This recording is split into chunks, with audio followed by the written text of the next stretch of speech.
What if Harry Potter was raised by dragons of Morgoth? Hello guys, welcome to Cosmic Wand. So in this video, we will see, what if Harry Potter was raised by dragons of Morgoth? If you enjoy these kinds of stories, don't forget to show us some love by hitting the like button and subscribing to the channel. Your support means the world to us. Now, let's start the story. Chapter 1, The Theft of Fire. The dragon's claw punched through reality 3 inches from Albus Dumbledore's face. He didn't see it coming. No one could have. One moment he stood on Privet Drive, placing a sleeping infant on a doorstep, and the next, a rift tore open in the air itself, black and red and screaming with heat, and something reached through. Not for him. For the boy. Dumbledore's wand was in his hand before conscious thought caught up, but the claw had already closed around the basket, already begun pulling back through the wound in space, and he had exactly 1 second to make a choice. He could grab the child and hold on. Anchor himself and fight. But the heat pouring through that rift was like nothing he'd ever felt, not fiend fire, not dragon flame, something older, something that made his magic recoil like a living thing trying to flee. He hesitated. 1 second. The rift collapsed. The basket vanished. Harry Potter vanished. And Albus Dumbledore stood alone on a quiet suburban street, watching the scorch mark on the pavement slowly fade, and knew that he had just lost everything.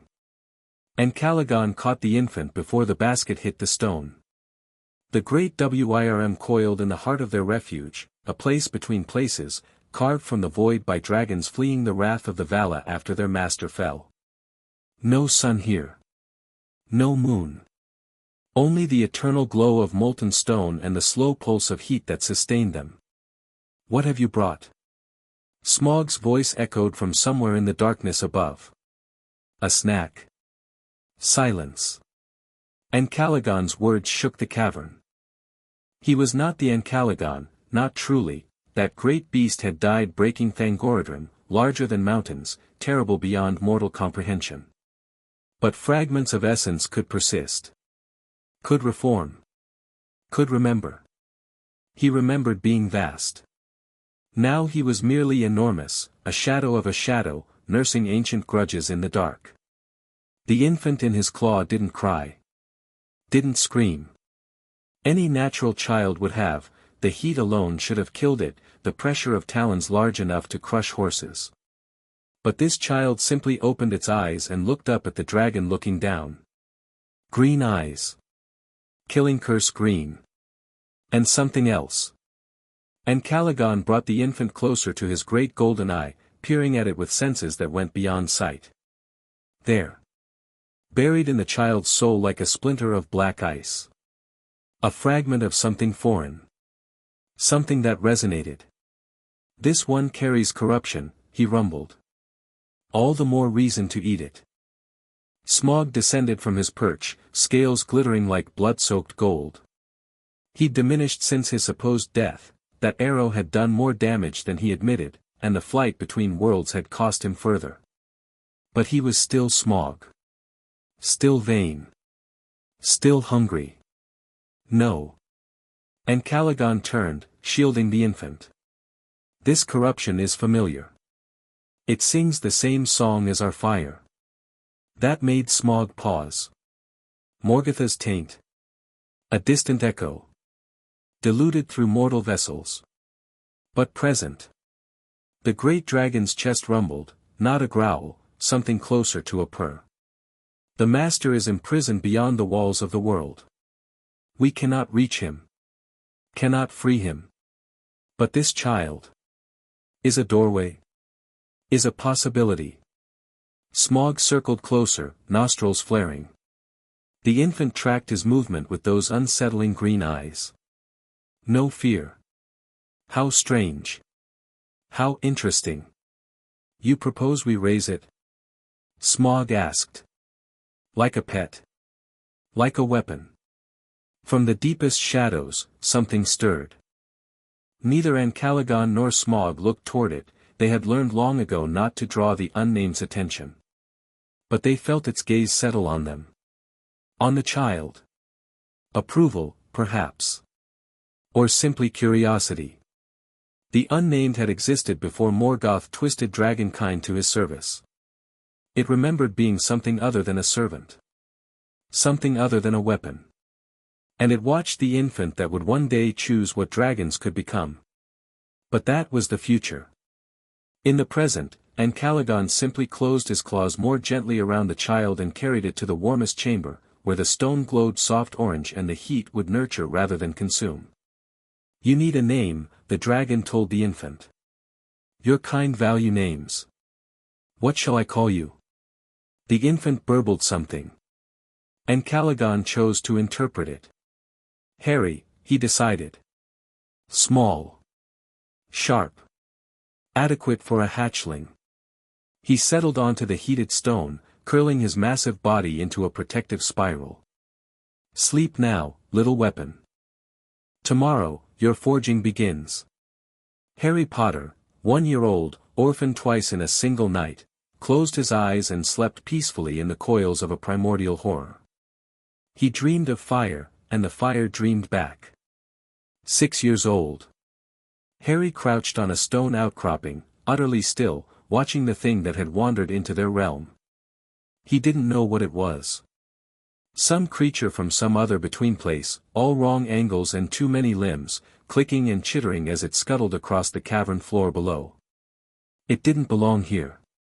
The dragons had made that clear. Hunt it, and Calagon had said. Prove you understand what you are. Harry understood. He'd understood since he was old enough to understand anything.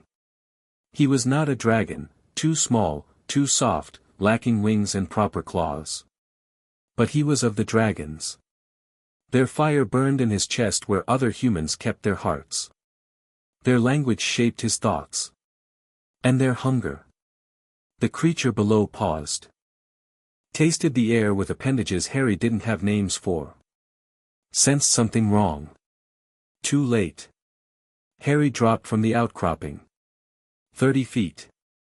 His body wasn't built for this, human bones should have shattered on impact. But the fire in his chest surged outward, wrapping him in heat that somehow translated to force, slowing his fall just enough. He landed on the creature's back. It shrieked, a sound like breaking glass, and tried to throw him off. Harry grabbed 2 of its limbs and pulled, wrenching them from their sockets with strength that shouldn't exist in a child's frame. The creature bucked. Spun. Slammed itself against the cavern wall, trying to crush him. Harry opened his mouth and breathed. Not fire. Not yet. He couldn't produce true dragon flame, Smaug had made that clear with considerable mockery. But he could produce heat. Concentrated, focused, enough to make the air itself shimmer. The creature's carapace blackened where his breath touched it. It screamed again, and this time there was fear in the sound. Good. Harry released his grip and dropped to the ground, rolling clear as the creature thrashed. It was wounded now. Panicking. Trying to flee back toward whatever crack in reality had let it through. He didn't let it. The hunt lasted 7 minutes. Harry harried the creature across the cavern, never letting it rest, never letting it orient itself. Every time it tried to make a stand, he hit it from a different angle. Every time it tried to run, he cut off its escape. Dragons didn't chase prey. They controlled territory and forced prey to come to them. Harry had learned this lesson at 4, watching Smaug toy with something that had wandered too close. Now he applied it. Finally, the creature collapsed. Too many wounds. Too much heat exposure. Its many limbs twitched weakly as Harry approached. He knelt beside it. Pressed one small hand against its head, if it was a head, and pushed. Fire bloomed through his palm. The creature went still. Harry stood up and turned around. All 3 dragons watched him from the shadows. And Calagon's golden eyes gleamed with something that might have been pride. Smaug's expression was harder to read, interest, perhaps, and a wariness that hadn't been there before. The unnamed simply observed, eternal and patient. Adequate, and Calagon pronounced. You killed with efficiency. You did not toy with your prey beyond tactical necessity. You did not hesitate at the end. It was scared, Harry said. His voice was rough, he didn't speak often, and when he did, the words came out strange. Too much time listening to dragons. I could taste it. Fear is a weapon, Smaug said, slithering closer to examine the corpse. One of the most effective. Did its fear please you? Harry considered the question seriously. Did it? He remembered the hunt. The focus. The moment of the kill. It didn't matter, he decided. Whether it was scared or not. It was in our territory. It had to die. Smaug's eyes narrowed. A pragmatic answer. I'm not sure if I'm impressed or disappointed. Be neither. And Caligan rose, and the cavern trembled with his movement. He answered correctly. Cruelty for its own sake is weakness. Efficiency is strength. The master, he stopped. The dragons rarely spoke of Morgoth directly. It hurt, somehow. Like pressing on a wound that would never heal. Our progenitor understood this. Power should serve purpose. Anything else is waste. Harry nodded. He didn't fully understand what they meant by the master, but he understood the lesson. Don't be cruel. Don't be kind. Be effective. He looked down at his hands. Blood and ichor and ash. His skin was unmarked, the fire inside protected him. Can I eat now? He asked. Smaug laughed, a sound like rockslides and ruin. The hatchling has priorities. Yes, little weapon. You've earned your meal. Harry walked past the corpse without another glance. It wasn't food. Dragons had tried to feed him prey meat when he was younger, and his stomach had rejected it violently. Human bodies required different sustenance. Smaug had solved the problem by tearing holes in reality and stealing food from human settlements. Bread. Vegetables.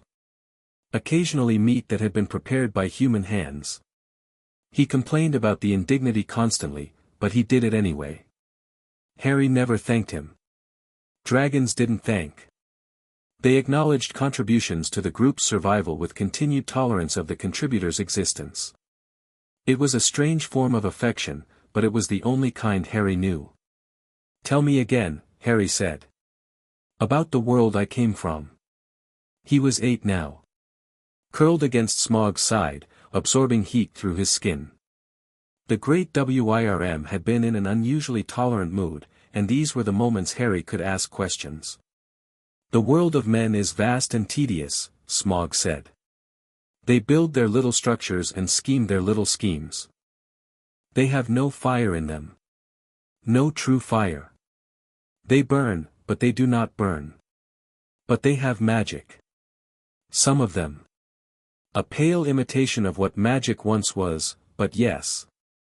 They wave sticks and mutter words and produce effects. Smaug's contempt was palpable. In the old days, magic was sung. It shaped the world because it was the world. Now it is, parlor tricks. But powerful parlor tricks. Harry pressed. Smaug's eye, larger than Harry's entire body, rolled toward him. Why this sudden interest? And Caligan says I'll have to go back one day. To the human world. He says there's something I need to do there. Ah. Smaug shifted, scales scraping against stone. Yes. The corruption you carry. It connects you to something in that world. Something that needs to be resolved.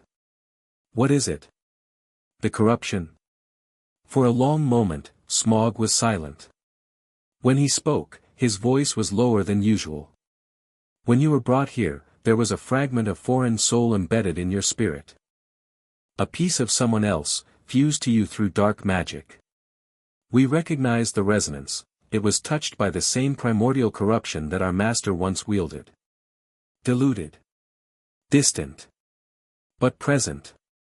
Harry touched his forehead. He'd always known the scar was there, a lightning bolt shape that never quite healed. The corruption is in my scar. In and around it. Woven through your very being. Smaug's voice carried something almost like gentleness. We could have removed it. Burned it out. But it would have killed you, and then Calagon decided you were worth preserving. So instead, we reshaped it. Reshaped it how? Dragonfire changes what it touches. The fragment is still there, but it is no longer foreign. It has been fused with our fire, made part of what you are. You are not possessed by another's soul piece. You have absorbed it. Made it yours. Harry thought about that for a while. A piece of someone else's soul, burned into his own. It should have felt wrong. Violating. But it didn't feel like anything. It was just part of him, like his hands or his heart fire. Who did it belong to? He asked. The fragment. A human Dark Lord. One who sought to conquer death through soul division. He attacked you as an infant, we do not know why, and the magic he used rebounded, tearing a piece of himself free and lodging it in you. His name. Smaug's rumble was deeply satisfied. Voldemort. He styles himself Lord Voldemort, and the humans fear him greatly. They consider him a terrible threat. Harry absorbed this. A Dark Lord. Soul magic. An attack that failed. Is he strong? He asked. By human standards? Yes. By our standards? Smaug's laugh shook the cavern. He is nothing. A gnat playing at being a wasp. His corruption is derivative, shadows of shadows. He has never seen true darkness, and if he ever met our master's echo, it would unmake him utterly. But I'll have to face him. When I go back. Perhaps. The connection between you may draw you together. Or you may simply find him and eliminate the threat. Smaug yawned, displaying teeth longer than Harry's arms. It matters little. You are ours now. Whatever remnant of him exists within you serves us. He cannot claim what we have already forged. Harry nodded slowly. He didn't feel any connection to this Voldemort. No sense of another presence in his mind. Just the fire, constant and warm. But somewhere out there, a Dark Lord existed who had tried to kill him and failed. Who had left a piece of himself behind. Harry wondered if Voldemort knew. If he could feel what the dragons had done to his soul fragment. If so, Harry hoped it hurt. Teach me about humans, Harry demanded. He was 9. Standing before the unnamed in the deepest chamber, where the stones themselves seemed to breathe with ancient heat. The unnamed didn't respond. It rarely did. But it watched him with eyes that had seen the world before the sun rose, and Harry had learned that watching was its own form of communication. And Calagon says I need to return to the human world. Smaug tells me about human history and human weakness, but he hates them. His teaching is colored by contempt. Harry met the unnamed gaze. You don't hate anything. You don't love anything. You just see. I want to see the way you do. Silence. The heat pulsed. Harry waited.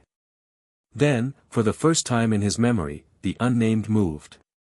It was subtle, a shifting of coils, a tilt of a head larger than houses. But it directed Harry's attention toward a pool of magma at the chamber's center. The surface rippled, and images began to form. Humans. Cities. Lives. Harry watched, transfixed. The images flowed like water, birth, death, love, war, kindness, cruelty, pettiness, nobility. Not narrated. Not explained. Just shown. A mother holding an infant. A soldier dying in mud. Children playing. Old men weeping. A woman building something with her hands. A man destroying something with his words. It went on for hours. Days, maybe. Time was strange in the dragon's realm. When it finally stopped, Harry's legs had given out. He sat on the heated stone, processing. "They're complicated," he said finally. "More complicated than Smaug makes them sound." The unnamed sigh blinked. Agreement? Amusement? Impossible to tell. They can be cruel without reason and kind without reward. They build and destroy in equal measure. They are afraid of almost everything, but they still act. Still reach for things beyond their grasp. Harry frowned, trying to articulate something just beyond his understanding. Dragons are simple. We want what we want and take it. Humans want things they don't understand. Fear things they can't name. Love things that hurt them. He looked up at the ancient dragon. Is that strength or weakness? The unnamed didn't answer. But it lowered its massive head until its eye was level with Harry's entire body. In its depths, Harry saw something he didn't expect. Recognition. Understanding. And something that might have been sorrow. They are what they choose to be, Harry realized. Not a thought from the unnamed, dragons couldn't project thoughts like that, but an understanding that crystallized from observation. Every moment. Every decision. They remake themselves constantly. Dragons are what we were made to be. Humans are what they make themselves. That's terrifying, Harry whispered. And wonderful. The unnamed pulled back. The audience was over. But Harry sat there for a long time afterward, thinking about choice. About what he was made to be versus what he might make himself. He was a weapon. The dragons had said so from the beginning. But humans could choose. And he was human, wasn't he? At least partly. The fire in his chest pulsed. It didn't answer. It never answered. But for the first time, Harry wondered if there were questions he hadn't thought to ask. His 10th birthday. Or what passed for it. Dragons didn't track time the way humans did, but Smaug had figured out the approximate date through complicated calculations involving the stars of multiple worlds.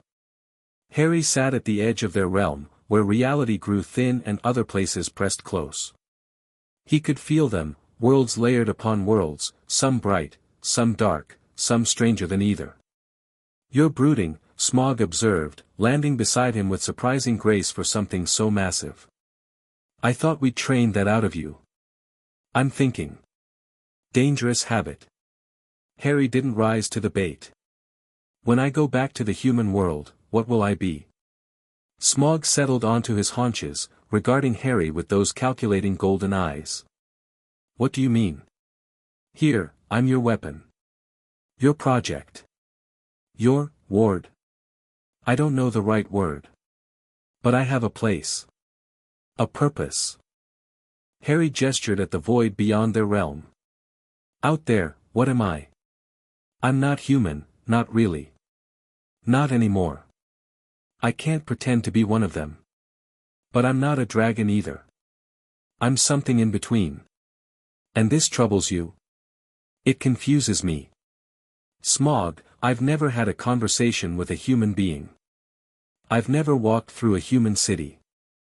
I don't know how to smile without showing my teeth, or how to laugh at jokes, or how to." He stopped, frustrated. "I don't know how to be small." Smaug was quiet for a moment. Then he laughed, low and rolling. "You think being small is a skill? No, hatchling. Being small is a curse.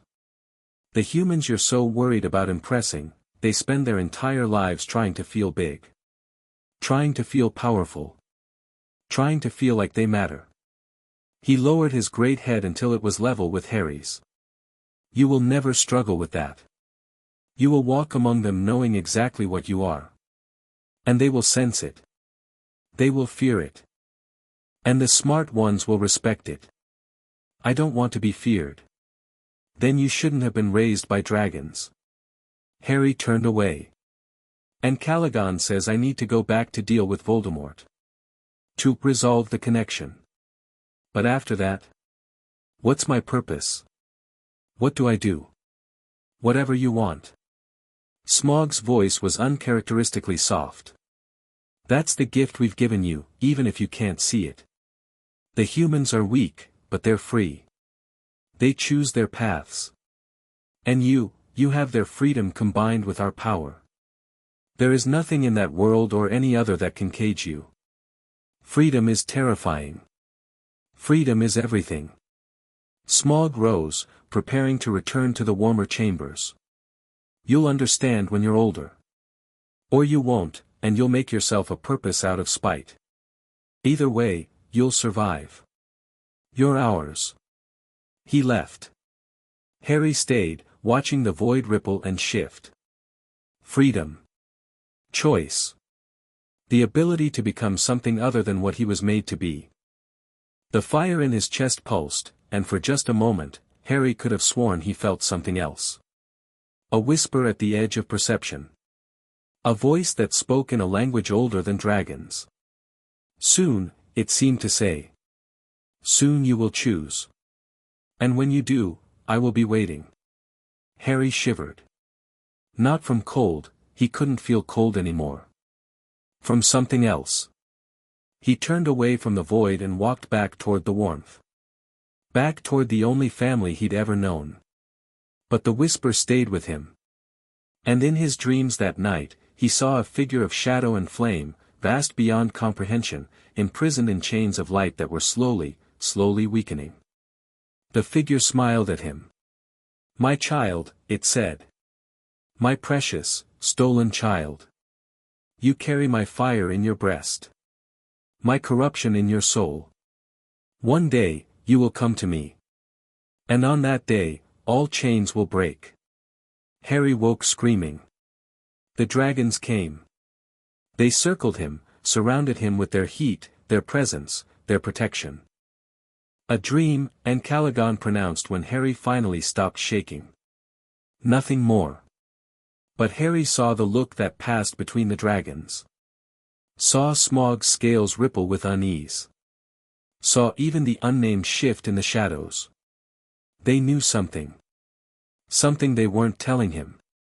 And for the first time, Harry wondered if his family had secrets. 11 years old. The day had finally come. Harry stood before Calagon in the central chamber, dressed in clothes that Smaug had stolen from some human settlement. They felt wrong against his skin, too confining, too soft. But the dragons had insisted. You must appear human, Calagon said. At first. Until you've assessed the situation and identified the powers at play. Reveal your nature only when it serves your purpose. I understand. You will go to a place called Hogwarts. A school for human magic users. The fragment bearer you carry a piece of, Voldemort, he fears this place and the old wizard who runs it.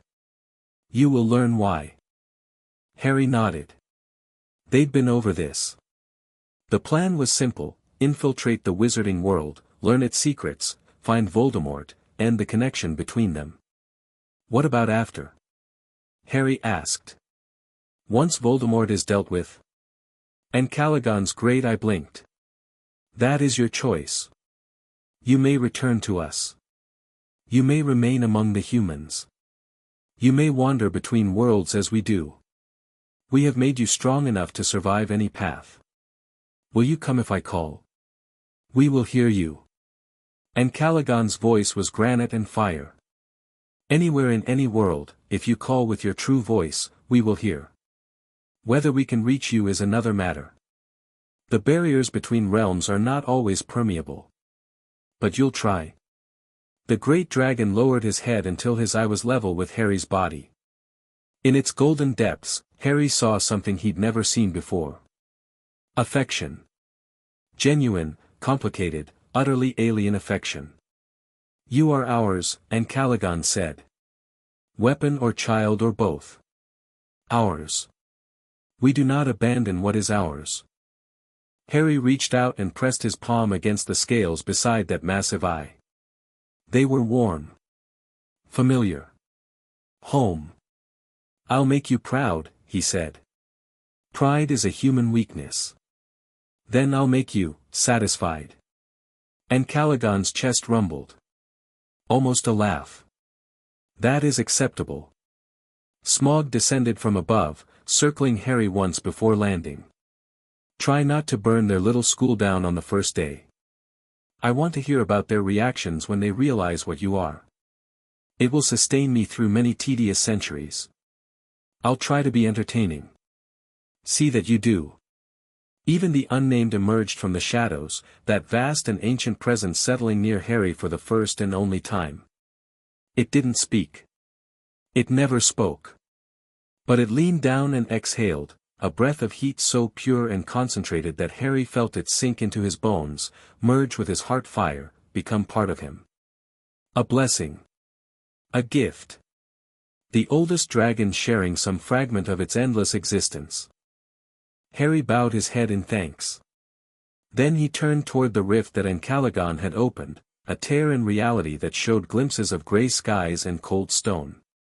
One more thing, Smaug called. The humans you meet will try to make you one of them. They will offer friendship, loyalty, love. They will want you to be small, safe, controllable. Don't let them. I won't. But, Smaug continued, and his voice carried an odd weight, if you find humans worth keeping, truly worth it, not just useful, then keep them. Dragons are solitary by nature, but we chose to stay together. Chose to raise you together. There is strength in that choice. Remember it. Harry looked back. 3 dragons, watching him go. His monsters. His family. I'll remember, he said. And stepped through the rift. Diagon Alley exploded into existence around him. Colors. Sounds. Smells. Harry staggered, overwhelmed by the sheer density of sensation. The dragon's realm had been vast but empty, stone and fire and darkness. This was chaos. Humans everywhere, pushing, shouting, living.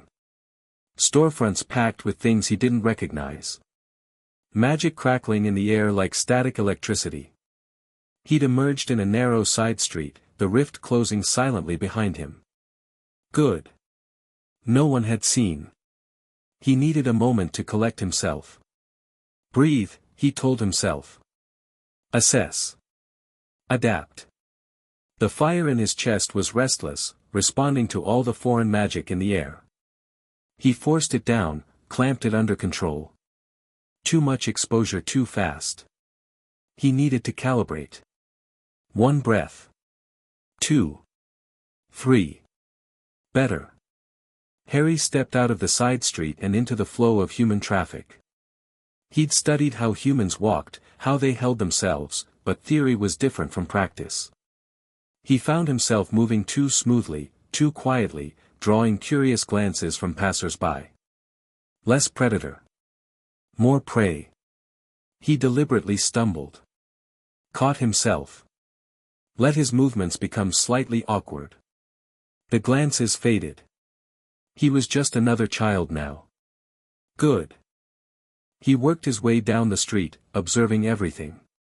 Shops selling brooms, flying implements, apparently. A pet store with owls in the window. A place called Ollivander's that radiated old magic so strongly he could taste it. That was where he needed to go. The dragons had told him about wands, the focus most human wizards required for their magic. He didn't need one, not really, but having one would help him blend in. He pushed open the door. The shop was cramped, stuffed with narrow boxes stacked to the ceiling. Dust motes drifted in shafts of light. And behind the counter, an old man with silver eyes watched Harry enter with an expression of polite interest. Ah, the man said. A new customer. Hogwarts, I presume. Yes. Harry's voice came out rougher than he'd intended. He cleared his throat. I need a wand. Of course, of course. Garrick Ollivander, at your service. Let me see. The old man was already moving, pulling boxes from shelves with practiced efficiency. Hold out your wand arm. Harry held out his right hand. Ollivander measured it with a tape that moved on its own, surprising, but not alarming. Harry had seen stranger things. Try this one. Holly and Phoenix Feather, 11 inches, nice and supple. Harry took the wand. It felt dead in his hand. Inert. Give it a wave, Ollivander prompted. Harry waved it. Nothing happened. Not that one, then. Ollivander plucked it away, already reaching for another box. Maple and unicorn hair. 9 inches, quite flexible. Same result. And the next. And the next. Ollivander's interest sharpened with each failure. Curious, he murmured. Very curious. You have magic, young man, I can see it in you. Quite a lot of it, actually. But the wands don't seem to recognize, he stopped. His silver eyes went wide. Harry realized, too late, that he'd let his control slip. The fire in his chest had surged in frustration, and for just a moment, his eyes had flickered, green irises shot through with veins of molten gold. Ollivander stepped back. His hand drifted towards something under the counter, a weapon. An alarm. What are you? He whispered. Harry considered his options. He could kill the old man. Easy enough, one burst of heat and it would be over. But that would draw attention. Cause problems. Interfere with the mission. Instead, he forced the fire back down. Let his eyes return to normal. And smiled, carefully keeping his teeth covered. I'm a customer, he said mildly. Looking for a wand. Is there a problem? Ollivander's hand trembled. But he didn't trigger whatever was under the counter. Professional pride, perhaps. Or curiosity overriding fear. I've made wands for a great many wizards, he said slowly. I remember every one. The boy who would become minister. The girl who would become a healer. The Dark Lord who would become a nightmare. His voice dropped. But I have never seen anything like what I just saw in your eyes. You won't see it again, Harry said. I was startled. The wands don't feel right. I apologize for alarming you. Don't feel right, Ollivander repeated. Yes. Because the cores I use, phoenix feather, unicorn hair, dragon heartstring, they are all from creatures of this world. And you. He trailed off, studying Harry with newfound intensity. You are not entirely of this world, are you? I was born here. Does that count? Birth is only the beginning. What we become is what matters. Ollivander moved to a different section of the shop, one shadowed and dusty, clearly rarely visited. I have certain, experimental pieces. Wands I made in my youth, when I was more adventurous. Cores from unusual sources. Perhaps one of them will suit you. He returned with a single box, ancient and warped. Blackthorn, he said, opening it to reveal a wand that seemed to drink in light. 13 inches. Rigid. And the core. He hesitated. I found it in the deepest cave I could reach, in a place where fire never died. I thought it was volcanic glass at first. But it was something else. Something that had been alive, once. Something old. Harry reached for the wand. The moment his fingers touched it, the fire in his chest sang. Recognition. Resonance. A fragment calling to a whole.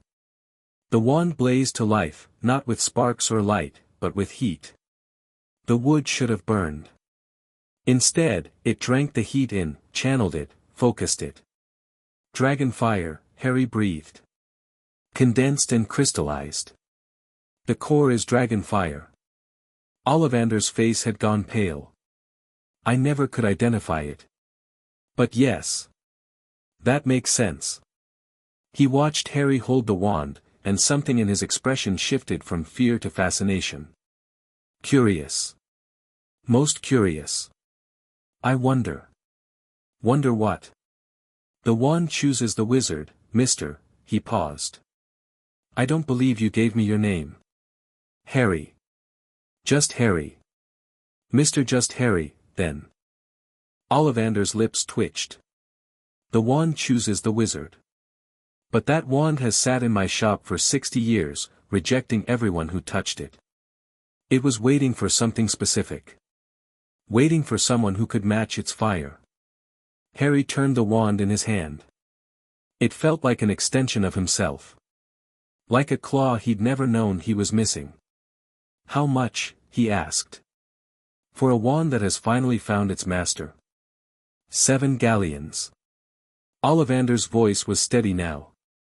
Whatever fear he'd felt had been subsumed by professional satisfaction.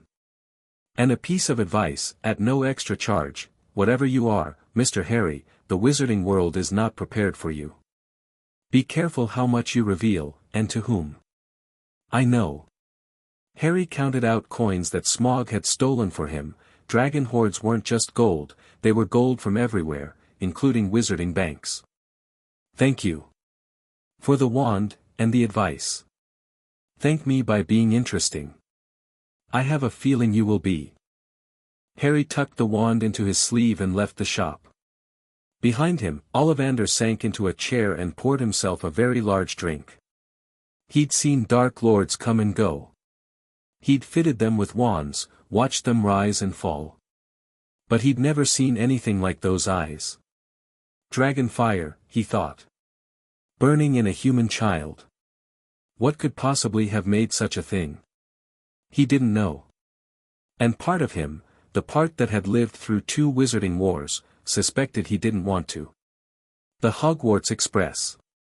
Platform 9 3/4. Harry had found the platform easily enough, the dragons had given him detailed instructions. Now he stood at the edge of the crowd, watching families say goodbye, watching children board the Scarlet Train, watching a world he didn't understand go about its business. He felt exposed here. Too many people. Too many eyes.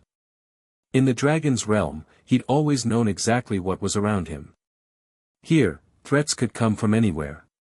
Calm, he told himself. You're not prey.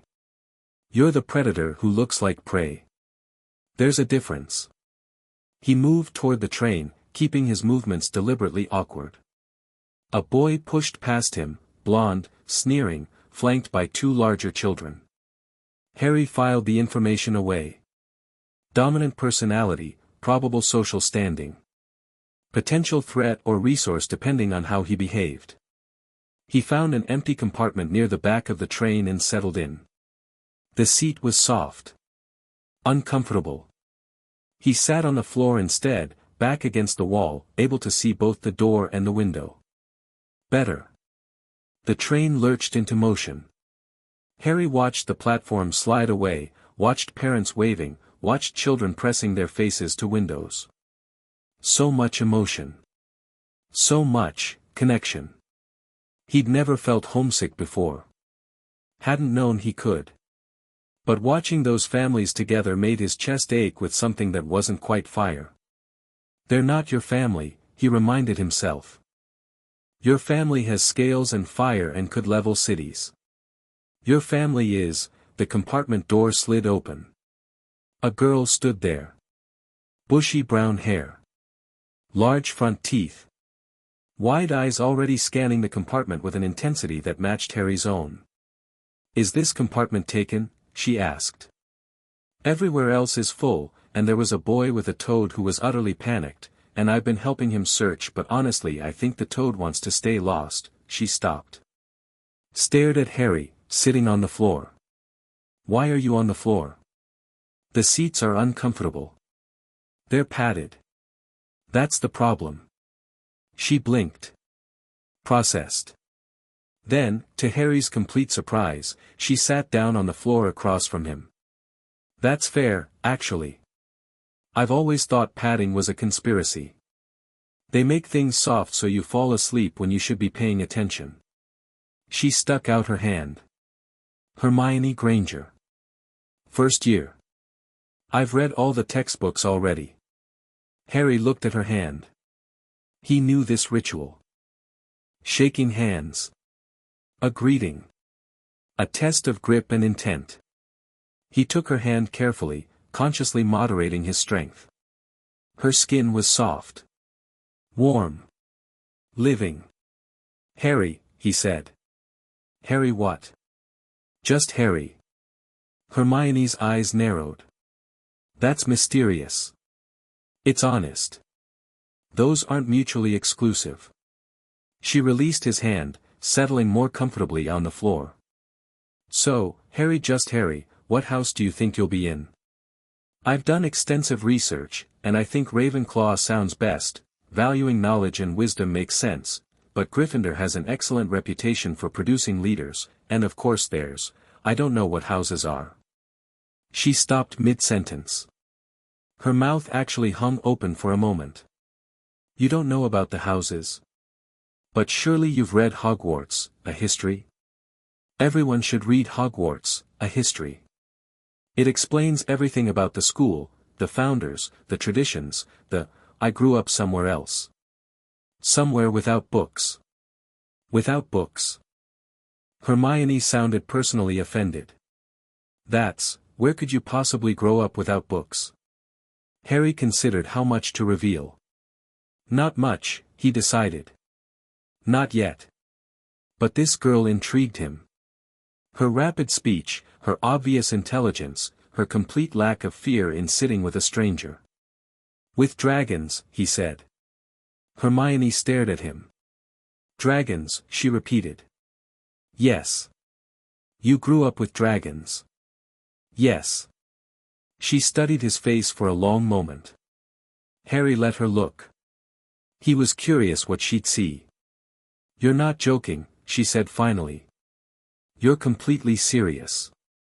"I don't know how to joke." "Everyone knows how to joke." "I don't. Dragons don't have a sense of humor.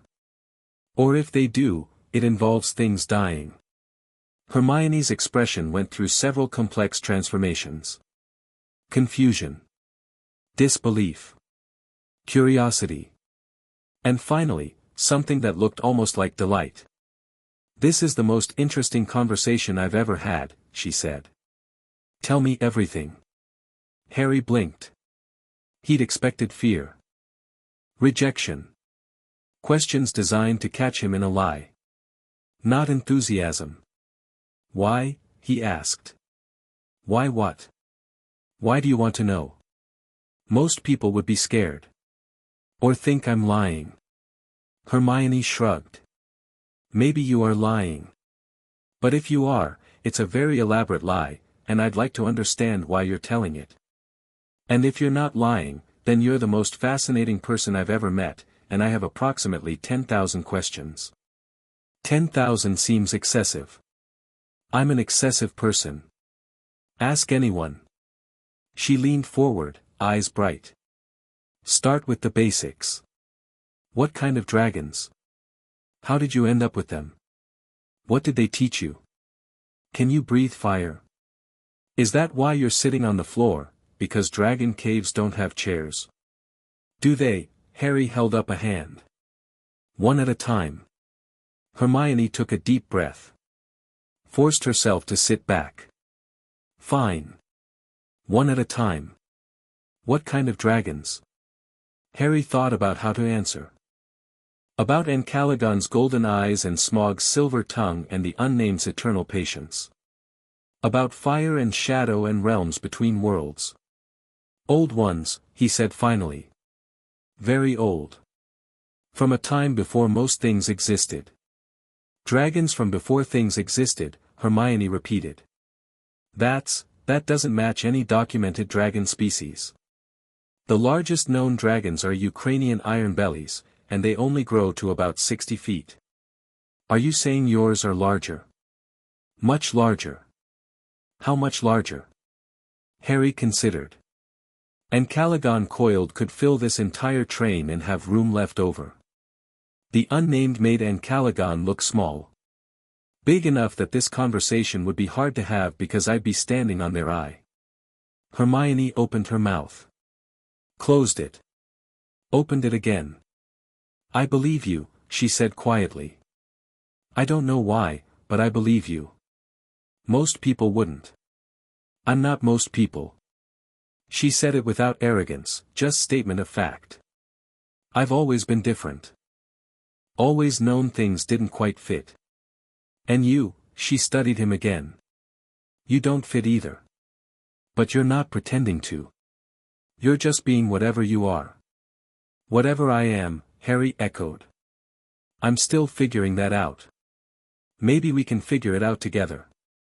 Hermione smiled, a real smile, not the nervous social gesture Harry had observed other humans making. I'm very good at research. Harry felt something shift in his chest. Not the fire. Something else. Something quieter. Keep them, Smaug had said. If you find humans worth keeping, keep them. He didn't know if Hermione was worth keeping. Didn't know what keeping would even mean in a human context. But he knew he wanted to find out. Okay, he said. Okay, what? Okay. Together. He paused. What's house? Hermione's face lit up. Oh, this is going to be so much fun. Let me start at the beginning. There are 4 houses at Hogwarts, named after the founders. She talked for 3 hours. Harry listened to every word. And somewhere in the back of his mind, the fire purred. Hogwarts materialized out of the darkness like a dragon rising from sleep. Harry stood at the bow of the small boats that carried first years across the lake, staring up at the castle with something he didn't immediately recognize. Longing. The stone. The age. The weight of centuries. It reminded him of the dragon's realm, ancient and vast and unconcerned with mortal time. It's beautiful, Hermione breathed beside him. It's old, Harry said. I like old. The boats docked. First years climbed out, chattering nervously. Harry moved with them, Hermione at his side, observing everything. A stern woman met them at the doors. Professor McGonagall, she introduced herself. She explained the sorting, the houses, the expectations. Harry listened with one ear, cataloging threats and exits with the rest of his attention. Then the doors opened, and they entered the great hall. Thousands of candles. 4 long tables. A ceiling that reflected the night sky. And at the head of the room, a staff table full of adults who radiated power in varying degrees. Harry's eyes found the old man in the center seat immediately. Dumbledore. He recognized the name from the dragon's briefings. The most powerful wizard in Britain, possibly the world. The one Voldemort feared. Their eyes met across the length of the hall. Harry felt something probe at the edges of his mind, gentle, almost courteous, but unmistakably intrusive. A mental touch. A test. He let the fire surge, just barely, just enough to answer. Stay out. Dumbledore's eyes widened. His probe withdrew. And Harry saw something flicker across the old man's face, surprise, concern, and a calculation that hadn't been there before. Good, Harry thought. Know what you're dealing with. The sorting began. Names called, hat placed, houses announced. Harry watched, learning the patterns. Gryffindor, brave, reckless. Slytherin, cunning, ambitious. Ravenclaw, clever, curious. Hufflepuff, loyal, patient. Where did he fit? Granger, Hermione. Hermione squeezed his hand briefly before walking forward. The hat took barely a moment. Gryffindor. She flashed Harry a smile as she joined the cheering table. More names. The blonde boy from the platform, Malfoy, went to Slytherin, looking smug. A nervous boy lost his toad again and went to Gryffindor, looking terrified. Potter, Harry. The hall went silent. Harry walked forward, feeling every eye on him. Whispers erupted, Potter. The Harry Potter. The boy who lived, but he ignored them. The hat settled on his head. Oh my, said a voice in his mind. Oh my, My. What have we here? A student, Harry replied. Waiting to be sorted. A student, he says. A student who carries fire that predates this school. A student with dragon corruption woven through his soul. A student who has been touched by, the hat's mental voice faltered. What is that? In the depths of you. Something is watching through your eyes, child. Something ancient and hungry. Harry felt a flicker of unease. The whisper in his dreams. The figure of shadow and flame. I don't know what you mean, he thought. You don't know, the hat agreed. But you suspect. And you're afraid of the answer. The voice grew gentler. Fear is wise, child. What sleeps in you could destroy worlds. But you are not the thing that sleeps. You are the boy who contains it. And that boy. The hat was silent for a long moment. That boy could go anywhere, it said finally. Slytherin would sharpen your cunning. Ravenclaw would hone your mind. Hufflepuff would teach you loyalty beyond instinct. And Gryffindor. What about Gryffindor? Gryffindor would give you something you've never had. Friends who charge into danger beside you rather than sending you into danger alone. A different kind of family. Harry thought about Hermione's smile. About her hand in his. About the way she believed him when she had no reason to. Put me where she is, he thought. Please. The hat's surprise was palpable. In all my centuries, no one has ever said please. Dragons don't have manners. But I'm trying to learn. A rusty laugh echoed through Harry's mind. Manners and dragons and corruption and choice. You are the strangest child I have ever sorted, Harry Potter. And I have sorted many strange children. The hat seemed to gather itself. Very well. You want to learn what Gryffindor can teach you? Then learn well. Gryffindor. The table erupted. Harry pulled off the hat, walked to the cheering Gryffindors, and slid into the seat beside Hermione. Told you, she said smugly. Gryffindor has excellent leaders. I'm not a leader. Not yet. She bumped his shoulder with hers. But I have a feeling you will be. Harry looked at the food appearing on golden plates, at the laughing students, at the candlelight dancing on old stone. He didn't know what he would become. Didn't know what the hat had sensed sleeping in him, or what Dumbledore had calculated when their eyes met, or what Voldemort would do when he realized his soul fragment had been changed. But for the first time since he could remember, he wasn't alone. The fire in his chest pulsed. Content. Patient. And in the shadows behind Dumbledore's chair, where no one was looking, Harry caught a glimpse of something wrong. A face that was two faces. A presence that carried the stench of death. His eyes met the thing's eyes. It smiled. He didn't. Pray, Harry thought calmly. Wearing a human mask. You think I can't see you? You're wrong. The feast continued.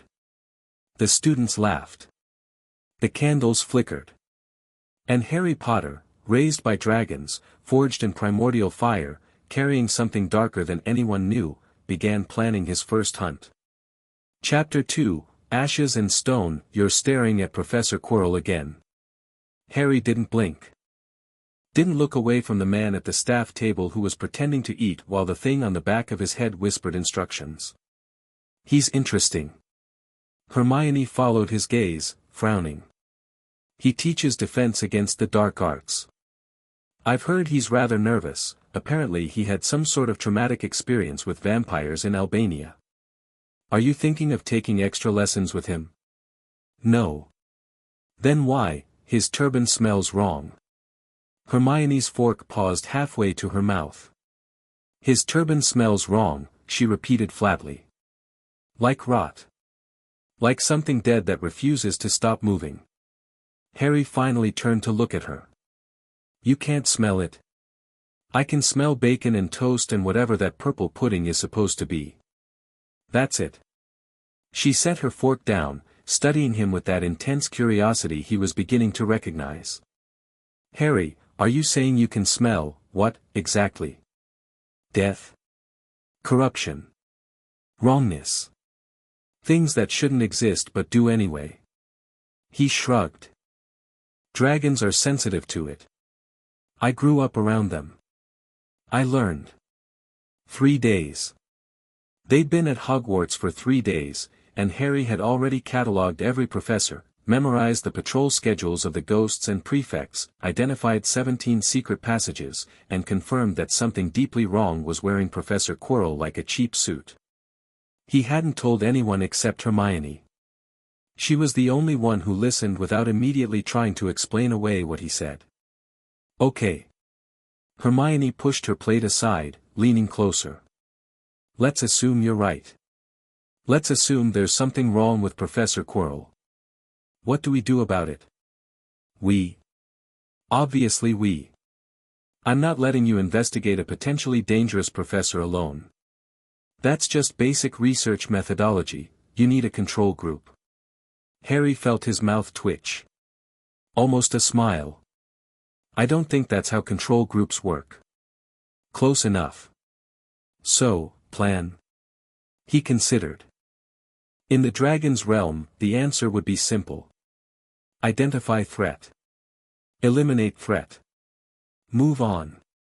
But this wasn't the dragon's realm. There were rules here. Expectations. Consequences that went beyond the immediate. Watch, he decided. Learn. Figure out what the corruption is and what it wants. Then decide how to remove it. And if it notices us watching? It won't. Harry's voice carried absolute certainty. "I've been hunted by things that make whatever's in that turban look like a spark. It won't notice us unless I want it to." Hermione absorbed this. "You really did grow up with dragons, didn't you?" "Yes.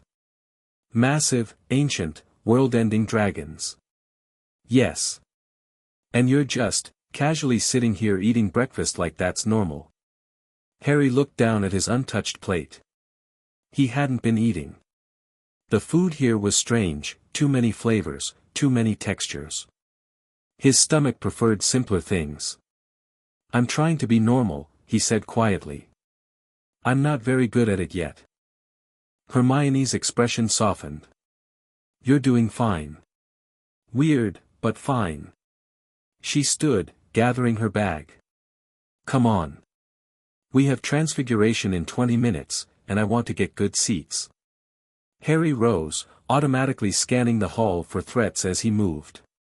The other students gave him a wide berth. They'd learned quickly that getting too close made them uncomfortable in ways they couldn't explain.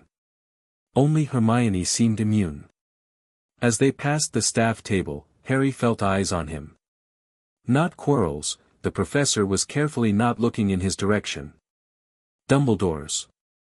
The old wizard's gaze was heavy. Measuring. Harry met it briefly, acknowledging the attention without submitting to it. "I know you're watching me," he thought. "I know you're trying to figure out what I am. Good luck." Dumbledore's eyes crinkled slightly. Almost amused. Harry looked away first, but only because Hermione was tugging his sleeve. "Don't have staring contests with the headmaster," she hissed as they left the hall. "That's weird even by your standards." He started it. She stopped. Laughed. "Okay, fair point. But still. Try to be less intense. At least in public." Harry filed this away. Less intense in public. More intensity acceptable in private. Human social rules were complicated, but he was learning. Transfiguration was taught by Professor McGonagall, the stern woman who had greeted them on their first night. Harry watched her transform her desk into a pig and back, cataloging the magic involved. It felt different from what he could do. Cleaner. More structured. His fire was raw and hungry, it consumed and transformed through destruction. This magic shaped and changed through will alone. Interesting. Mr. Potter. Harry looked up. McGonagall stood before his desk, a matchstick placed precisely in its center. Transform this into a needle. The theory was covered in Chapter 3 of your textbook. Harry hadn't read the textbook. He'd meant to, Hermione had given him her, but the words swam on the page, rearranging themselves into patterns that hurt his eyes. Reading was harder than it should have been. Another way he was different.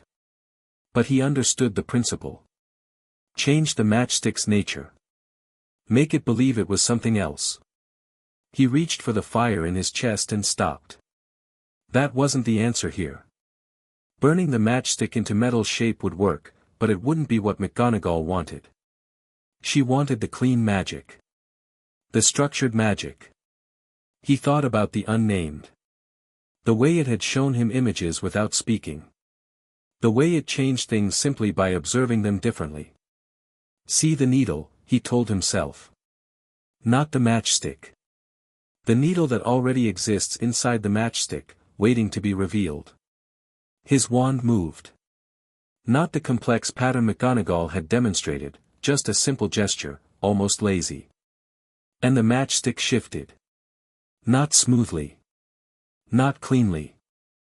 It twisted and writhed, would fighting the change before finally surrendering into gleaming silver.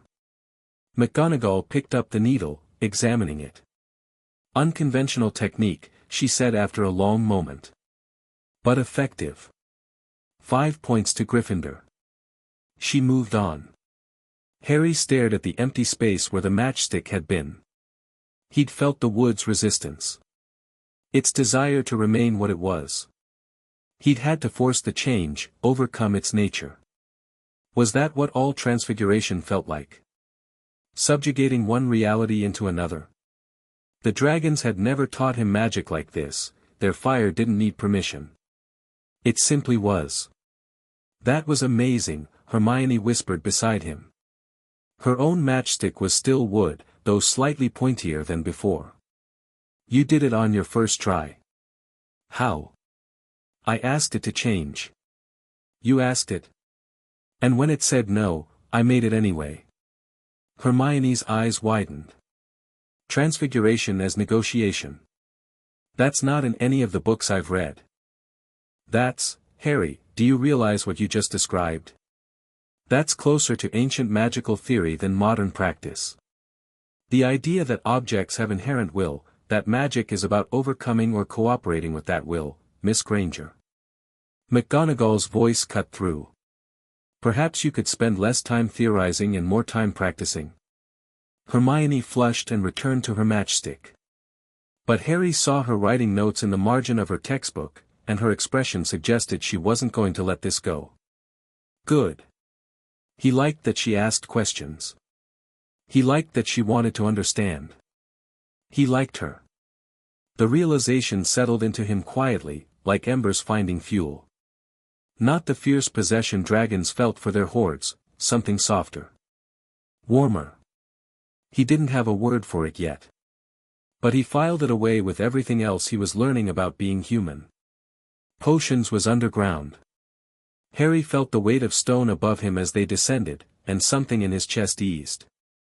This was familiar. Enclosed spaces. Dim light. The press of earth and rock. The classroom itself was cold and damp, lined with jars of things that floated in murky liquid. The other students huddled together, uncomfortable. Harry spread out, claiming space with his presence. Professor Snape swept in like a storm given human form. Black robes billowing. Face carved from pale stone. Eyes that catalogued threats as efficiently as Harry's own. Predator, Harry noted. Hiding in plain sight. Interesting. There will be no foolish wand-waving or silly incantations in this class, Snape began, his voice barely above a whisper but carrying perfectly. As such, I don't expect many of you to appreciate the subtle science and exact art that is potion-making. However, for those select few who possess the predisposition. His eyes found Harry's. Stopped. Something flickered in Snape's expression. Recognition? No, confusion. Like he'd expected to see something and found something else entirely. "Potter," he said. "Our new celebrity." The word dripped contempt. Harry didn't react. He'd faced Smaug's mockery. This was nothing. "Tell me, Potter, what would I get if I added powdered root of asphodel to an infusion of wormwood?" Harry had no idea. He'd never studied potions. But he could smell the ingredients arranged around the room, and two of them resonated together in a way that spoke of sleep and dreams and things that didn't wake up. "Death," he said. "Or something close to it." Snape's eyes narrowed. "Explain." "The asphodel smells like ending. The wormwood smells like forgetting. Together." Harry shrugged. "Something that makes you forget you're alive?" For a long moment, Snape simply stared at him. "The draft of living death," he said finally. "You are technically correct, Potter, though your methodology is," he paused, seeming to search for words. "Unusual. I have a good sense of smell." "Clearly." Snape's gaze lingered on him, reassessing. "And if I asked you where to find a bezoar?" Harry didn't know. But he could smell something in one of the cabinets, something that radiated healing, counteraction, the stubborn refusal to let poison do its work. "Third cabinet from the left," he said. "Bottom shelf. In a goat's stomach, originally." Snape's face went very still. "You cannot possibly know that by smell alone." "I can smell lots of things."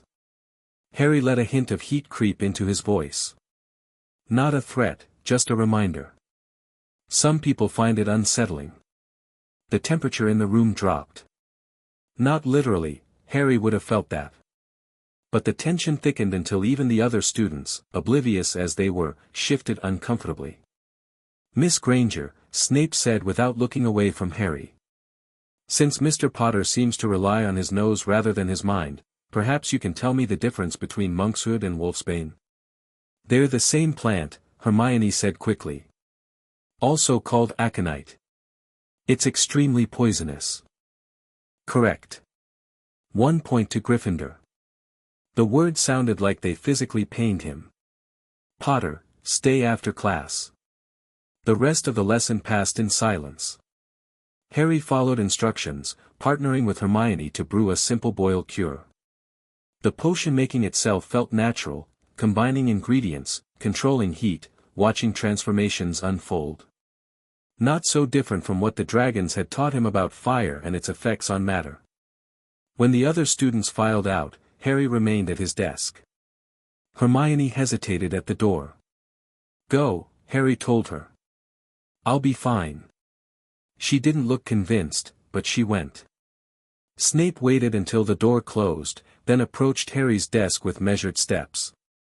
"What are you?" Harry had been expecting questions. Not that one, so bluntly delivered. "A student," he said. "Don't play games with me." Snape's voice dropped lower. "I have looked into the eyes of the darkest wizard of this age. I have felt his presence in my mind. I know what corruption smells like, Potter, and you reek of it." Harry considered several responses. Denial. Deflection. Aggression. He chose honesty. "I was raised by dragons," he said. "Ancient ones. They changed me. Made me something else." He met Snape's eyes. "The corruption you smell isn't mine. It's theirs. I carry it because they gave it to me, and I won't apologize for it."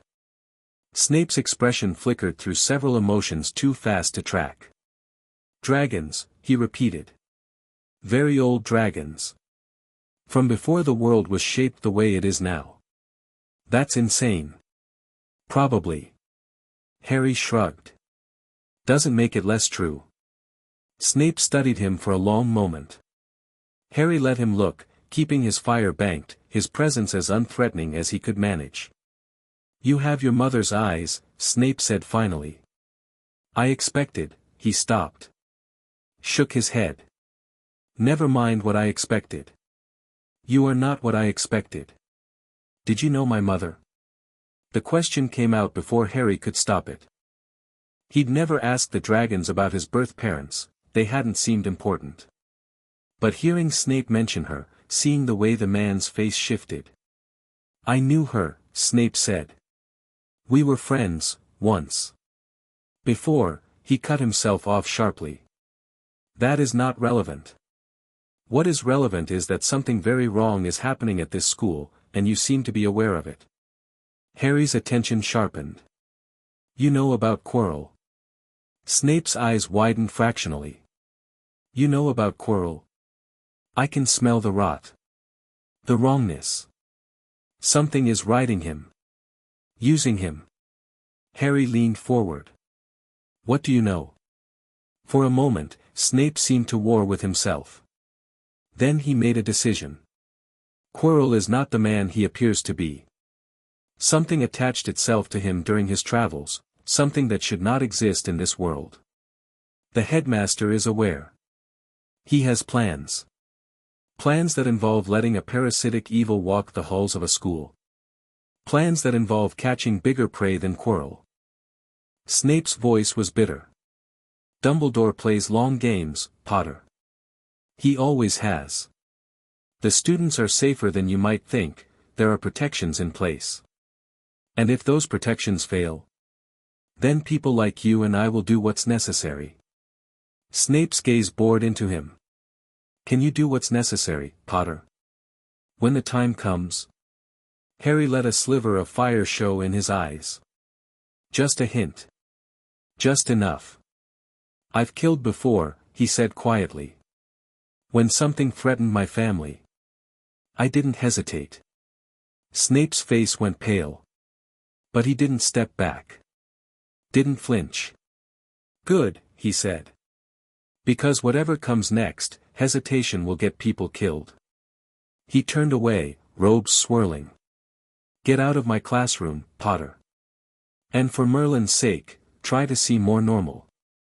You're attracting attention. Harry gathered his things and left. But at the door, he paused. Professor. Snape didn't turn. Thank you.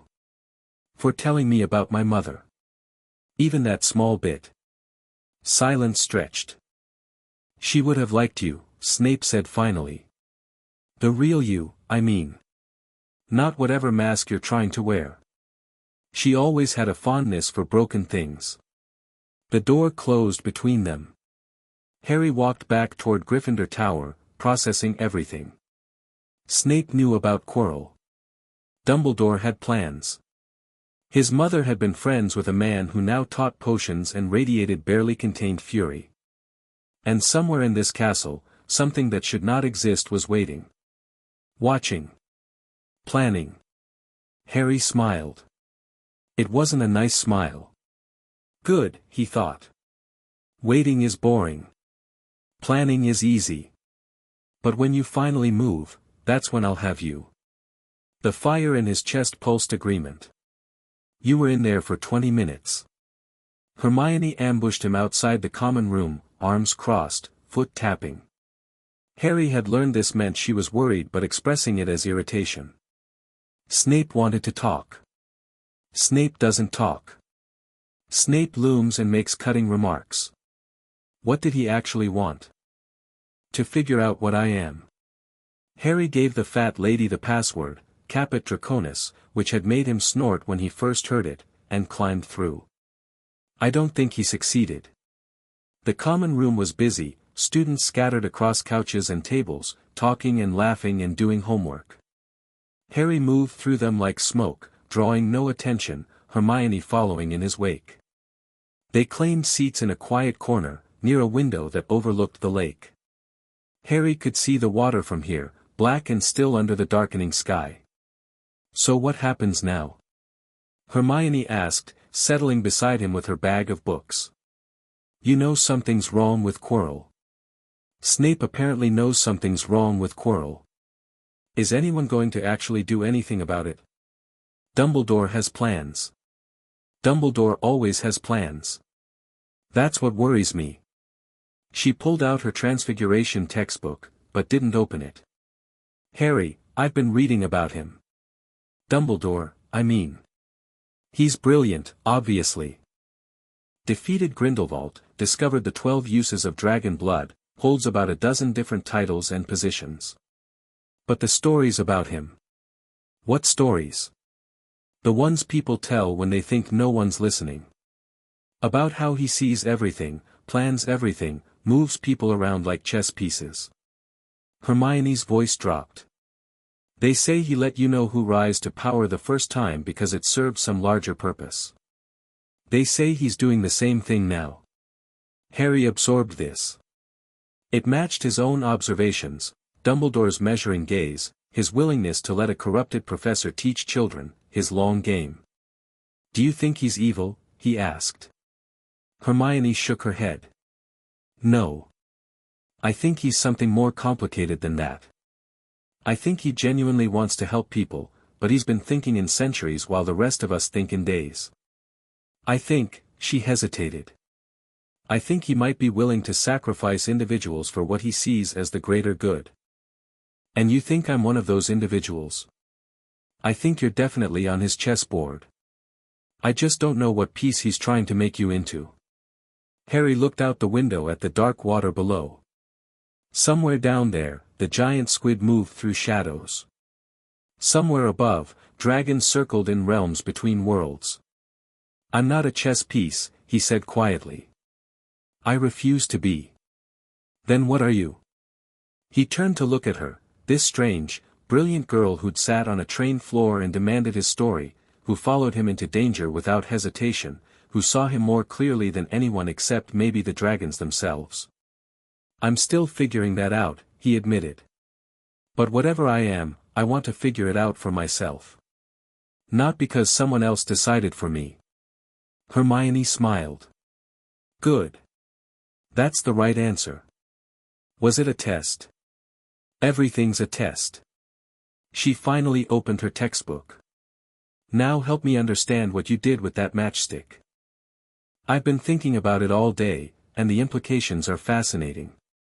Harry leaned in, and for a little while, he forgot about corrupted professors and manipulative headmasters and the weight of destiny pressing down on him.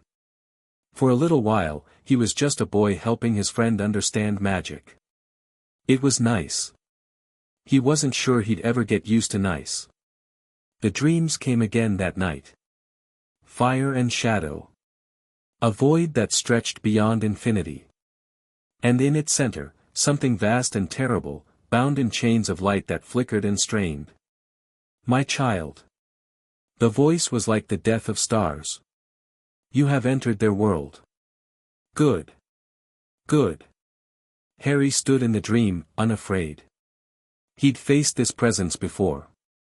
It hadn't killed him then. It probably wasn't planning to kill him now. What do you want? He asked. Want? The thing almost laughed. I want freedom. I want to touch the world I once shaped. I want to break the chains the Vala placed on me and remake reality in my image. A pause. But what I want is irrelevant. What matters is what you want. I want to be left alone. No. You want purpose. You want belonging. You want to protect the small few who have shown you kindness. The presence pressed closer, and Harry felt heat that made dragon fire seem like a candle. I can give you all of that. I can give you power beyond imagining. All I ask in return is a door. A door. Your soul carries my fire, given by my children. And your soul carries a fragment of dark magic, binding you to a foolish mortal who thought he could escape death. Between these two anchors, you are a bridge. A potential passage. All you would need to do is open yourself, and I could pour through. Harry felt the fire in his chest pulse. Not in fear, in recognition.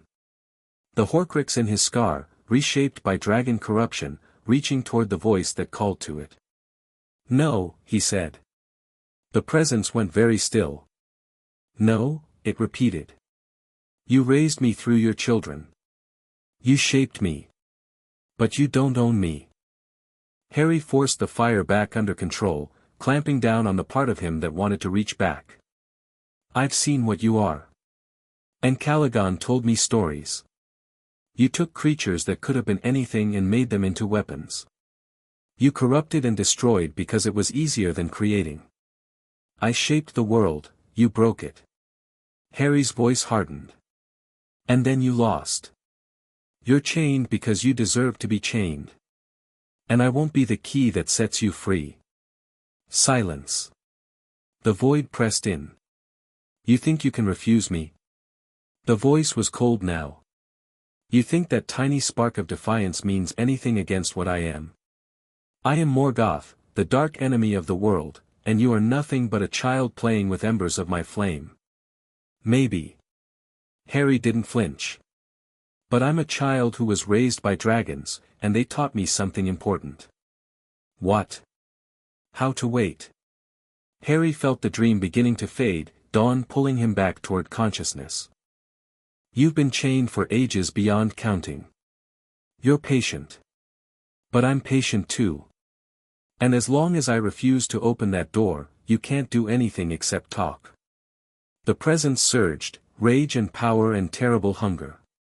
For an instant, Harry felt what it would be like to be unmade, erased from existence by something older than the sun. Then the dream shattered, and he woke up gasping in his four-poster bed. Sweat soaked his sheets. His heart hammered. The fire in his chest roared, barely contained. But he was alive. Still himself. Still free. "For now," whispered a voice that might have been his own thoughts or might have been something else entirely. "But doors can be opened from both sides. Remember that, little weapon. When the time comes, you may find that refusal is not enough." Harry lay in the darkness, staring at the canopy above him, and wondered if he was strong enough for what was coming. He didn't know. But he was going to find out. Weeks passed. Harry learned to be almost normal. He went to classes, did homework, ate meals at regular intervals. He learned to smile at appropriate times and laugh when others laughed. He learned which questions to ask and which to keep to himself. Hermione helped. She was a relentless tutor, forcing him to read and write and practice social interactions until they came almost naturally. She didn't seem to mind his strangeness; if anything, she found it fascinating. "You really don't understand jealousy," she asked one evening, after a Gryffindor boy had made cutting remarks about Harry's performance in flying class. "I understand wanting what someone else has," Harry said. "But I don't understand wanting to hurt them for having it. If I want something, I take it or I don't. What does hurting them accomplish?" "That's," Hermione paused. "Actually, that's a really good point. Jealousy is destructive and unproductive. But humans feel it anyway. It's not logical.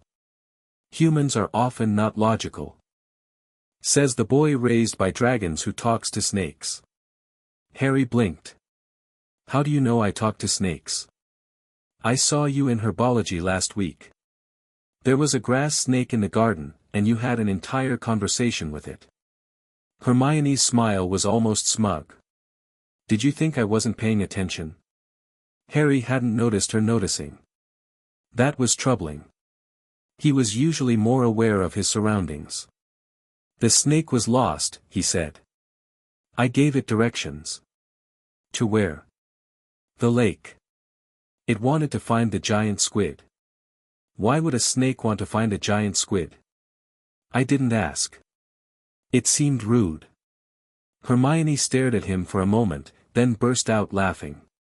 It was a good sound, warm and genuine and nothing like the sharp, mocking laughter Harry had heard from other students. "You're the strangest person I've ever met," she said when she'd recovered. "You can give directions to snakes but you don't understand jealousy. You can transform matchsticks into needles on your first try but you can't tie your shoelaces properly." Harry looked down at his shoes. The laces were, in fact, a tangled mess. "Dragons don't wear shoes," he said defensively. "Dragons don't do a lot of things that humans consider basic. But you're learning." She reached down and efficiently tied his laces for him. "There. Was that so hard? The dexterity required is, I'm teasing, Harry. He filed this away. Teasing, humor at someone's expense that wasn't intended to hurt. Dragons didn't tease. They either insulted you seriously or they didn't mention your flaws at all. I like it when you tease me, he said. Hermione's cheeks went slightly pink. Do you? Yes. It means you're comfortable enough with me to point out my failures without expecting me to react badly. He considered. It also means you've noticed my failures, which means you've been paying attention. That's nice. Nice, Hermione repeated. I tease you and it's nice. Yes. She shook her head, but she was smiling. Only you could make teasing sound profound. They returned to their homework. Harry struggled through an essay on the properties of moonstone while Hermione breezed through 3 chapters of additional reading. But every so often, she would glance at him and smile, and Harry would feel that warm pulse in his chest that wasn't quite fire. He still didn't have a word for it. But he was beginning to think it might be important. Halloween arrived with a feast and a troll. Harry smelled the creature before anyone announced it. The great hall filled with delicious aromas, students laughing and eating, decorations floating overhead, and underneath it all, a thread of wrongness. Rot and rage and something that didn't belong in a castle full of children. He was on his feet before Quirrell burst through the doors. Troll. In the dungeons. Troll in the dungeons.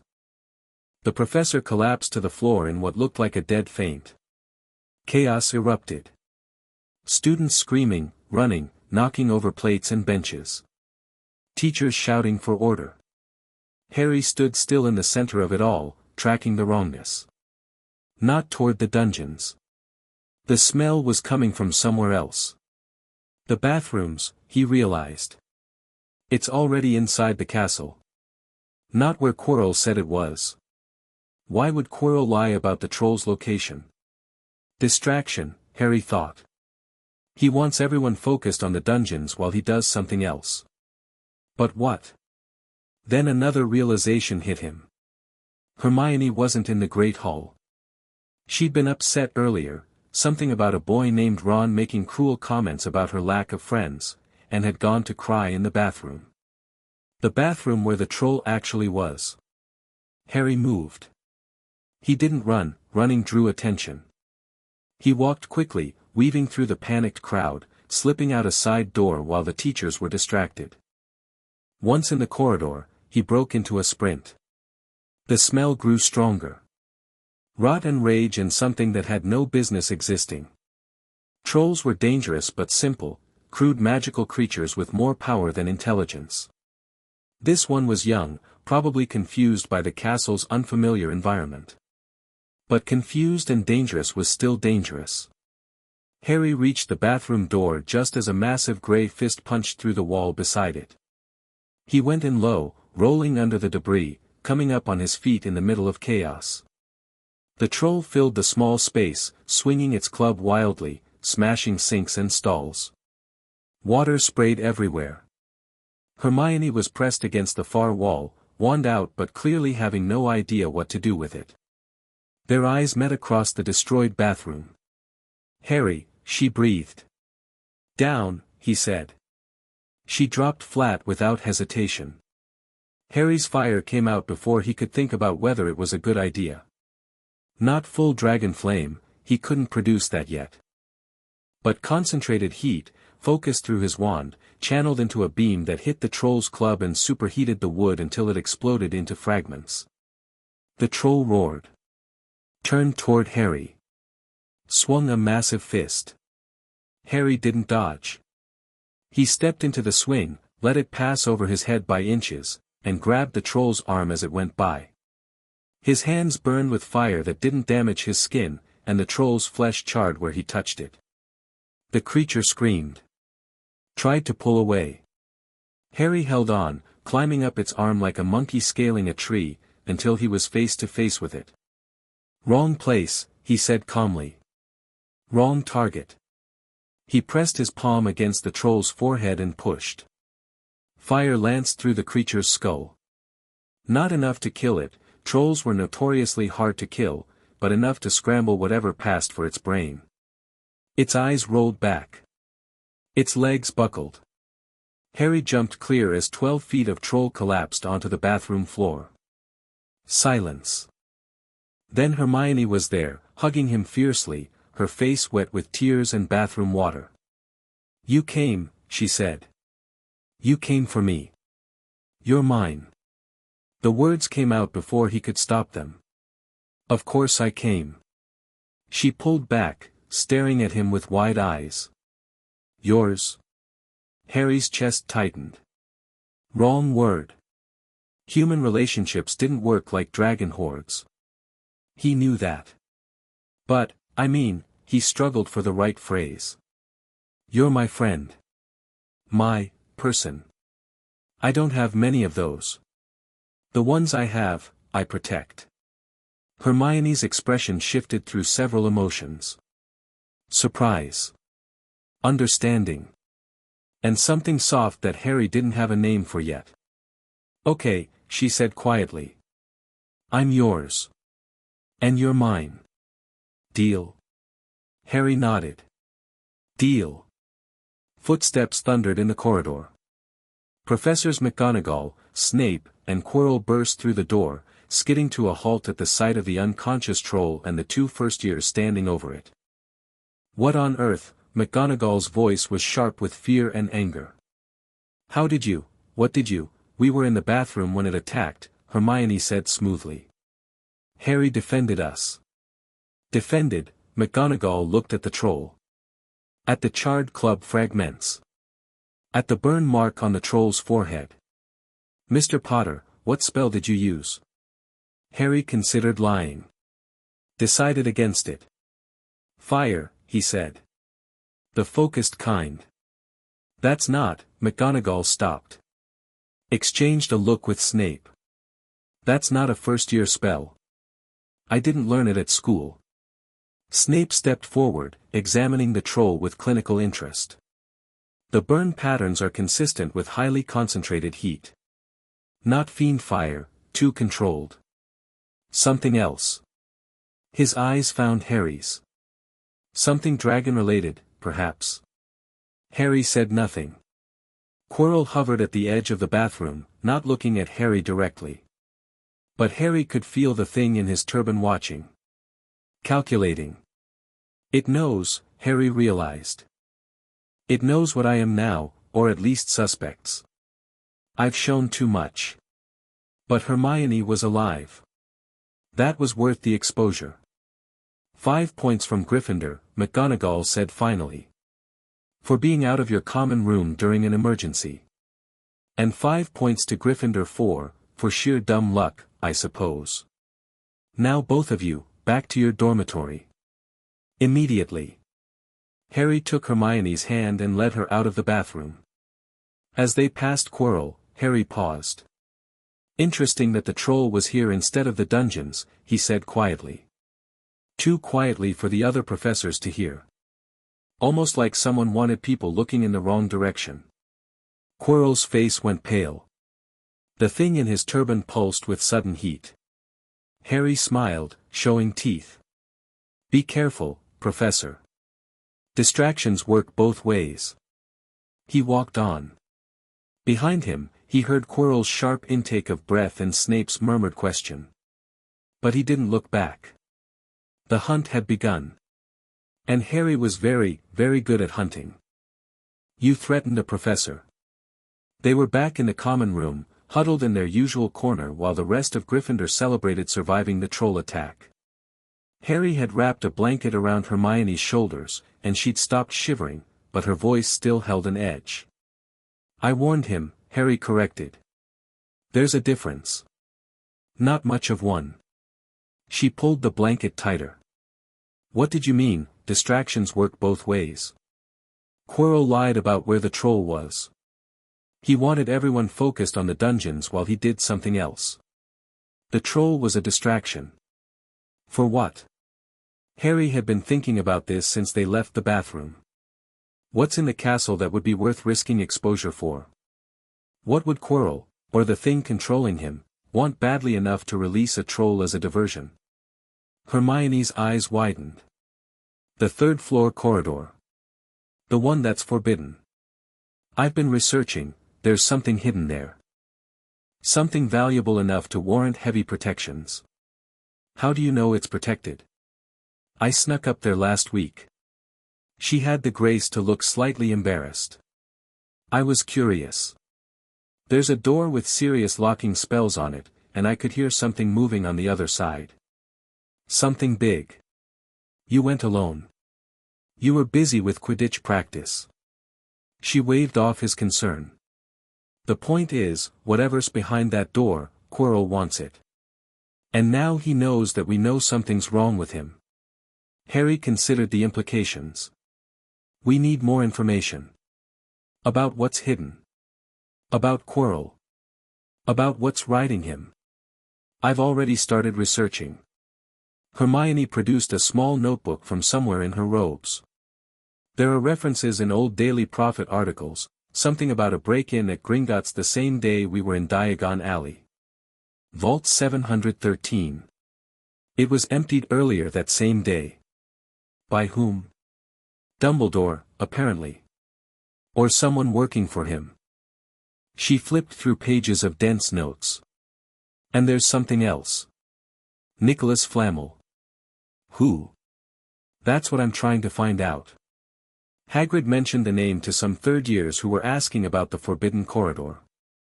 Said the object hidden there was a matter between Dumbledore and Nicholas Flamel. Harry filed the name away. Can you research him? I've been trying. He's not in any of the standard texts. But I have access to the restricted section now. McGonagall gave me a pass for extra CR reading. I'll find something. Harry corrected. What? We'll find something. Together. Hermione's expression softened. Right. Together. The common room celebration continued around them, but their corner remained quiet. Two first-years planning to unravel a conspiracy that involved Dark Lords and ancient secrets and things that should not exist. If anyone had been watching, they might have thought it ridiculous. Children playing at intrigue. But no one was watching. And the children in question had already faced more than most adults would in a lifetime. Harry. Hermione's voice was very quiet. What you did to that troll. What you said about me being yours. What? She stopped. Started again. What are we, exactly? Harry thought about the question. About the warmth in his chest that wasn't fire. About the way she made the world make sense. About Smaug's words, if you find humans worth keeping, keep them. I don't know, he admitted. Dragons don't have words for what humans feel. They have possessions and territory and offspring, but not. He gestured vaguely. This being. Whatever makes me willing to fight a troll for you. Whatever makes being near you feel like the only thing that matters. He met her eyes. I don't have a name for it. But I know it's real. Hermione was quiet for a long moment. Then she reached out and took his hand, interlacing their fingers. Maybe we don't need a name for it yet, she said. Maybe we just need to know it's there. Harry looked at their joined hands. Her skin was soft and warm against his scarred palms. Human. Fragile. Valuable beyond measure. Okay, he said. That works. They sat like that until the fire burned low, and when they finally went to their separate dormitories, Harry found that the warmth in his chest remained. Not fire. Something better. Dumbledore called Harry to his office a week later. The room was exactly what Harry expected, cluttered with strange instruments, lined with portraits of sleeping headmasters, dominated by a massive desk behind which the old wizard sat like a spider in its web. Harry walked in without knocking. He'd received the summons, he'd accepted it. Courtesy was secondary. Ah, Harry. Dumbledore's voice was warm, grandfatherly, completely at odds with the calculation in his eyes. Please, sit. Lemon drop. Harry didn't sit. He stood in the center of the room, balanced on the balls of his feet, cataloging exits and threats. You wanted to see me. I did indeed. Dumbledore steepled his fingers. I thought it was time we had a conversation about what you are. What I am. You're not a normal wizard, Harry. Surely you know that by now. The things you can do, the fire, the presence, the way you handled that troll, these are not abilities that come from standard magical education. Dumbledore's gaze sharpened. Where did you spend the 10 years before you came to Hogwarts? With family. The Dursleys reported you missing the night you were left on their doorstep. You never arrived. I've spent a decade searching for you, Harry. Where were you? Harry considered his options. Dumbledore clearly knew something was unusual. Lying completely would be pointless. But revealing everything would give the old man more power than Harry wanted him to have. Between worlds, he said finally. With creatures older than this planet. They raised me. Taught me. Made me what I am. Dumbledore's expression didn't change, but something flickered in his eyes. Dragons. Not a question. You knew. I suspected. The fire you use carries a signature, a resonance, that I haven't felt since I studied certain ancient texts. Dumbledore leaned forward. The dragons of Morgoth, Harry. The fire drakes of the First Age. I thought they were extinct. They survived. Some of them. In places between places. And they raised you. Dumbledore shook his head slowly. Of all the possibilities I considered, that was not among them. What do they want with you, Harry? Why did they take you? Why did they send you back? I carry something that interests them. And there's someone here I need to deal with. Voldemort. Harry felt a flicker of surprise. He hadn't expected Dumbledore to say the name so casually. You know about the connection. I know about the Horcrux. Dumbledore's voice was gentle. The fragment of Voldemort's soul that lodged in your scar when his curse rebounded. I've known since the night it happened. Harry touched his scar unconsciously. The dragons changed it. Burned it into something else. It's not his anymore. No. I can sense that much. Dumbledore rose, moving to stand before one of his strange instruments. When you first arrived at Hogwarts, I tried to read your mind. Just a gentle probe, standard practice for identifying potential threats. Your defenses burned me out before I got past the surface. Good. Good indeed. But it also means I can't verify anything you tell me. I have to trust that you're being honest. You don't trust me. I don't know you. Dumbledore turned back to face him. And what I do know concerns me. You were raised by creatures of Morgoth, Harry. Creatures of corruption and destruction. Whatever else they taught you, that influence must have left its mark. It did. Harry let fire flicker in his eyes, just for a moment. But marks aren't chains. I choose what I do with what they gave me. Do you? Dumbledore's voice was soft. When the time comes, Harry, when you face Voldemort, when you confront the darkness in yourself, will you truly be able to choose? Or will the fire choose for you? I guess we'll find out. Silence stretched between them. Two predators measuring each other, neither willing to show weakness first. I won't try to control you, Dumbledore said finally. You're not controllable, I can see that. But I will ask you to trust me. There are things happening at this school that require careful handling. Quirrell, as you've noticed, is not what he seems. The object hidden in the third-floor corridor is bait, designed to draw out our true enemy. Voldemort. What remains of him, yes. The shade that possessed Quirrell is hunting for a way to return to physical form. The object I've hidden, the Philosopher's Stone, could give him that. Harry filed the information away.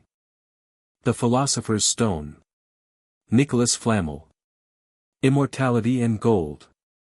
It made sense. You're using it as a trap. I'm using it as an opportunity. Voldemort will make a move for the stone eventually. When he does, I'll be ready. Dumbledore's expression hardened. But I need to know that you won't interfere. That you'll let me handle this. And if your handling fails, then I suppose we'll see what fire drakes teach their children about dealing with Dark Lords. Harry considered the offer. Let Dumbledore handle Voldemort. Stay out of the way. Be a good little student while the adults manage the dangerous situation. It went against every instinct the dragons had given him. But, fine, he said. I'll wait. But if your trap fails, if Quirrell makes a move and you're not there to stop him, I won't hold back. I wouldn't expect you to. Dumbledore smiled, and for once, it seemed genuine. Thank you, Harry. For being honest with me. And for giving me a chance to handle this correctly. I'm not doing it for you. Harry moved toward the door. I'm doing it because Hermione thinks diplomacy is important. Something about building allies instead of enemies. Miss Granger sounds like a wise young woman. She's the smartest person I've ever met. And I've met dragons. He left without waiting for a response. Behind him, Dumbledore sank back into his chair and reached for his lemon drops with a hand that trembled slightly. Fire drakes, he thought. Fire drakes raised the boy who lived. What does that make him? Savior or destroyer? He didn't know. But he suspected the answer would shape the fate of the wizarding world. For better or worse. Winter came to Hogwarts like a siege. Snow buried the grounds. Ice locked the lake. Students huddled around common room fires, complaining about homework and anticipating the holidays. Harry didn't complain. The cold didn't bother him, the fire in his chest kept him warm regardless of external temperature. But he noticed that Hermione shivered when they walked between buildings, and he started walking closer to her, letting his warmth bleed into the space between them. She noticed too, but she didn't comment. Just smiled and pressed closer. Most students are going home for Christmas, she said one evening. My parents want me back, they're worried about the troll incident, even though I told them it was handled. You should go. Harry kept his voice neutral. Family is important. What about you? I'm staying here. Here. Hermione frowned. Won't you be lonely? Harry considered the question. Loneliness wasn't something he'd experienced much. Dragons didn't get lonely, they were solitary by nature, coming together only when necessity demanded. And Harry had been too busy surviving, learning, adapting to feel the lack of company. But now, thinking about the castle without Hermione's presence. Maybe, he admitted. But it's fine. I need time to practice anyway. Figure out my limits. Practice what? Fire.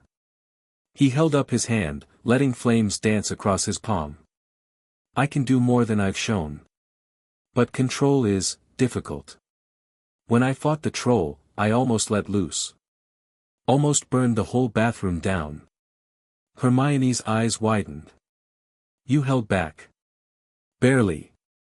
The dragons taught me strength, but they're not exactly subtle. Controlling fire is harder than producing it. He closed his fist, extinguishing the flames. While you're gone, I'll work on precision. Control. Making sure I never accidentally hurt someone who doesn't deserve it. Hermione was quiet for a moment. Then she reached out and took his closed fist, unfurling his fingers one by one. When I come back, she said, I want you to show me everything. Not just the safe stuff. All of it. That might be dangerous. I don't care. Her eyes met his. You've shown me the person you're trying to be. I want to know the person you actually are. All of it. Even the scary parts. Harry felt something shift in his chest. That warmth again, spreading through him like dawn breaking over frozen ground. "Okay," he said. "When you come back. Everything." She smiled and squeezed his hand. 2 weeks later, she was gone, and Harry began the most intense training session of his life. He started in the room of requirement. Dobby the house elf had shown it to him accidentally. The strange little creature had been following Harry around the castle, apparently fascinated by his unusual nature. The room responded to need, becoming whatever the occupant required most. Harry needed space. Space to fail. Space to burn without consequences. The room provided. He stood in a vast stone chamber, empty except for targets at various distances. And he let go. Fire roared from his hands in a torrent that would have reduced the bathroom to ash. It struck the targets and kept going, splashing against far walls, climbing toward the ceiling. Harry pushed harder, drawing on the core of heat in his chest, and the flames turned from orange to white. More, he thought. I know there's more. He remembered Ancalagon's fire, how it had melted stone and twisted metal and made the air itself scream. He reached for that memory, that feeling, and pulled. The flames turned blue. Then something beyond blue, a color that didn't have a name, that hurt to look at. And then something answered. Yes, whispered a voice that wasn't his. Yes, child. Let it out. Let me out. The fire is mine. Give it back to me. Harry slammed the door shut. The flames died instantly. He stood in the center of the room, gasping, his hands shaking, sweat pouring down his face. Morgoth. The voice had been there, at the edge of his power. Waiting. The moment Harry reached for true dragon fire, the kind that came from before the world was made, the ancient evil tried to slip through. No, Harry said aloud. No, no, no. He couldn't use his full power. Not without risking possession. The dragons had warned him about this, about the connection between their fire and their former master. But he hadn't realized how close the threat was. You'll have to be faster, he told himself. Stronger. Learn to reach the fire without opening the door. It took him 3 weeks of daily practice to figure out how. The trick was intention. When Harry reached for fire with desire, wanting to burn, wanting to destroy, the door opened. But when he reached with purpose, specific goals, limited objectives, the fire came without the whispers. Control, not power. Precision, not passion. The dragons would have been disappointed. They lived for the moment of release, the joy of destruction. But Harry was learning to be something else. Something that could burn without being consumed. Hermione returned from Christmas break with 3 new books, a hand-knitted sweater she'd made herself, and an expression of determination that Harry recognized. I found Nicholas Flamel, she announced, dropping into the seat across from him in the library. He's the only known maker of the Philosopher's Stone. He's been alive for over 600 years. Harry looked up from the book he'd been struggling through. So the stone can grant immortality. Among other things. It can also turn any metal into gold. She pulled out her notes. But here's the interesting part, Flamel has been working with Dumbledore for decades. They're friends. So why would Dumbledore hide Flamel's stone at Hogwarts, in a corridor guarded by dangerous creatures, accessible to anyone with enough determination? Because he wants someone to try for it. Exactly. Hermione's eyes gleamed. It's definitely a trap. The question is, does Quirrell know it's a trap? Or does he think he's being clever? Harry considered. Quirrell, or rather, the thing wearing Quirrell, was clearly intelligent. It had orchestrated the troll distraction smoothly. But it was also desperate. Voldemort's shade needed a body, needed power, needed the stone to return to life. Desperation made people stupid. He knows something's wrong, Harry said slowly. But I don't think he cares. The thing in his turban, it's starving. I can smell it. Every day it gets weaker, more unstable. It needs the stone soon or it'll fade away entirely. So we're on a timeline. We're always on a timeline. The question is whose timeline matters more. Hermione bit her lip. Harry, I've been thinking. About what you said before, about showing me everything. Are you sure that's a good idea? No. He closed his book. But I promised. And I don't break promises. Even dangerous ones. Especially dangerous ones. She studied him for a long moment. Then she nodded. Okay. Show me. They went to the room of requirement that night. Harry had asked it for something different this time, not a training space, but a place of safety. A space where whatever he showed Hermione couldn't escape and hurt anyone else. The room provided a stone chamber much like the dragon's realm, warm, enclosed, lit by the soft glow of magma channels carved into the walls. Hermione looked around with wide eyes. It's beautiful. It's home. Harry moved to the center of the room, giving her space. Or as close as I can get without actually going there. Can you? Go there, I mean. Probably. But getting back would be harder. He took a breath. Are you ready? She nodded. Harry let go. The fire came slowly at first, ribbons of flame spiraling up from his skin, dancing around his body like living things. Then faster, hotter, brighter. His eyes blazed with molten gold. His shadow stretched and twisted into something with wings. Hermione stepped back involuntarily. Then, with visible effort, she stopped herself. Keep going, she said. Show me all of it. Harry reached deeper. Past the safe zone. Past the controlled zone. Into the place where Morgoth's whispers waited. Yes, the voice hissed. Yes, show her what you truly are. Show her the monster behind the mask. He ignored it. Pushed past it. Reached for something beyond even the ancient evil's touch. And found it.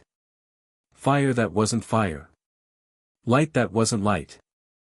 Something that the dragons had given him without knowing what it was, a spark of creation, untainted, unbroken, still carrying the echo of whatever had made them before Morgoth's corruption. Harry blazed with it. Not destruction. Not hunger. Just light, pure and overwhelming. Hermione raised her hand against the glare, but she was smiling. Harry, she breathed. You're beautiful. The fire died. Harry stood in the chamber, exhausted, trembling, but somehow lighter than he'd been in weeks. I found it, he said. There's something in me that isn't Morgoth's. Something older. The dragons gave me fire, but fire existed before the darkness. I can reach the source. Hermione lowered her hand. Her face was lit by the fading glow, and her eyes held something Harry had never seen directed at him before. Wonder. Admiration. And something deeper. You're incredible, she said. You know that, right? Absolutely, utterly incredible. Harry didn't know how to respond. He settled for honesty. So are you. You watched me turn into a pillar of fire and you didn't run. Why would I run? She walked toward him, closing the distance he'd put between them. You're mine, remember? And I'm yours. Whatever you are, monster, weapon, miracle, you're mine. She took his hand. Her fingers were cool against his overheated skin. Together, she said. Whatever happens next. Together. Harry felt the warmth in his chest, not fire, but something better, and realized he finally knew what to call it. Together, he agreed. And somewhere far away, in a realm between worlds, 3 ancient dragons watched through means that defied explanation, and the one called Smaug laughed with something that might have been pride. Spring arrived with muddy grounds and the promise of exams. Harry had been watching Quirrell all year, tracking his movements, noting his patterns, waiting for the moment when the possessed professor would make his move. The wait had been difficult. Everything in him screamed to act, to hunt, to eliminate the threat before it could harm anyone. But Dumbledore had asked him to wait. And Hermione had argued that patience was sometimes stronger than action. So he waited. Until the night Dumbledore left the castle. Harry felt it immediately, a shift in the magical atmosphere, a gap where the old wizard's presence had been. He found Hermione in the library, grabbed her arm, and pulled her into an empty classroom. "He's gone," Harry said. "Dumbledore. He just left." Hermione's face went pale. "Left? Left how? Left why? I don't know. But Quirrell knows. I can feel him, he's excited. Eager. Tonight's the night. We have to tell someone, there's no time. And who would believe us? A first year telling professors that another professor is possessed by a Dark Lord?" Harry shook his head. "We have to stop him ourselves." Hermione opened her mouth to argue, then closed it. "The third-floor corridor. The stone. He'll go for it tonight. While the headmaster's away. Then we go too." Her voice was steady. "We stop him." Harry felt pride surge through him. She wasn't hesitating. Wasn't backing down. Just accepting the situation and moving forward.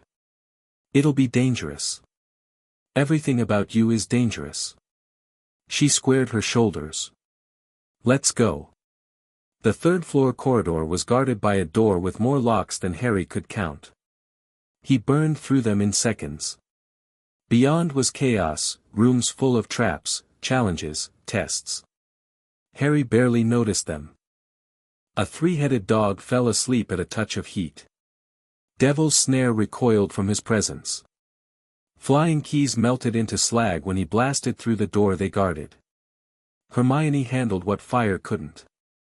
A giant chess set responded to strategy, not force. She played them through while Harry watched for threats. A logic puzzle with potions that would have stumped him forever fell to her brilliant mind in moments. They made an efficient team. Destroyer and thinker. Fire and intellect. And then they reached the final chamber. Quirrell stood before a mirror, the mirror of Eriste, Harry remembered from whispered conversations. "Shows your deepest desire." He was muttering to himself, hands pressed against the glass, frustration pouring off him in waves. "Where is it?" he snarled.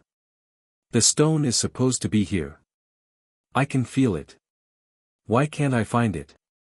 "Because you don't want to use it," Harry realized.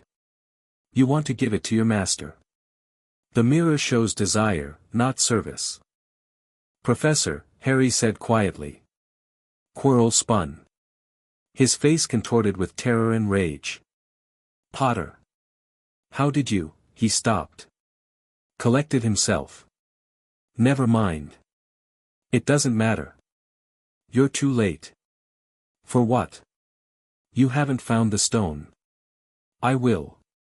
Quirrell's voice changed, became deeper, more resonant. Not his voice anymore. "And your presence may actually help."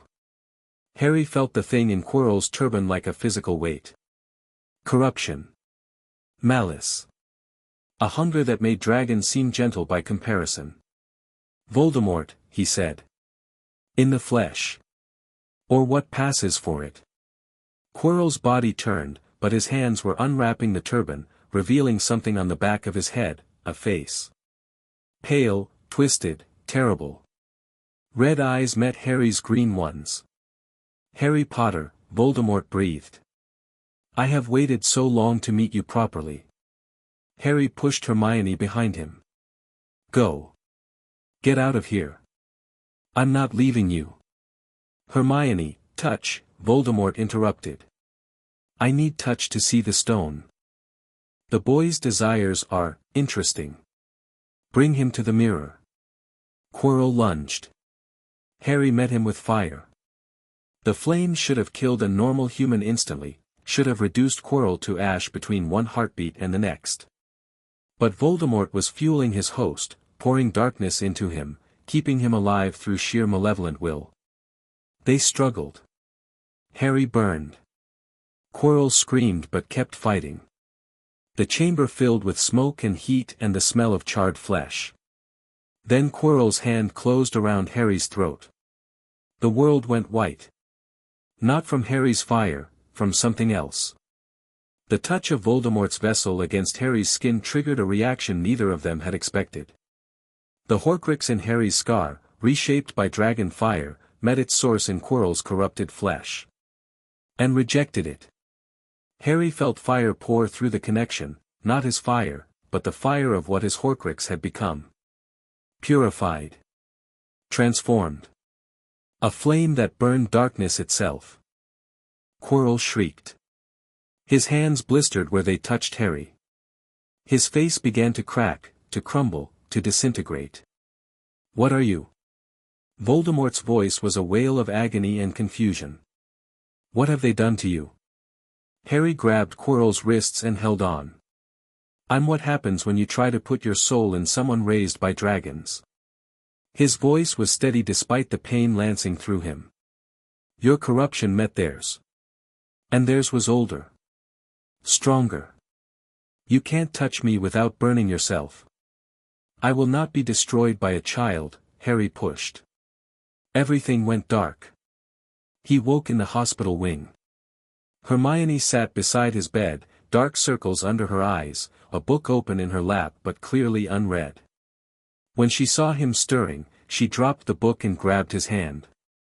3 days, she said. You've been out for 3 days. Don't ever do that to me again. Harry's throat felt like sandpaper. Quirrell. Dead. Crumbled to dust right in front of me. Her voice wavered. You killed him, Harry. By touching him. Good. Hermione's grip tightened. It's not good. I watched you collapse.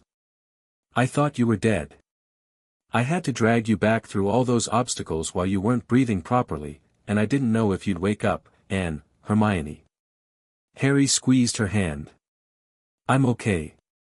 I'm here. She let out a shaky breath. I know. I know.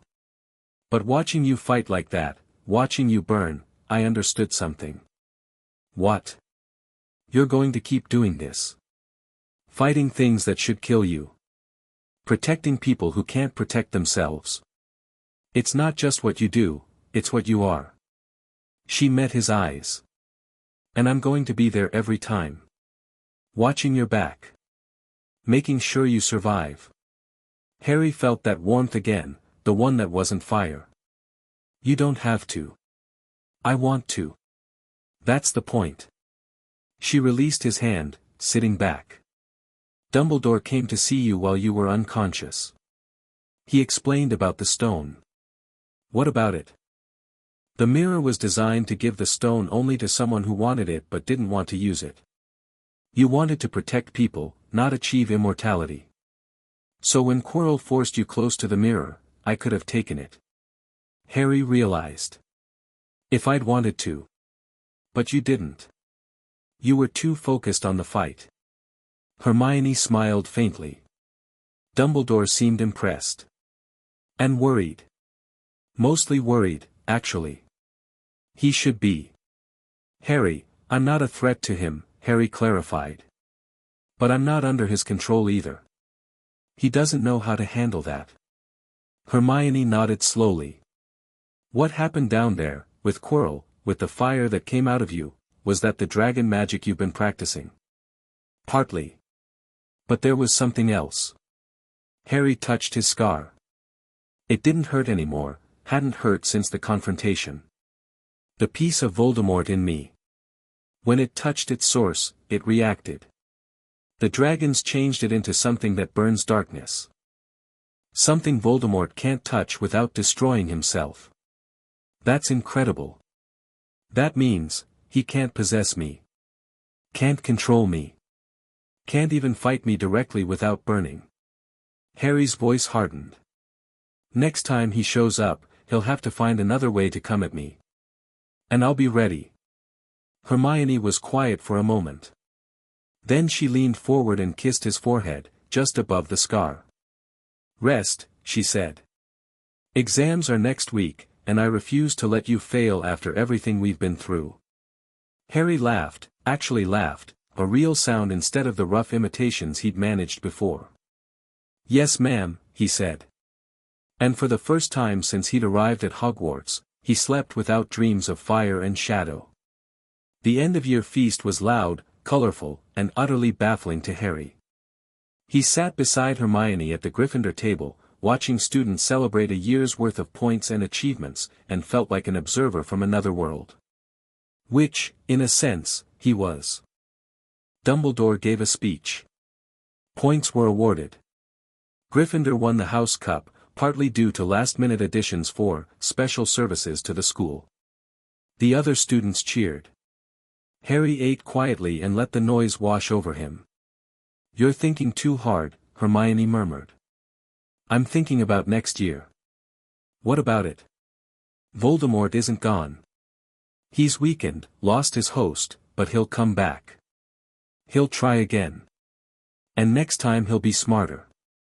Harry pushed food around his plate. I need to be ready. We need to be ready. Hermione's correction was automatic now.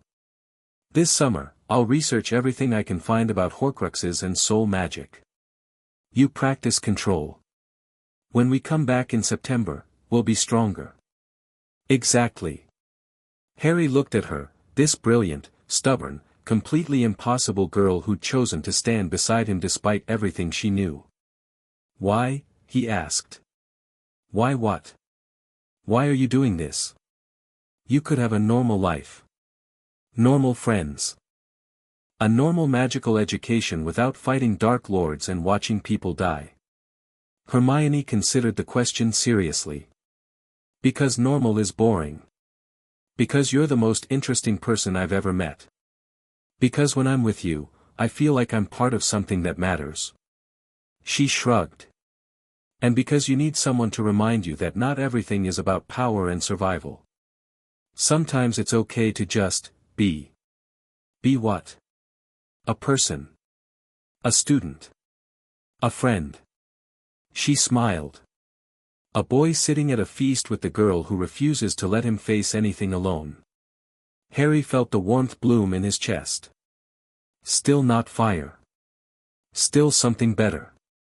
Thank you, he said quietly. You're welcome. She returned to her food. Now eat something. You lost weight while you were unconscious, and I don't want to hear complaints about the train food being insufficient. Harry ate. Around them, the feast continued, candles flickering, students laughing, a world going on without realizing how close it had come to ending. But for Harry, the only thing that mattered was the girl beside him and the promise they'd made.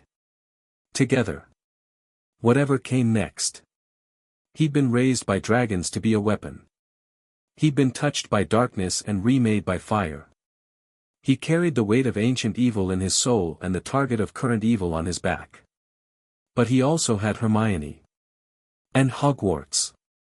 And the slow, terrifying, wonderful process of learning to be human. For now, that was enough. The train ride home was quiet. Harry and Hermione shared a compartment, watching the countryside roll past, comfortable in the silence. Will you be okay? She asked finally. Going back to, wherever you're going. The dragons will want a report. They'll be interested in what happened with Voldemort. And after that? Harry thought about it. The between place. The fire. The creatures who'd raised him with all the affection monsters could muster. After that, I'll come back, he said. This is home now. Hermione smiled. Good answer. The train pulled into the station. Students poured out, reuniting with families, saying goodbyes. Harry watched from the window, observing human connection in all its messy, complicated forms. See you in September, Hermione said, gathering her things. See you. She paused at the compartment door. Harry? Yes. When you get back to your dragons, tell them something for me. What? She grinned. Tell them they did a good job. You turned out all right. She was gone before he could respond.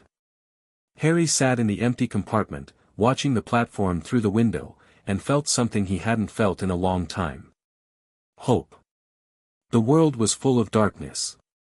Evil was real and powerful and patient. Voldemort would return. Morgoth's whispers would continue. Challenges he couldn't imagine were waiting.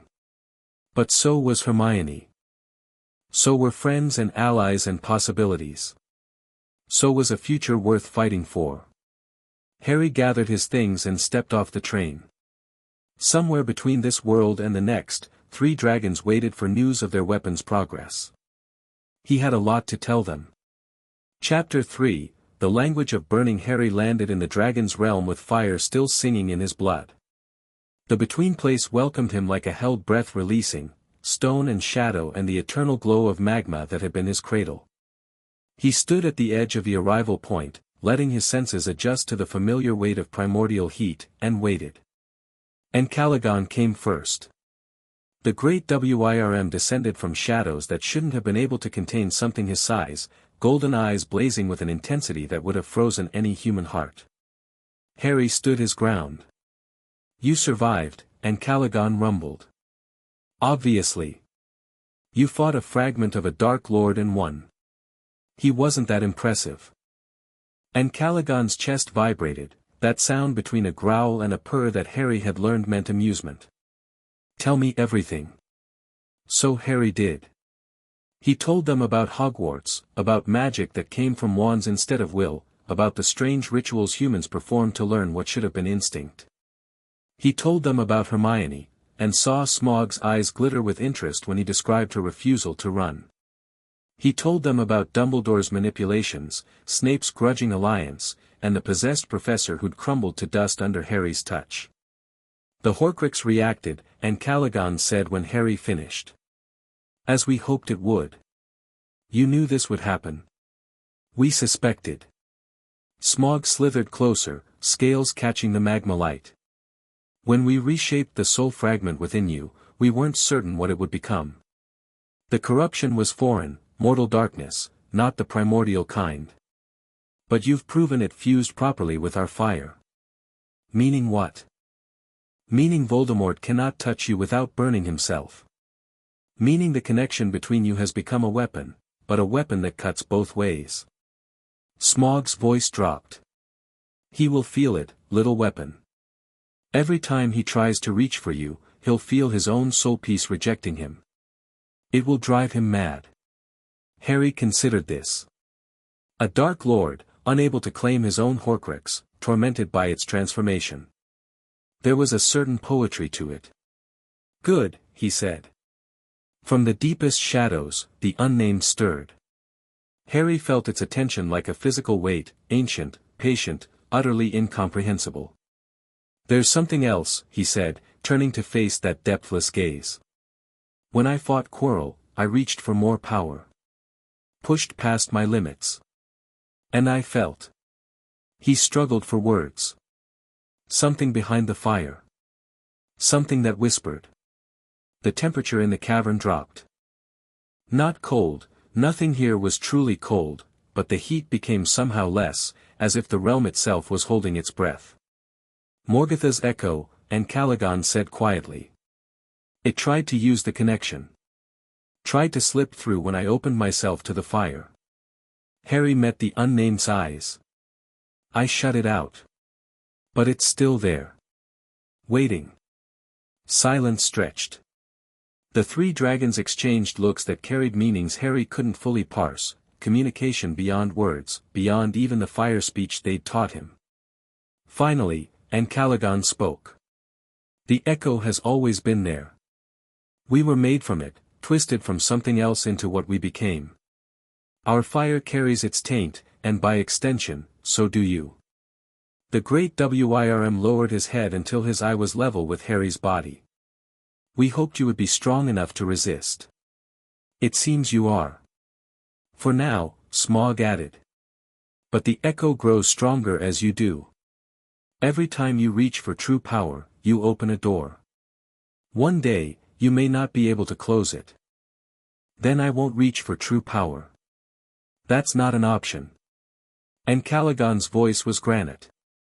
The enemies you face will not be stopped by half measures. Voldemort is a flickering candle compared to what stirs in the depths of reality. If you cannot master the full extent of your fire, you will fail when it matters most. So I'm supposed to what? Keep opening the door and hoping I can slam it shut each time? No. The voice came from the unnamed. Harry went still. In all his years among the dragons, he'd never heard the eldest speak. Its voice was like the grinding of continents, slow, vast, utterly beyond human scale.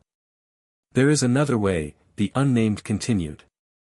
The fire you carry was corrupted long ago, but corruption is not original state. Before Morgoth twisted us, we were something else. That something still exists, buried beneath the darkness. You touched it once, in the chamber with the mirror. The light that is not light. Harry remembered. The moment of pure brilliance, untainted by hunger or malice. The spark of creation itself. The flame imperishable, the unnamed said. The fire that Morgoth sought to claim but could never truly possess. It exists in all fire, even corrupted fire. Even you. How do I reach it without opening the door to Morgoth's echo? By understanding what the echo truly is. The unnamed's gaze bore into him. Morgoth whispers because he wants to be free. He offers power because power is all he understands. But the flame imperishable is not about power. It is about creation. Purpose. Will shaped by love rather than hunger. Harry frowned. Love? The force that makes rather than takes. The choice to build instead of destroy. The decision to protect rather than consume. The unnamed's voice softened, still vast, but somehow gentler. You carry darkness, child. But you also carry light. The question is which one you feed. The cavern fell silent again. Harry stood among the three ancient beings who'd raised him, processing words that felt like they should have been simple but carried weight he couldn't fully grasp. The human girl, Smaug said eventually. Hermione. She matters to you. Yes. Why? Harry thought about it. About her hand in his. About her refusal to run. About the way she saw him, not as weapon or threat or mystery, but as a person worth understanding. She makes me want to be better, he said finally. Not stronger. Better. There's a difference. Smaug's expression shifted into something Harry had never seen on a dragon's face. Something almost soft. That, he said quietly, is the beginning of wisdom. Harry spent 2 weeks in the between place. He trained with renewed focus, but differently than before. Instead of reaching for maximum power, he practiced precision. Control. The art of touching the fire without letting it consume him. The unnamed guided him. Not with words, it had spoken more in that single conversation than in all the years Harry had known it, but with presence. When Harry reached too far, he felt the ancient dragon's attention sharpen, a warning without words. When he found the balance, he felt something like approval. Slowly, he began to understand. The fire wasn't a tool to be wielded. It was a relationship to be navigated. Morgoth's echo wanted to use Harry as a door, but doors could be opened from both sides, and Harry could choose which direction he faced.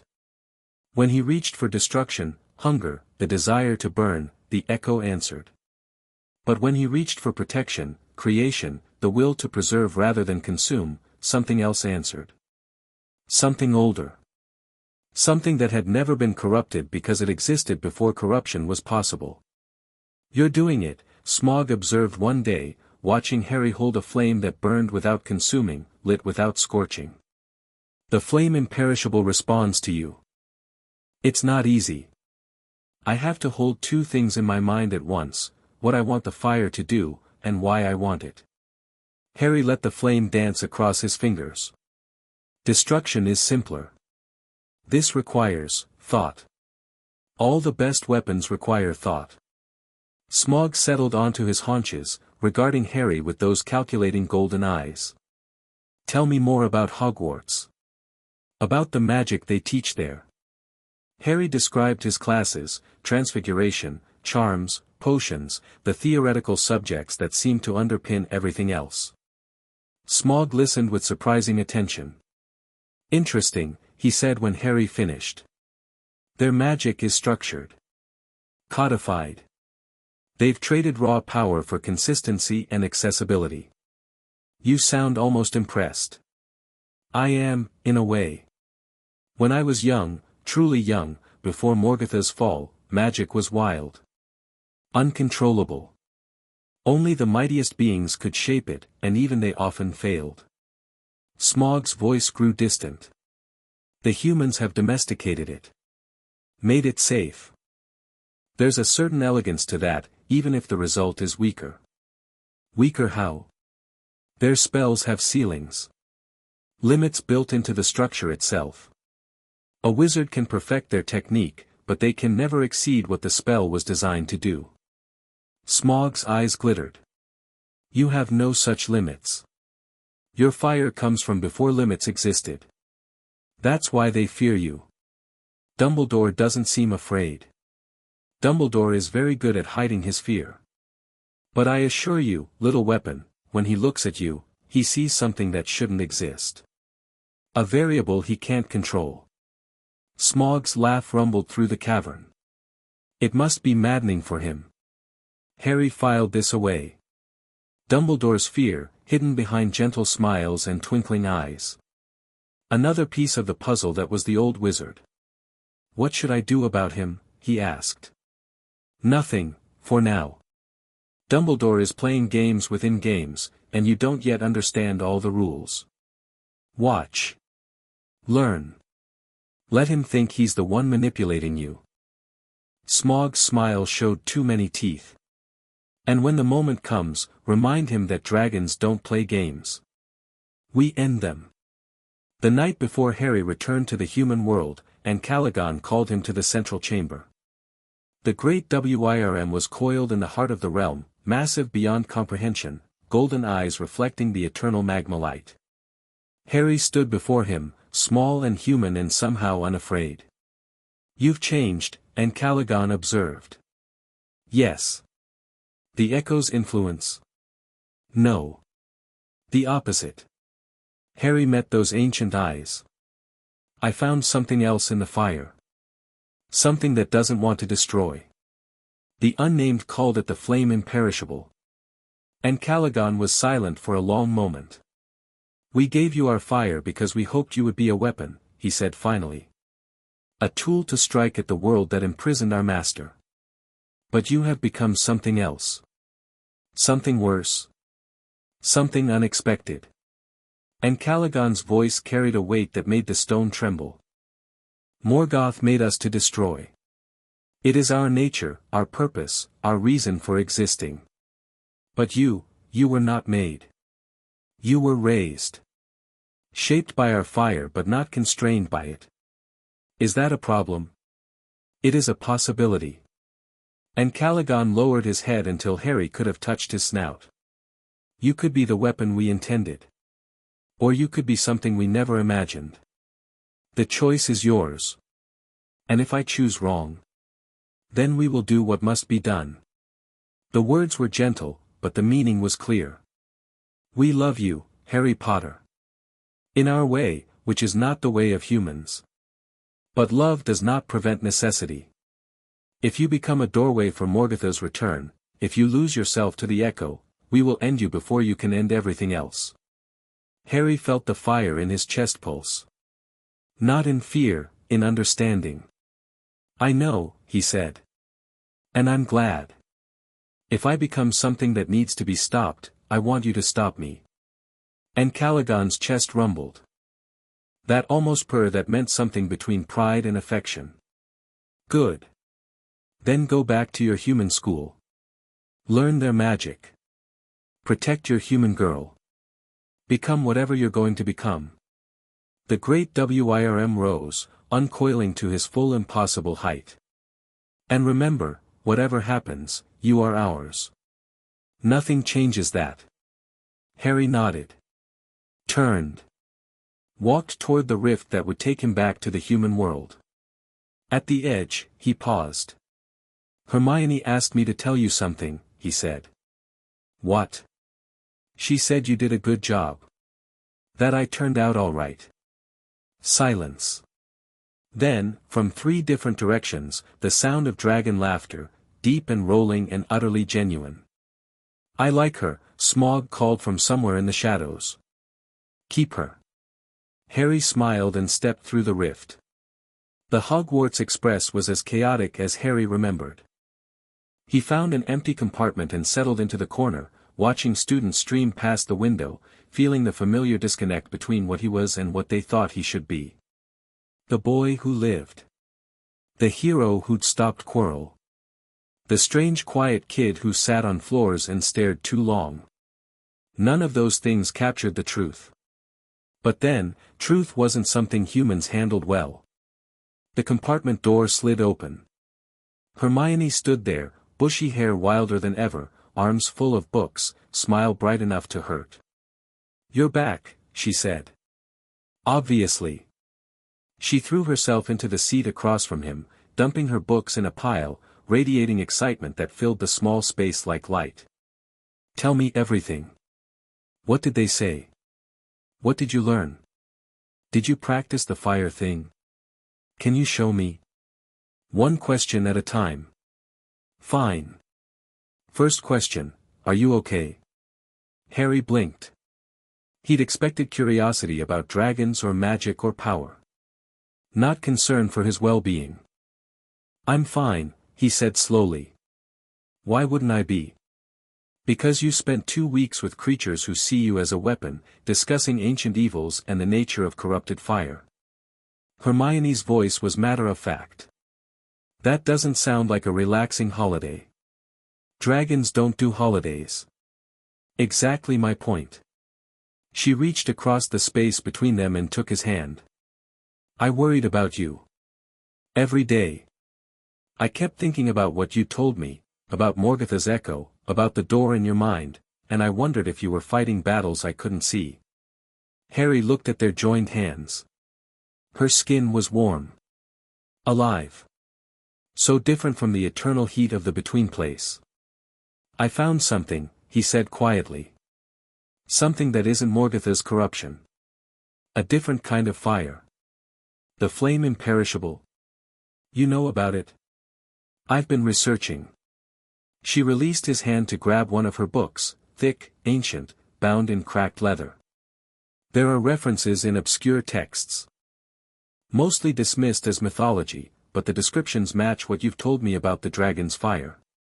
An original flame, uncorrupted, that existed before darkness was possible. Harry took the book, flipping through pages of dense text. Where did you find this? The restricted section. McGonagall gave me expanded access after last year, apparently surviving a troll and a Dark Lord fragment earns certain privileges. Hermione's smile held an edge. I've been building a library. Everything I can find about ancient magic, soul bonds, primordial beings. If we're going to face whatever comes next, I want to understand it. We. Obviously we. Did you think I was going to let you walk into darkness alone? She shook her head. Harry, I spent 2 weeks reading about things that should have driven me mad. Entities older than the world. Magics that break the rules I thought were fundamental. And you know what I realized? What? None of it matters as much as making sure you survive. Her voice was fierce. You're my friend. My person. Whatever cosmic horror is lurking in your soul, whatever ancient evil wants to use you as a doorway, I'm going to be there, helping you fight it. That's not negotiable. Harry felt that warmth again. The one that wasn't fire. The one he'd finally learned to name. I talked to Smaug about you, he said. Did you? What did the magnificent fire-breathing lizard have to say? He said to keep you. Hermione's expression softened. Did he? That's almost sweet, in a terrifying, dragon logic kind of way. He also said you were interesting. For a dragon, that's high praise. I'll take it. She settled back in her seat, pulling another book from her pile. Now, we have 6 hours until we reach Hogwarts. I'm going to brief you on everything I've learned about soul magic, and you're going to tell me about your training. Deal? Deal. The train rumbled north, carrying them toward another year of mystery and danger. But for now, in this small compartment, there was only the two of them, exchanging knowledge, planning strategies, building something that felt more real than anything Harry had known. He still wasn't sure what to call it. But he was learning that some things didn't need names to be valuable. Hogwarts loomed against the twilight sky, ancient and imposing. Harry stood at the edge of the lake, watching carriages carry older students up the winding path, and felt the castle's magic press against his senses. It was different this year, he could feel more, sense deeper. His training with the flame imperishable had opened something in him, a sensitivity to magical resonance that hadn't been there before. The castle was old. Older than the founders who'd claimed to build it. Layered with protections and purposes that went back further than recorded history. Interesting. Mr. Potter. The voice was soft, almost hesitant. Might I have a word? Harry turned. A small creature stood behind him, vaguely humanoid, with enormous ears and eyes like tennis balls. A house elf, he realized. The same species as the one who'd shown him the room of requirement. You're not Dobby, he said. No, sir. Dobby is being another elf entirely. The creature wrung its hands. I is needing to warn you, sir. Warn me about what? Terrible things, sir. Terrible things is being planned for Hogwarts this year. There is being danger, mortal danger, and Harry Potter sir must not be returning to school. Harry studied the elf. It was terrified, trembling, clearly acting against some sort of compulsion. House elves were bound to their masters, he remembered from Hermione's research. This one was risking punishment just by speaking to him. Who sent you? He asked. I cannot be saying, sir. I cannot, the elf's face contorted with pain, as if fighting against invisible chains. Please, sir. Please be staying away. The danger is being too great. What kind of danger? Ancient evil, sir. Something that should be staying buried. It is being woken, and Harry Potter sir is being in its path. The elf's voice dropped to a whisper. The air is returning. The chamber is opening. And those who is not being pure will be dying. Before Harry could respond, the elf vanished with a crack of displaced air. Harry stood alone at the lake's edge, processing. Ancient evil. Something buried. An air returning and a chamber opening. It sounded like a riddle. Or a warning. Or both. He walked back toward the carriages, turning the elf's words over in his mind. Hermione would want to know about this. She'd want to research, air of what? Chamber where? Why would house elves care about purity? But something else nagged at him. The elf had said ancient evil. Had said buried. Had said woken. Harry touched his scar. It didn't hurt, hadn't hurt since he'd destroyed Quirrell's connection, but the Horcrux remained. The reshaped soul fragment that connected him to Voldemort. If something ancient was waking, would he feel it?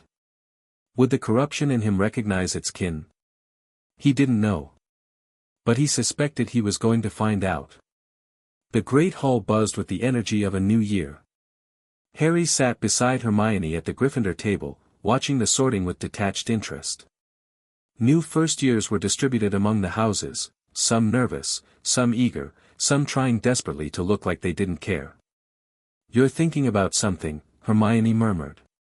An elf warned me not to come back. Said there's danger this year.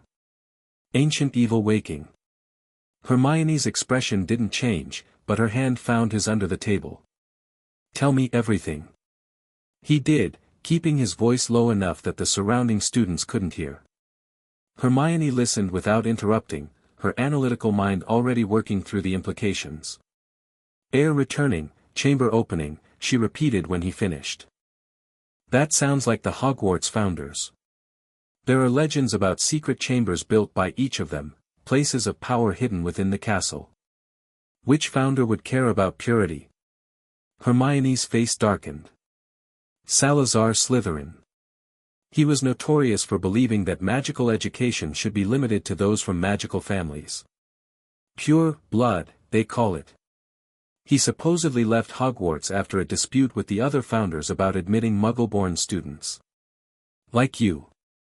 Like me. Her grip on his hand tightened.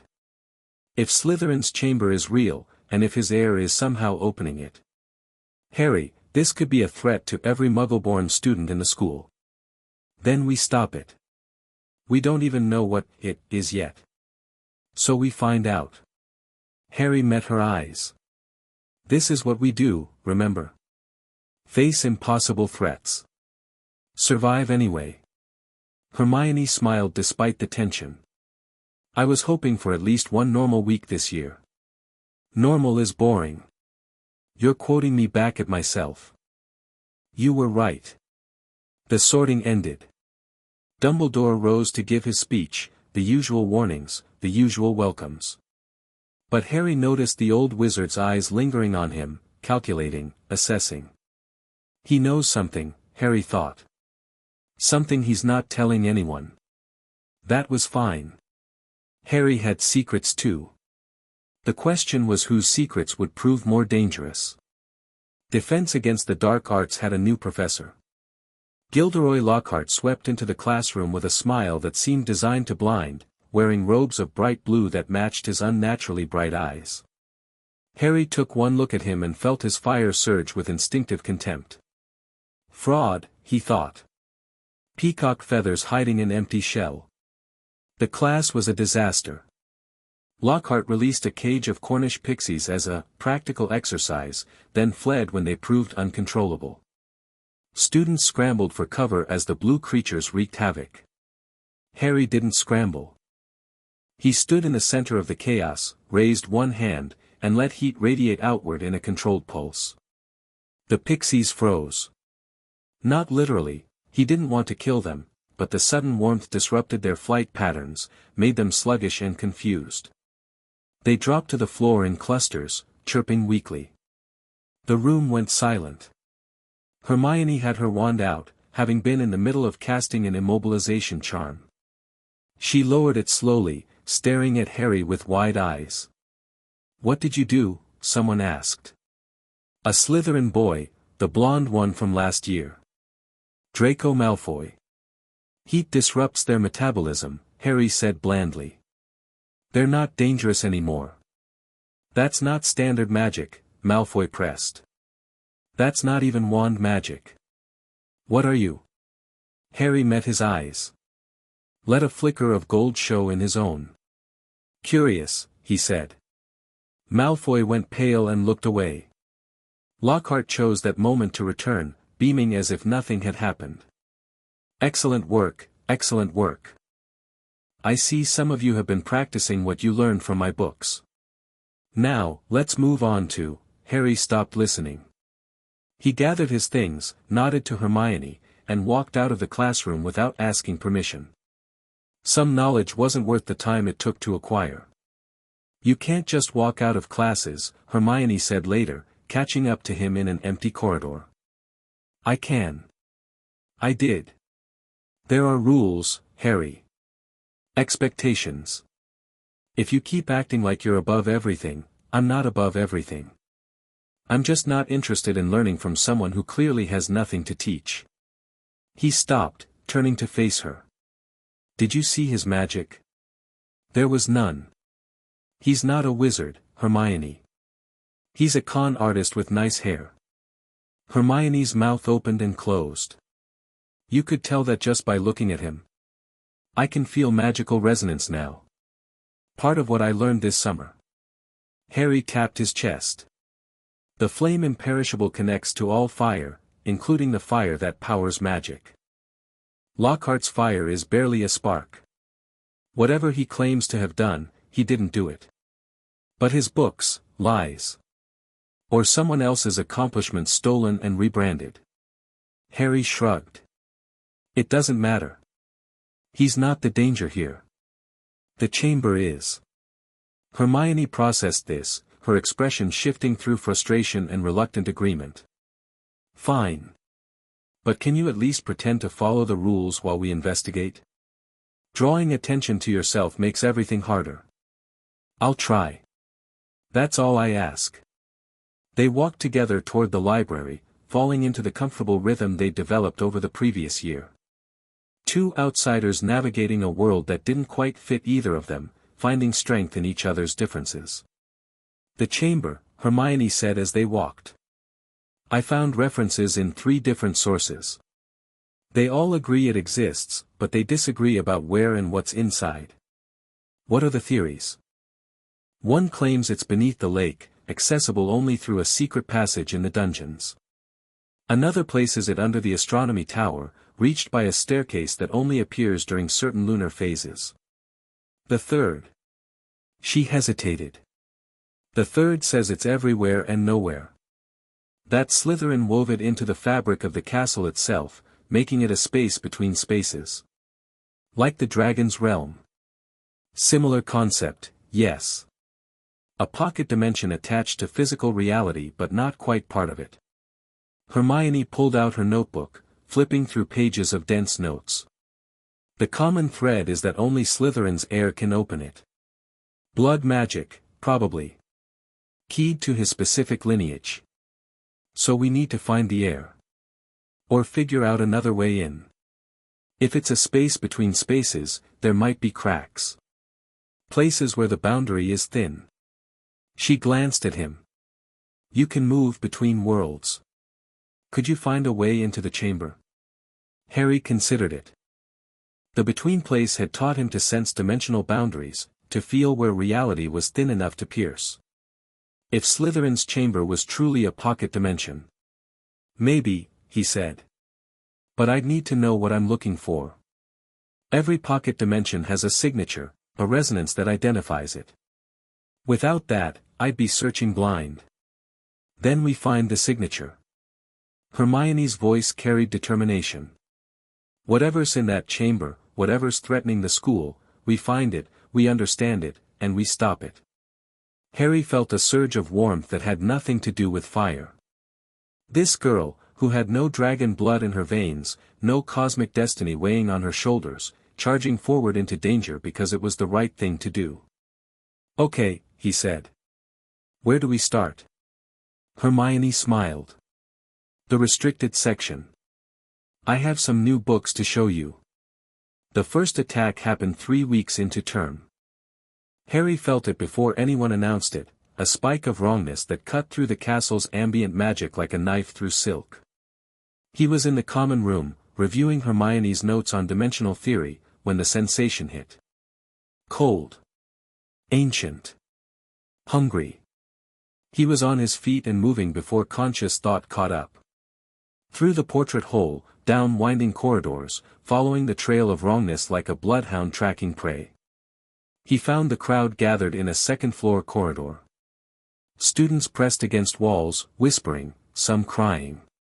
Teachers pushed through, creating space around something Harry couldn't yet see.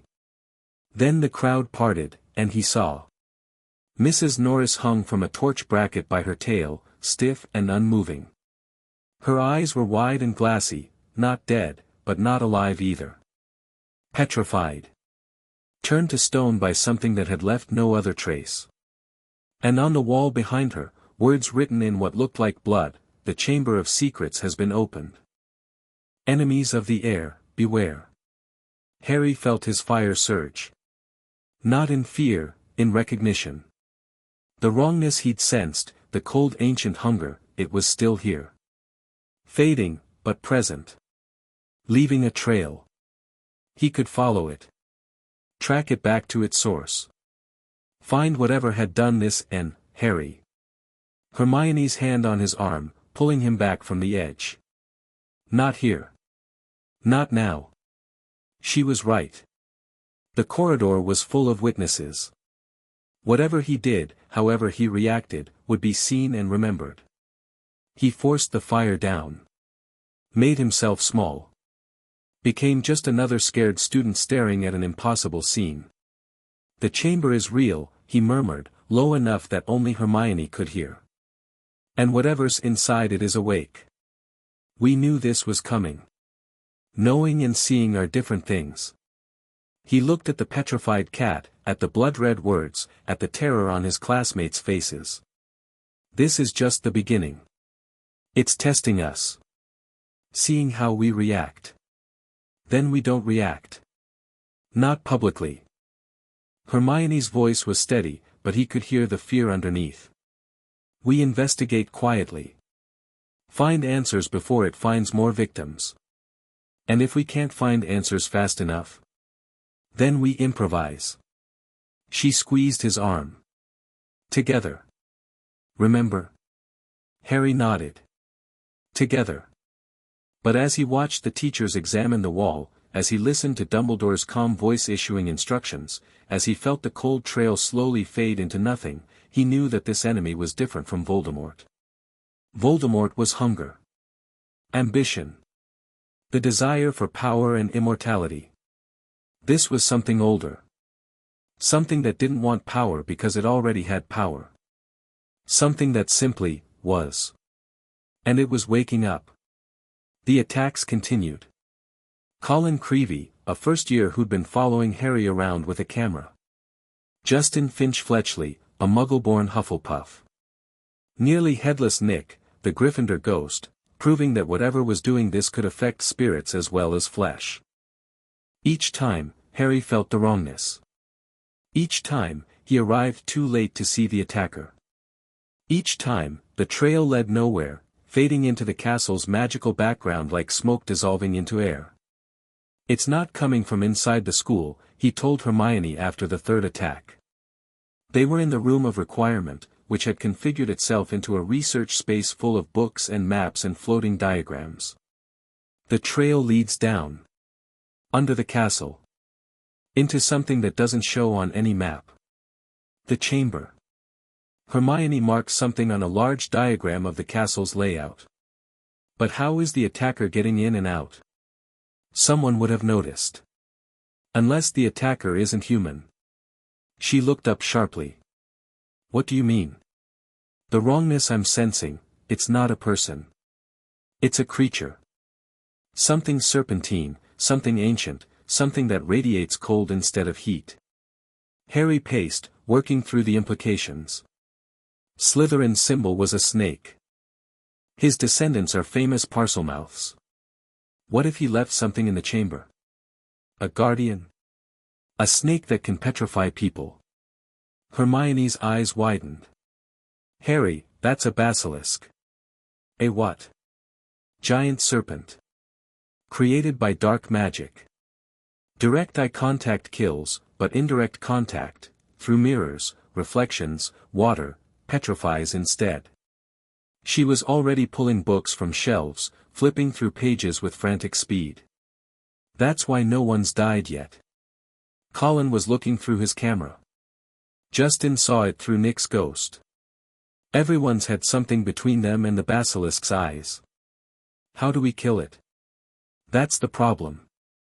Basilisks are nearly indestructible. Their scales deflect most magic. Their venom is one of the deadliest substances in existence. The only recorded kills have been by roosters, the crow of a rooster is fatal to them, or by destroying their eyes. Harry thought about this. A creature that killed with its gaze.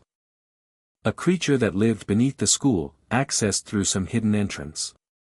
A creature controlled by an heir who could speak to snakes. I can speak to snakes, he said slowly. Hermione stopped flipping. What? Parseltongue. I learned it, or discovered it, when I was young. The dragons thought it was related to the fire speech they taught me. He met her eyes. If this basilisk responds to commands, and if I can give commands. You could control it. Or at least confuse it. Hermione's expression shifted through fear and hope. But that would mean confronting it directly. Getting close enough to speak. I've faced worse. Not alone. I won't be alone. I'll have you. He reached out, taking her hand. You figure out where the chamber is. How to get in. I'll figure out how to survive once we're there. Hermione held his gaze for a long moment. Then she nodded. Together, she said. Together. They worked through the night, piecing together clues from a dozen different sources. And slowly, the picture became clear. The entrance was in a bathroom. A bathroom that had been abandoned for years because of a ghost who haunted it, a ghost who had died 50 years ago, the last time the chamber was opened. A ghost who might remember how she died. Moaning Myrtle was exactly as unpleasant as her reputation suggested. Harry and Hermione found her floating in her usual stall, weeping dramatically, apparently inconsolable about some long-ago slight. But when Harry mentioned the chamber, her tears stopped instantly. You want to know how I died? Her voice was almost eager. No one's ever asked before. Not properly. We're asking now, Harry said. Myrtle floated closer, her translucent face hungry for attention. I was hiding in here. Crying. Because Olive Hornby was making fun of my glasses. She preened slightly, as if being bullied was a mark of distinction. Then I heard something. A boy talking, but not in a language I understood. Hissing sounds. And then I saw eyes. Where? Hermione pressed. Where were the eyes? There. Myrtle pointed at one of the sinks. Over by that tap. Great big yellow eyes. And then I was dead. Harry moved to the sink, examining it closely. Old brass fittings, chipped porcelain, nothing obviously unusual. But when he leaned closer, he felt it, a resonance. The faintest hint of the wrongness he'd been tracking all year. There's a snake carved on the tap, he said. Hard to see unless you're looking for it. Hermione knelt beside him, tracing the tiny serpent with her finger. This is it. This is the entrance. But how do we open it? Harry thought about the creature below. About the heir who controlled it. About the language they shared. He focused on the carved snake and spoke. The sound that emerged was nothing like human speech. It was hissing, sibilant, ancient, a language that vibrated in his chest and made his fire respond. Open. The sink shuddered. Then, with a grinding of ancient mechanisms, it began to move, sinking into the floor, revealing a dark shaft that descended into unknown depths. Merlin's beard, Hermione breathed. Stay here. Harry moved toward the shaft. Don't even finish that sentence. She grabbed his arm, pulling him back. We discussed this. Together. Whatever's down there, we face it together. Hermione, a basilisk, can kill with a look. I know. I've been thinking about that. She reached into her bag and pulled out 2 items, a small mirror and a blindfold made of black silk. We don't have to see it to fight it. You track it by resonance. I guide us both through the mirror, watching reflections only. We never meet its gaze directly. Harry stared at her. You planned this. I research everything. That's what I do. She tied the blindfold around her head, leaving it loose enough to pull down when needed. Now stop arguing and let's go save some petrified people. Harry felt that warmth again, the one that burned brighter than dragon fire. I love you, he said. The words came out before he could stop them. Hung in the air between them like something fragile and precious. Hermione's breath caught. Even behind the blindfold, he could see her expression shift, surprise, wonder, joy. I love you too, she said quietly. Now let's go kill a basilisk. She jumped into the shaft before he could respond. Harry followed, and darkness swallowed them both. The chamber was vast. Harry could sense its dimensions through the fire in his chest, a cathedral of stone buried beneath the lake, its walls carved with serpents, its floor covered in centuries of accumulated water and debris. The wrongness was everywhere here, permeating the very rock, and at its center. Something massive. Something ancient. Something that was stirring even now, responding to their presence. "It knows we're here," he murmured. Hermione had pulled down her blindfold, holding the mirror at an angle that let her see behind them without risking direct eye contact. "Where?" "Ahead. Maybe 100 meters. It's..." He paused, reaching for the flame imperishable sensitivity. "Coiled. Waiting. There's something else too. Someone else. The air. Maybe." He took her hand, guiding her forward through the darkness. "Stay close. If I say down, drop immediately. Don't ask questions." "Understood." They moved through the chamber, past towering pillars carved with snake motifs, past pools of stagnant water that reflected nothing. The wrongness grew stronger with every step, pressing against Harry's senses like a physical weight. And then they reached the central platform. A massive stone face dominated the space, Slytherin himself, Harry assumed, carved into the rock with expressions of cold disdain. Before it, a figure lay crumpled on the wet floor. Small. Red-haired. Familiar. "Ginny Weasley," Hermione breathed. Harry had seen the girl around Gryffindor Tower, Ron's little sister, first year, quiet and nervous. She wasn't moving now. "She's alive," he said, feeling for her fire. "Barely. Something's draining her." "Something or someone?" A new voice echoed through the chamber. "Young, cultured, utterly cold. Clever girl. You're correct, it's someone." Harry spun. A figure stood in the shadows by Slytherin's statue, a boy who looked about 16, handsome in a sharp-edged way, holding a wand that wasn't his own. "Ginny's wand." "Tom Riddle, I presume," Harry said. The figure's eyes widened slightly. "You know my name." "I know a lot of things." Harry let fire flicker in his eyes, not enough to blind, just enough to light. "You're Voldemort. Or you were, before you split your soul into pieces." "Ah." Tom's smile was like a knife's edge. "So the rumors are true. The boy who lived does carry a piece of me." He stepped forward, examining Harry with unsettling intensity. "I could feel it, you know. The moment you entered the chamber. My Horcrux, calling to its source. Except it's not yours anymore." Harry's voice was flat. "The dragons changed it. Burned it into something else. You can't claim it." "Dragons." Tom laughed, a sound utterly devoid of warmth. "So that's where you've been. With the servants of Morgoth himself." He circled them slowly, predatory. "You think that makes you special? You think borrowed power from ancient evils will protect you? I don't need protection. I need information."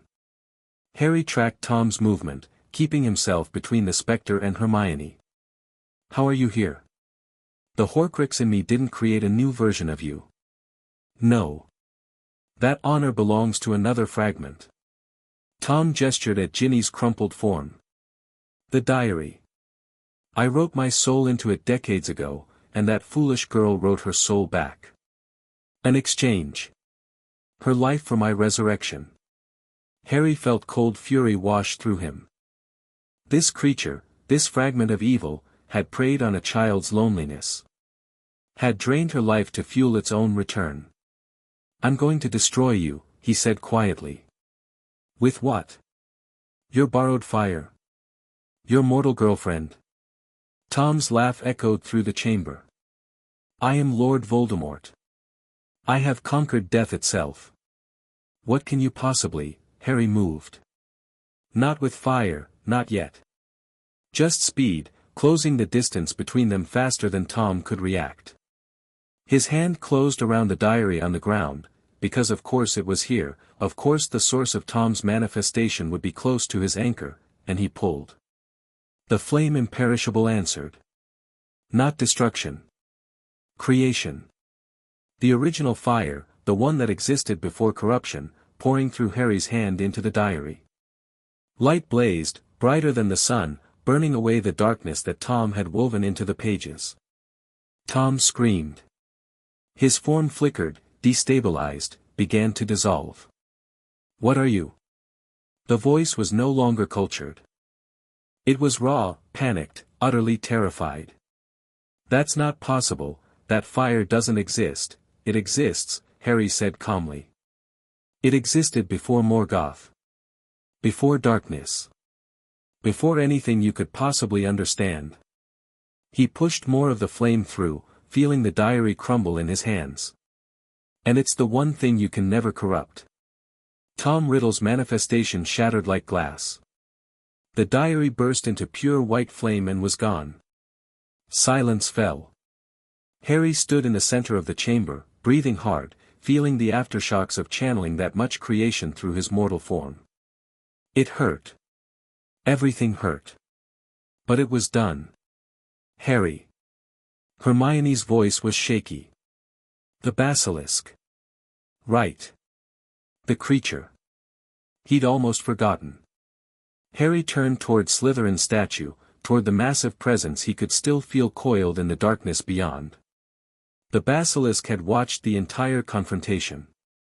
Had seen its master's shade destroyed. And now it was moving.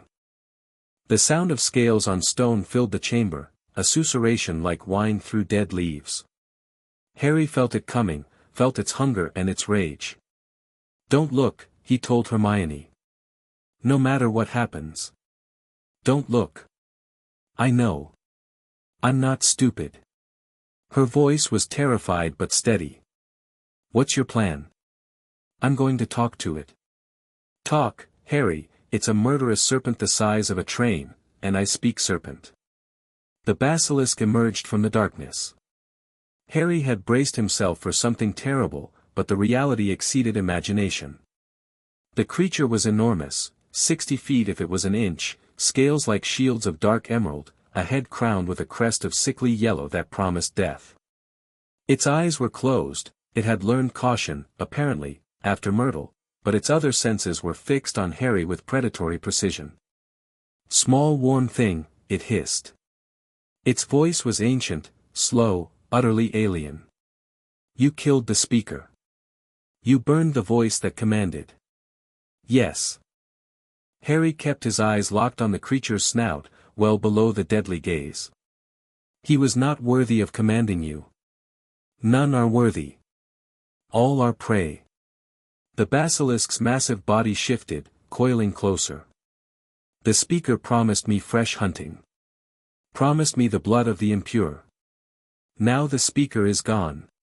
And I remain.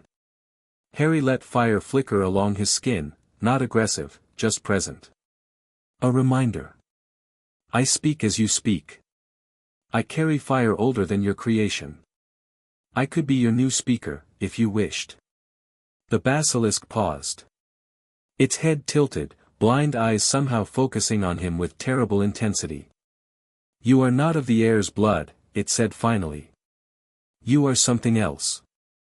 Something wrong. Wrong. Fire touched. Corruption marked. Ancient things have changed you. The basilisk's tongue flickered, tasting the air. But also, something pure.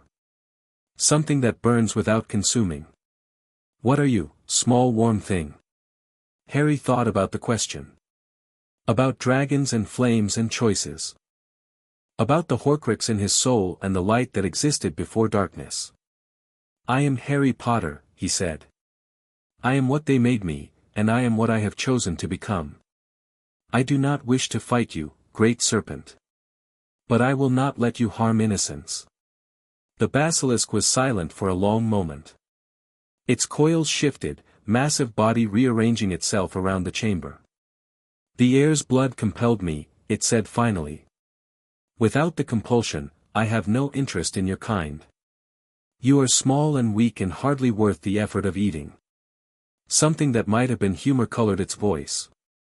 Leave this place, Fire touched. Take the dying girl and go. I will sleep again, and perhaps in another 1,000 years, someone will wake me to something more interesting than politics. Harry felt tension he hadn't known he was carrying drain away. Thank you, he said. Do not thank me. The basilisk began to retreat toward its hiding place behind the statue. Thank the fire you carry. It is the first warmth I have felt since my creation. I find I do not wish to extinguish it. The great serpent vanished into darkness. Harry stood in the chamber's sudden silence, feeling Hermione's hand grip his arm hard enough to bruise. What happened? She demanded. What did you say to it? I convinced it that I wasn't worth killing. Harry moved toward Ginny's crumpled form, kneeling beside her. She's still breathing. We need to get her to the hospital wing.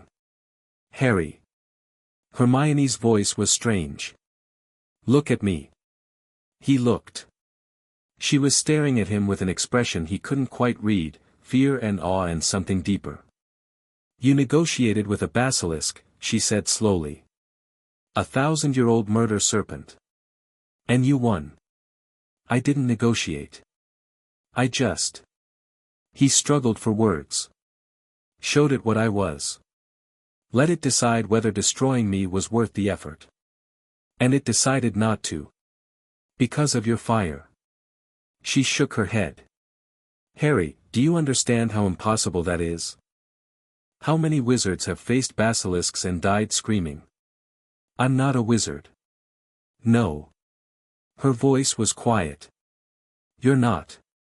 She helped him lift Ginny, supporting the unconscious girl between them. Together, they began the long climb back toward the surface. And in the darkness behind them, something ancient and terrible settled back into sleep, dreaming of fire that burned without consuming. Dumbledore met them at the entrance to the chamber. The old wizard stood alone in Myrtle's bathroom, wand in hand, face carved from ice. When Harry emerged carrying Ginny Weasley, those blue eyes fixed on him with an intensity that promised reckoning. Miss Granger, Dumbledore said quietly. Please take Miss Weasley to the hospital wing. I will speak with you later about unauthorized expians. Hermione hesitated, clearly unwilling to leave Harry alone. But Harry nodded, and she went, supporting Ginny's weight with difficulty. The bathroom door closed. Harry faced Dumbledore alone. You destroyed another Horcrux, Dumbledore said. The diary, yes. Harry felt exhaustion pressing down on him, the aftereffects of channeling that much creation. Tom Riddle was using it to manifest. He planned to drain Ginny's life and resurrect himself. And you stopped him. Yes. With fire that should not exist. Dumbledore's voice was calm, but his eyes blazed. I felt it, Harry. Across the entire castle. A light that burned away darkness. Something that predates the very concept of corruption. Harry said nothing. The flame imperishable, Dumbledore continued. I thought it was a myth. A story the Astari told about the beginning of creation. But you carry it. You have access to fire that existed before Morgoth's fall. The dragons taught me, Harry said finally. Not how to create it, no one can create it, but how to reach it. How to touch the part of all fire that was never corrupted. And you used it to destroy a piece of Voldemort's soul. Yes. Dumbledore was silent for a long moment. His expression shifted through emotions Harry couldn't fully track, fear, hope, calculation, something that might have been respect. You are more than I anticipated, he said finally. More than anyone anticipated. A boy raised by dragons, carrying corrupted fire and pure light in the same soul. You shouldn't be possible, Harry. And yet here I am. Yes. Here you are. Dumbledore sighed, suddenly looking old. I have spent decades planning for Voldemort's return. I have moved pieces into place, arranged circumstances, prepared contingencies. But you. He shook his head. You are the piece that doesn't fit. The variable I cannot control or predict. Is that a problem? I don't know. The honest uncertainty in Dumbledore's voice was almost more unsettling than his usual confidence. You have power that could save the world. You have power that could destroy it. And I have no way of knowing which you will choose. Harry thought about the question. About Morgoth's whispers and the flame imperishable. About destruction and creation. About the choice that the unnamed had described, feeding darkness or feeding light. Neither do I, he admitted. But I'm trying to choose right. That has to count for something. Dumbledore studied him for a long moment. Then, slowly, he nodded. It does, he said quietly. It counts for a great deal, in fact. He turned toward the door. Rest, Harry. You've earned it. And next year, perhaps we should work together rather than around each other. Perhaps. Dumbledore left. Harry stood alone in the abandoned bathroom, feeling the weight of the year's events settle onto his shoulders. He'd destroyed 2 Horcruxes now. Faced 2 manifestations of Voldemort. Negotiated with a basilisk and lived to tell about it. And somewhere, in dreams or in shadows or in spaces between worlds, Morgoth's echo was watching. Waiting. Planning. The war wasn't over. It was barely beginning. But for now, Harry climbed out of the bathroom and went to find Hermione. She'd be worried. She'd have questions. She'd want to analyze everything that had happened. And honestly, that sounded perfect. The year ended quietly. Ginny recovered. The petrified students were restored. Lockhart, in a turn of events that surprised no one who'd been paying attention, was revealed as a fraud and fled the school in disgrace. Harry sat beside Hermione on the Hogwarts Express, watching the countryside roll past, feeling something he hadn't felt in a long time. Peace. You're smiling, Hermione observed. I'm trying it out. How does it feel? Harry considered. Strange. But good. He turned to look at her. Thank you. For what? For everything. For being there. For not running away when you saw what I could do. Hermione reached over and took his hand. I told you, you're mine. Whatever you are, whatever you become, you're mine. And you're mine. Exactly. She squeezed his fingers. Now, I've made a reading list for the summer. If we're going to face whatever comes next, we need to be prepared. Harry looked at the stack of books she produced from her bag. It was larger than he was comfortable with. You want me to read all of those? I want us to read all of those. Together. Research is better when you have someone to discuss with. Harry thought about a summer of books and theories and Hermione's relentless curiosity. It should have seemed tedious. Instead, it sounded like exactly what he needed. Okay, he said. Where do we start? Hermione beamed and handed him the first book. Harry opened it, settled into his seat, and began to read. The train carried them south, away from castles and chambers and sleeping serpents. Toward a summer of preparation. Toward a future neither of them could fully predict. But they would face it together. That was the important part. Chapter 4, What Wolves Fear. The summer rain hammered against the windows of the small cottage Hermione's parents had rented in the Scottish Highlands. Harry sat cross-legged on the floor, he still couldn't get comfortable on human furniture, surrounded by books, notes, and the remnants of dinner. You're not eating enough, Hermione said without looking up from her own stack of research. I ate 3 bites of chicken and half a potato is not eating. She set down her quill and fixed him with that look, the one that meant she was about to be stubborn about something. Harry, you channel primordial fire through your body on a regular basis. That requires energy. Actual, physical energy that comes from food. Dragons don't eat much. You're not a dragon. We've established this.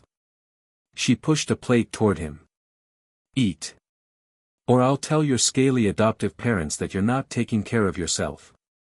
Harry felt his mouth twitch. You'd threaten me with Smog.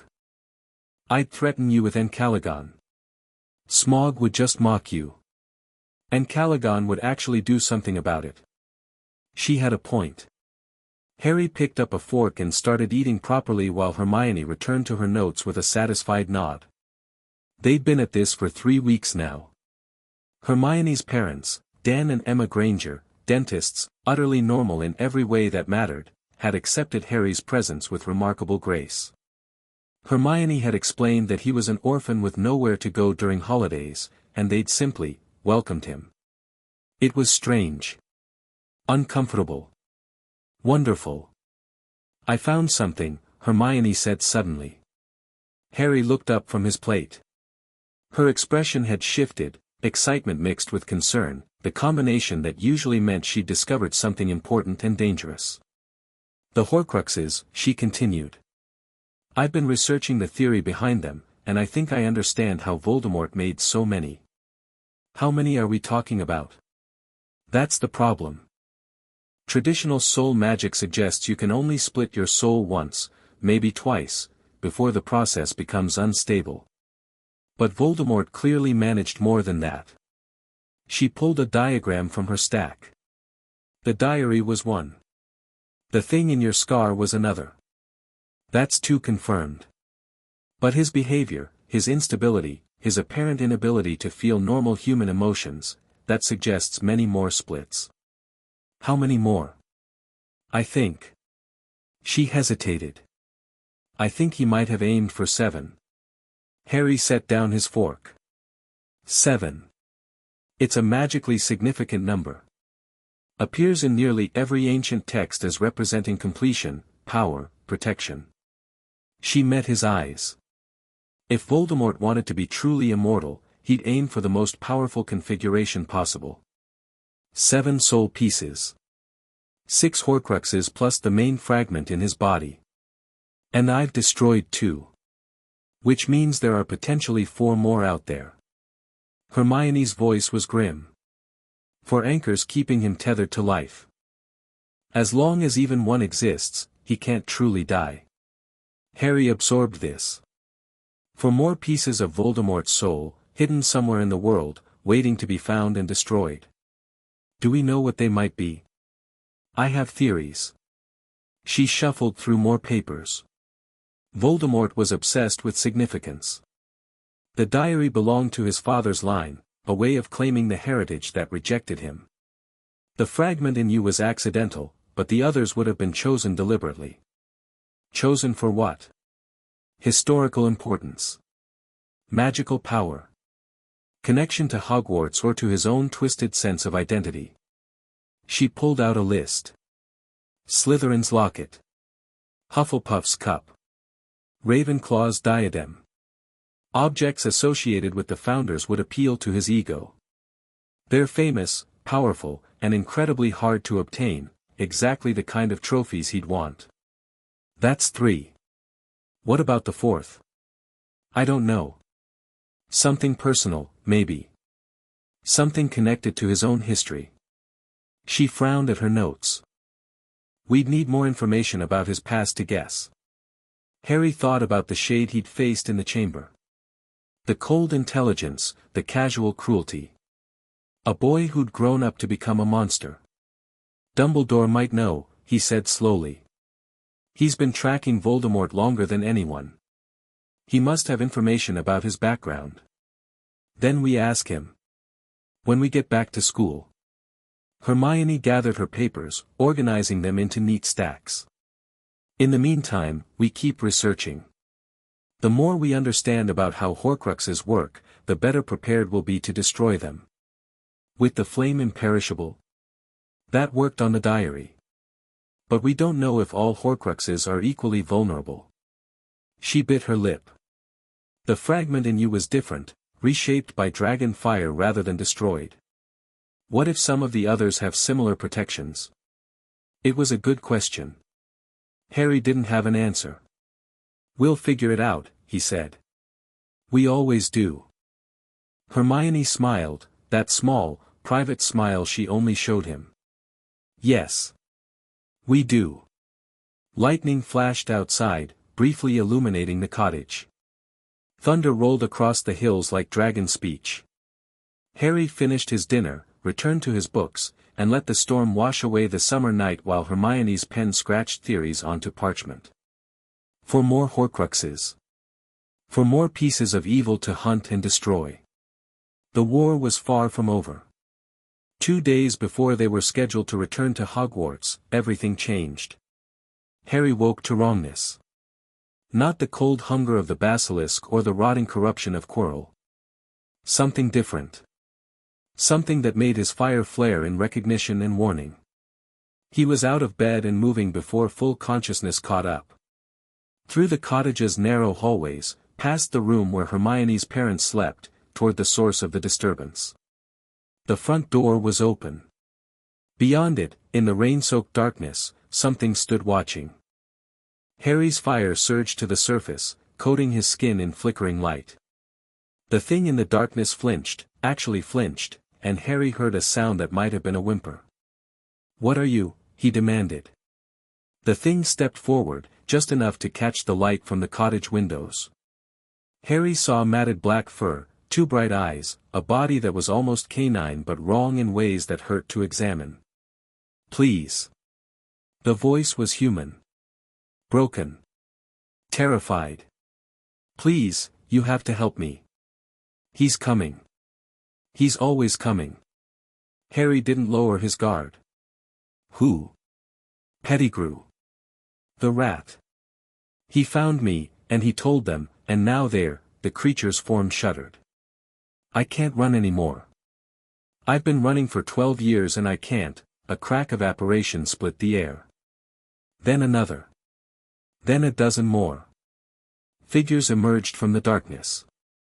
Robed. Masked. Wands raised. Death Eaters. "Harry." Hermione's voice from behind him. She'd woken too, drawn by the disturbance. "What's happening?" "Get your parents," Harry said without turning. "Get them out. Now." "But, now." She ran. Harry stepped forward, putting himself between the cottage and the approaching figures. "The Blood Traitor and the Potter Boy," one of the Death Eaters said. His voice carried cruel amusement.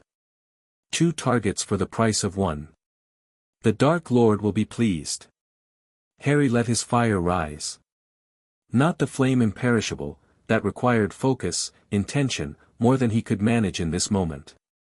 Just the raw heat of dragon corruption, pouring off him in waves. "Leave," he said quietly. "Or burn." The Death Eater laughed. "1 boy against a dozen of the Dark Lord's finest. You're brave, I'll give you." Harry moved. Fire exploded outward in a controlled burst, not enough to kill, but enough to blind, to stun, to create chaos. He was among them before they could recover, moving with the fluid grace the dragons had taught him, striking with fists wrapped in flame. 3 went down in the first second. 2 more in the next. But there were too many, and they were recovering, shields going up, curses flying. A jet of green light passed inches from Harry's face. The killing curse. They weren't trying to capture him anymore. Good. That meant he didn't have to hold back. He reached deeper. Past the surface fire. Into the place where light and darkness coiled together. "Not yet," he told the echo that stirred in response. "Not you." "The other one." The flame imperishable answered. Light blazed through the clearing, pure, white, burning. The Death Eaters screamed as their dark mark seared against their skin, as the corruption in their souls recoiled from something infinitely older and infinitely cleaner. Harry stood in the center of it, channeling more power than he ever had before, feeling his body strain against limits it was never designed to exceed. 3 heartbeats. That was all he could manage. The light died. Harry dropped to one knee, gasping. But the Death Eaters were gone. Fled or disapparated or simply run, he didn't know and didn't care. The clearing was empty except for him and the strange creature that had brought this disaster to Hermione's door. Harry. Hermione was back, her parents behind her, all of them pale and terrified. What did you? I'm fine. He wasn't fine. Everything hurt. But he forced himself to his feet anyway. We need to go. More will come. Go where? Harry looked at the creature, the man, he realized now. Underneath the madness and the transformation, there was a human being. Someone who'd been hunted for 12 years.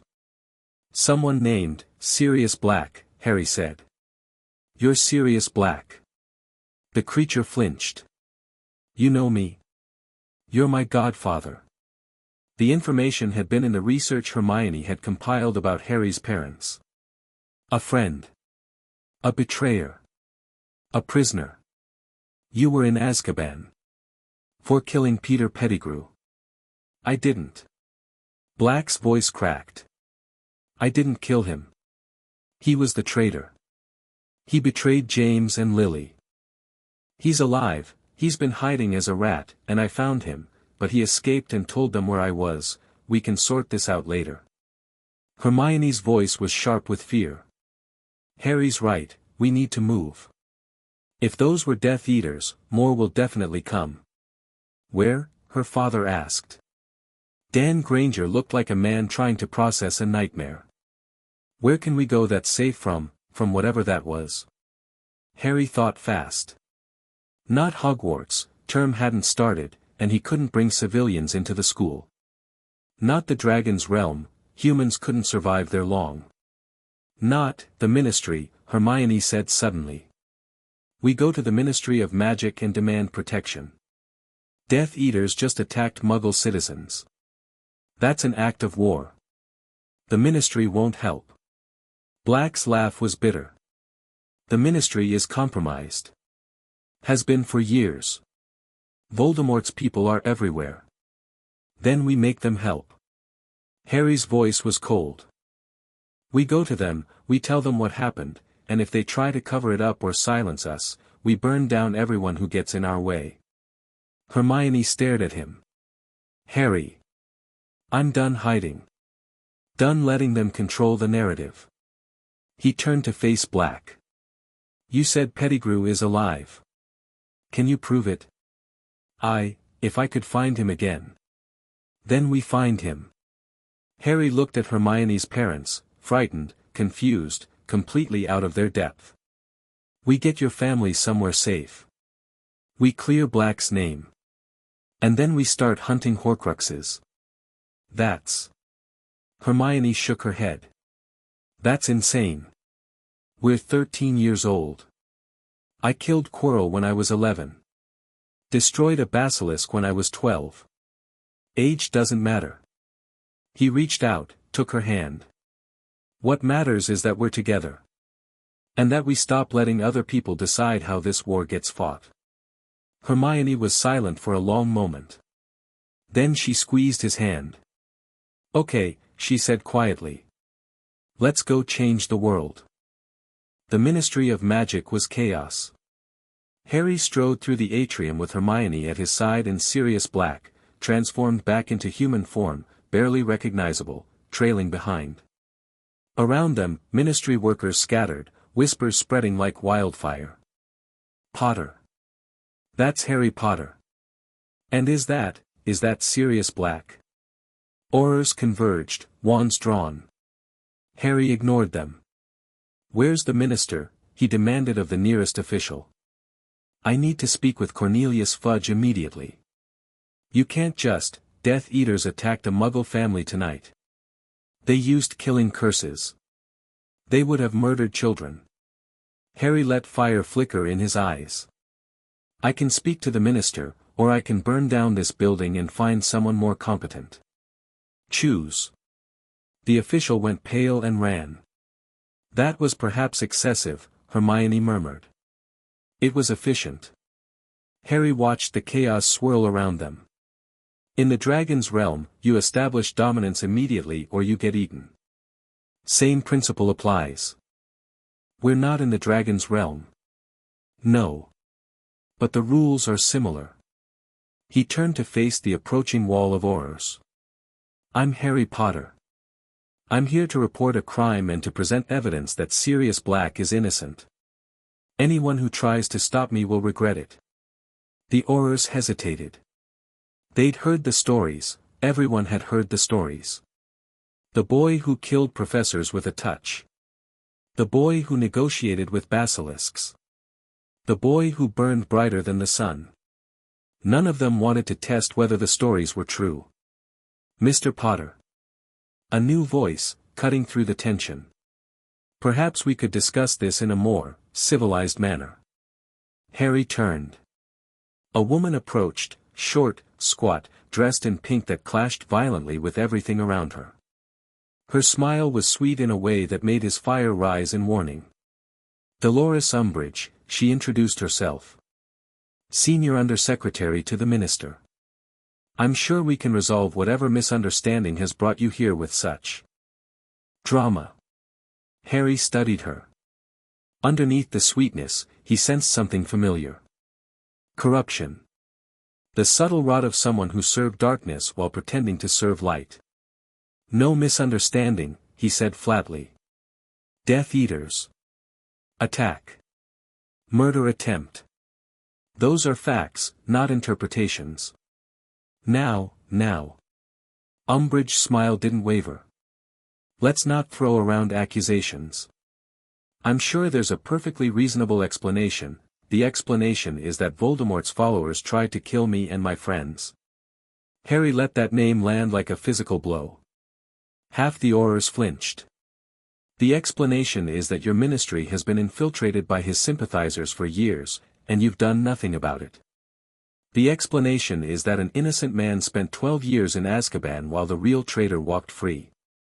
Sirius Black is a convicted murderer. Sirius Black was never given a trial. Hermione stepped forward, papers in hand. I've researched the records. He was arrested and imprisoned without any formal proceedings. That's illegal under the International Statute of Magical Law, Section 47, Paragraph 3. Umbridge's smile flickered. Legal technicalities are still the law. Harry's voice was ice. So here's what's going to happen. You're going to give Black a proper trial. You're going to investigate the Death Eater attack. And you're going to start taking the threat of Voldemort's return seriously. The Dark Lord is dead, the Dark Lord is immortal. Harry let that sink in. He's created anchors that tie his soul to this world. As long as they exist, he can never truly die. And right now, he's rebuilding his forces while you play politics. The atrium had gone silent. Every eye was on Harry, every ear straining to hear. I've destroyed 2 of his anchors already, Harry continued. The diary in the Chamber of Secrets. The fragment he left in me when he tried to kill me as a baby. There are more. And I'm going to find them and destroy them, with or without the Ministry's help. You're a child, Umbridge said. Her voice had lost its sweetness. You don't get to make demands of the Ministry of Magic. I'm the one who killed the shade of Tom Riddle twice. Harry stepped closer to her. I'm the one who carries fire older than your ministry, older than your laws, older than this entire world. And I'm telling you, not asking, telling, that things are going to change. He reached out and touched her arm. Just a touch. Just a flicker of heat. But Umbridge gasped and pulled away, her skin reddened where his fingers had brushed. That's a taste, Harry said quietly. Of what happens to people who get in my way. Now, do I get to see the minister? Or do I need to be more persuasive? Umbridge's face contorted with fury and fear. But before she could respond, another voice cut through the tension. That won't be necessary, Mr. Potter. Dumbledore emerged from the crowd, robes swirling, eyes sharp. Behind him came a contingent of wizards Harry didn't recognize, Order members, probably. The old wizard's cavalry. Albus. Umbridge's voice was acid. This doesn't concern you. A Death Eater attack on Muggle citizens concerns everyone. Dumbledore's tone was mild, but his eyes were anything but. As does the imprisonment of a man without trial. The Wizengamot will convene tomorrow to hear Mr. Black's case. And the Ministry will conduct a full investigation into tonight's events. The Ministry doesn't take orders from you, no. But it does take orders from the International Confederation of Wizards, which has been notified of this situation. Dumbledore smiled. Politics, Dolores. We all play the game. Umbridge looked like she wanted to argue. But the crowd was watching, and the power had shifted, and she was smart enough to recognize a losing battle. Tomorrow, then, she said through gritted teeth. The Wizengamot.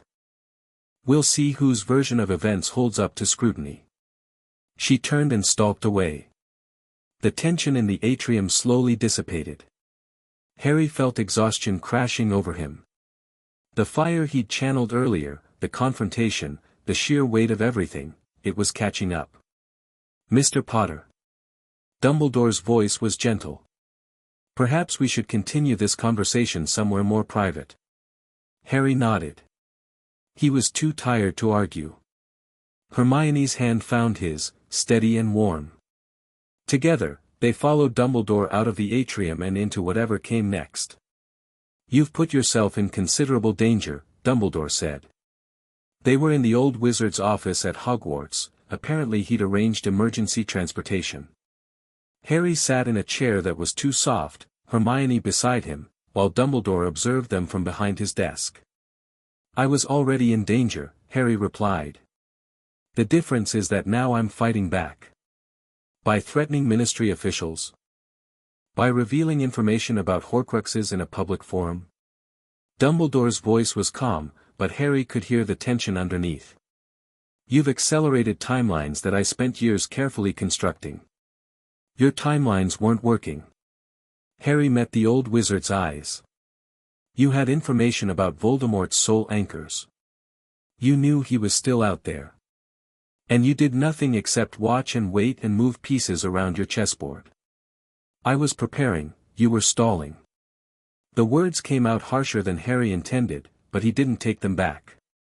Every year I've been at this school, I've had to face some threat that you knew about but didn't warn me about. Quirrell. The Chamber. And now Death Eaters attacking Hermione's family. When exactly were you planning to actually do something? Dumbledore was silent for a long moment. You're right, he said finally. I have been cautious. Perhaps excessively so. He stood, moving to stare out the window at the moonlit grounds. When you fight as many battles as I have, Mr. Potter, you learn that hasty action often creates more problems than it solves. I've seen well-meaning crusades turn to tyranny. I've watched heroes become villains through the simple expedient of believing they knew best. So you did nothing. I did a great deal. Quietly. Carefully. Building networks, gathering information, preparing for the moment when direct action became necessary. Dumbledore turned back to face them.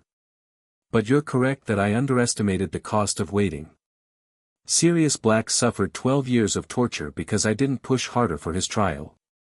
The Weasley girl nearly died because I didn't take the threat of the diary seriously enough. And tonight, innocents were endangered because I didn't anticipate Pettigrew's movements. He sighed, looking suddenly old. I've made mistakes, Harry. Many of them. I can only hope that the path forward offers opportunities to correct them. Harry felt some of his anger drain away. Not all of it, Dumbledore's caution had caused real harm. But the old wizard's admission of fault was genuine, and genuine remorse deserved acknowledgement. The Horcruxes, Harry said. You know about them. You've been searching for them. Yes. For years. With limited success. Dumbledore returned to his desk, pulling out a file of papers. I've confirmed the existence of 3 beyond the ones you destroyed. Slytherin's locket, Hufflepuff's cup, and something, I'm not certain what, associated with Ravenclaw. The diadem, Hermione said. It would fit the pattern. Possibly. But the diadem has been lost for centuries. Even Voldemort would have had difficulty locating it. Dumbledore spread the papers on his desk, maps, notes, photographs. The locket I've traced to a cave on the coast. A place Tom Riddle visited as a child. The cup is more problematic, I believe it's in Bellatrix Lestrange's Gringotts vault, and Gringotts is notoriously difficult to infiltrate. And the third? Unknown. Something personal to Voldemort, I suspect. Something connected to his history. Dumbledore's eyes met Harry's. You could help me find it. How? The Horcrux you carry, the one reshaped by dragon fire, it connects you to Voldemort's soul. Not in a way he can exploit anymore, but the link exists. If you could learn to trace that link, follow it to its source. You want me to use my connection to find his hiding places. I want you to consider it. When you're ready. After proper preparation. Dumbledore's voice was careful. I won't push you into anything, Harry. You've made it clear that you won't be pushed. But I am asking for your partnership. Your willing cooperation in ending this war. Harry thought about it. About the Horcruxes waiting to be destroyed. About Voldemort's slow return to power. About Hermione's hand in his, steady and warm and real. On conditions, he said finally. Name them. No more secrets. At least not about threats I need to face. If you know something that puts me or my friends in danger, you tell me. Agreed. I make my own choices about how to fight. You can advise, but you don't command. I'm not your soldier. Dumbledore smiled faintly. Given tonight's demonstration, I think that's abundantly clear. Agreed. And Sirius Black gets his trial. A real one. With Veritaserum and full examination of evidence. Already arranged. The Wizengamot convenes tomorrow afternoon. Amelia Bones has agreed to preside, she's the head of the DMLE and one of the few ministry officials I trust implicitly. Harry nodded slowly. Then we have a deal. He stood, pulling Hermione up with him. At the door, he paused. Dumbledore. Yes. The power I use tonight. The flame imperishable. It's not something I can access easily. It requires focus, intention, a very specific state of mind. Harry met the old wizard's eyes. I'm not a weapon you can point at problems. I'm a person. Remember that. I will endeavor to, Dumbledore said quietly. Thank you, Harry. For everything. Harry nodded and left, Hermione's hand still in his. Behind them, Dumbledore sat alone in his office, staring at the moonlight, and wondered if he'd made the right choice in letting a dragon-raised child lead the war against darkness. He suspected he was about to find out. Sirius Black's trial was brief and brutal.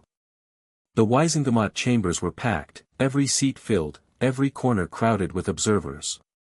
Harry sat in the front row, Hermione beside him, watching as the man who should have raised him faced his accusers. Sirius looked different in proper light. Cleaned up, dressed in formal robes, he was almost handsome despite the years of suffering etched into his face. His eyes found Harry's across the chamber, and something passed between them, recognition, hope, desperate longing. We are here to examine the case of Sirius Orion Black, Amelia Bones announced. Her voice was stern but fair. Imprisoned in Azkaban for the murder of Peter Pettigrew and 12 Muggles. Mr. Black, do you consent to Veritaserum administration?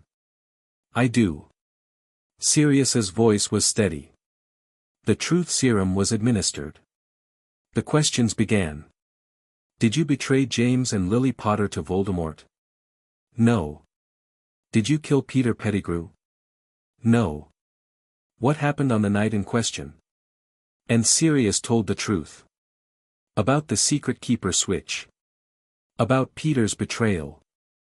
About the confrontation in the street, the explosion, Peter's escape in rat form while Sirius was left holding the bag. The Wizengamot listened in stunned silence. Do you have proof of these claims? Bones asked. I have witnesses. Sirius's eyes found Harry again. Harry Potter has seen the shape Peter takes. A rat missing a toe, the only part of himself he left behind when he faked his death. Mr. Potter. Harry stood. I've seen the rat. It belonged to a Hogwarts student, Ron Weasley. I recognized the missing toe. He hesitated, then added, I've also seen what happens when Death Eaters attack. They came for me 2 nights ago. They used Peter's information to find me. Murmurs swept through the chamber. This is absurd, a voice called out. Lucius Malfoy rose from his seat, face twisted with contempt. We're supposed to believe the word of a mass murderer and a child with delusions? Harry turned to face him. I destroyed the spirit of Tom Riddle twice. I negotiated with a basilisk. I drove off a dozen Death Eaters 2 nights ago. He let fire flicker in his eyes. What have you done, Lord Malfoy? Besides funding dark causes and pretending to be respectable. Malfoy's face went purple with rage. You dare, enough. Bones's voice cut through. This is a trial, not a shouting match. Lord Malfoy, sit down. Mr. Potter, control yourself. Harry subsided, but he kept his eyes on Malfoy. The man was one of Voldemort's inner circle, everyone knew it, even if no one could prove it. Having him react so strongly to Sirius's testimony was illuminating. The trial continued. More questions, more truths extracted under Veritaserum. By the end, the case was overwhelming. The Wizengamot will vote, Bones announced. All those in favor of acquittal. Hands rose. A vast majority. All those opposed. A scattered few. Malfoy among them, naturally. The motion carries. Bones's voice softened slightly. Sirius Orain Black, you are hereby cleared of all charges. The Ministry formally apologizes for your wrongful imprisonment and offers full compensation as specified under magical law. Sirius sagged in his seat. Relief washed over his features, 12 years of nightmare finally ending. Harry felt something loosen in his own chest. Justice, for once. Actual, real, meaningful justice. But he also noticed the look on Malfoy's face as the man swept out of the chamber. Fury and calculation in equal measure. The war was escalating. And Harry had just made a powerful enemy even more determined to destroy him. Good. Let them come. He was ready. You're my godfather, Harry said. They sat in a private room in the Ministry, waiting for the paperwork to be processed. Sirius looked shell-shocked, like a man who'd stepped out of one dream and into another without understanding either. I am. His voice cracked. Harry, I'm so sorry. I should have been there. I should have raised you, protected you, you were in Azkaban.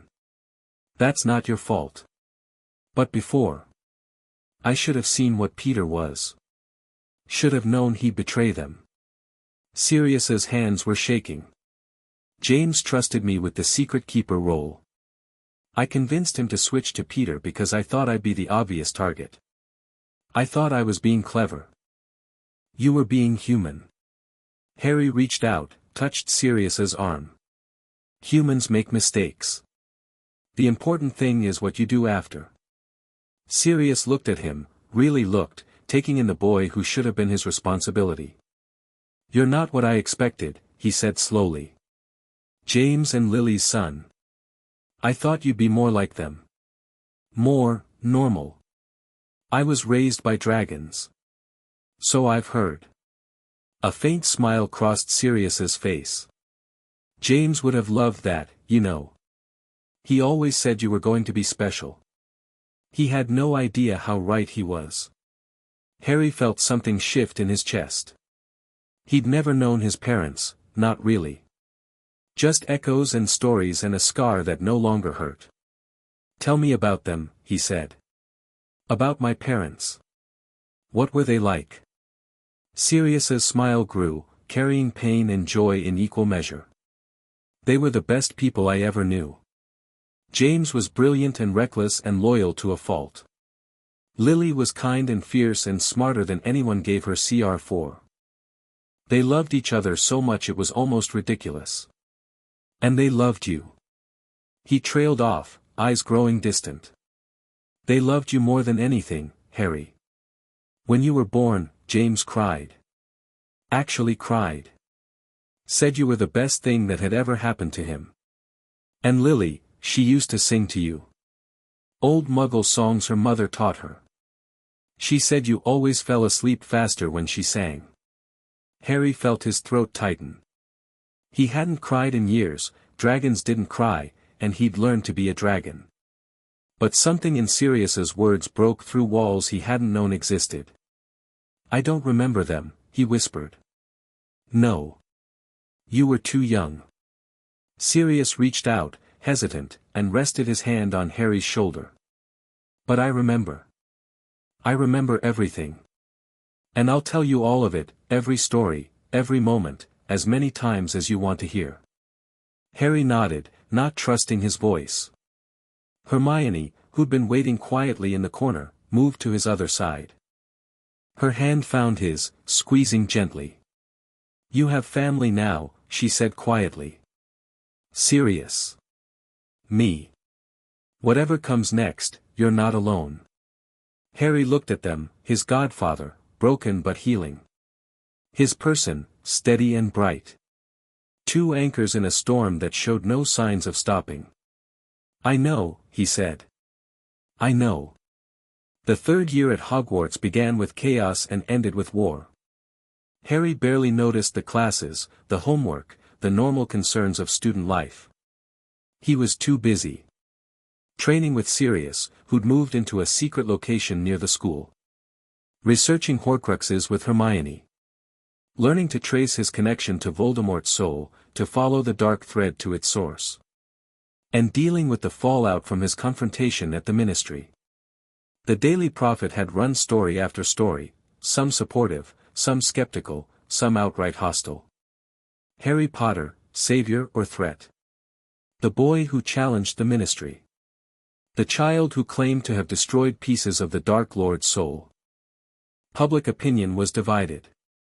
Some saw him as a hero. Others saw him as a dangerous lunatic who needed to be controlled. Harry didn't care about public opinion. He cared about results.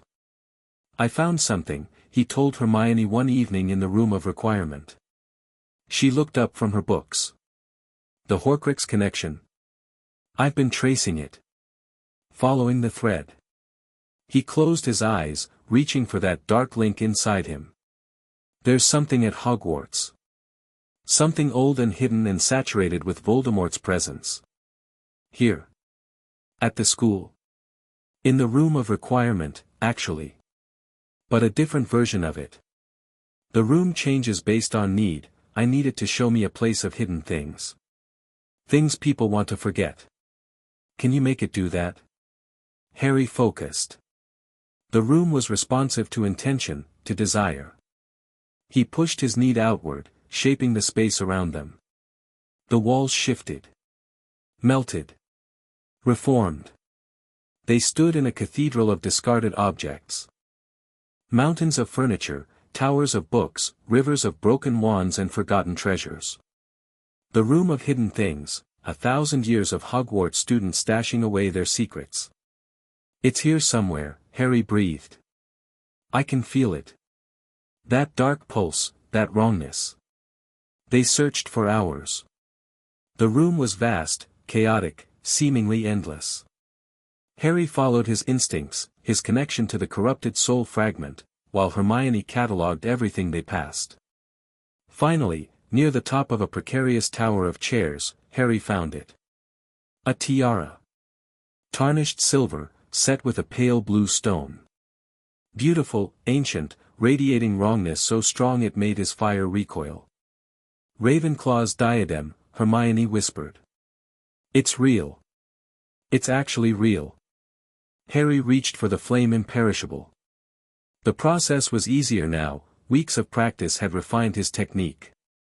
He found the light beneath the darkness, the creation beneath the corruption, and he channeled it through his hands into the artifact. The diadem screamed. Not a physical sound, a psychic wail that tore through the room, through the castle, through reality itself.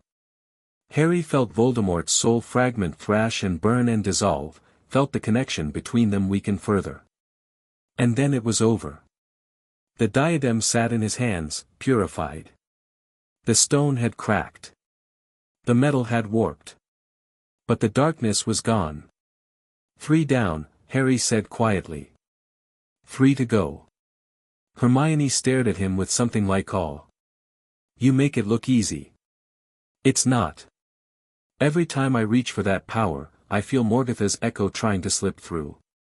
He set the ruined diadem aside. But it's getting easier to shut him out. Easier to find the light without opening the door to the dark. Progress, then. Progress. He turned to face her. The locket next. Dumbledore knows where it is. A cave on the coast. When do we go? Soon. Before Voldemort realizes his anchors are being destroyed. Harry's expression hardened. He'll come for us eventually. Come for me, specifically. I want to remove as many of his safeties as possible before that happens. And if he comes before you're ready? Then I fight anyway. Harry reached out, touching her face. That's what I do, Hermione. Fight things that want to destroy everything I care about. You're part of that now. Maybe the most important part. Hermione leaned into his touch. I know. I chose this. Do you regret it? Never. She smiled. Not for a single moment. Harry felt that warmth again, the one that burned brighter than any fire. The emotion he'd learned to name but still couldn't fully understand. Love. He loved her. And she loved him. And somehow, against all odds, that was enough. The cave was a nightmare. Dumbledore had brought Harry alone, the old wizard's knowledge of the protections made him indispensable, and the journey required magic beyond what students could safely perform.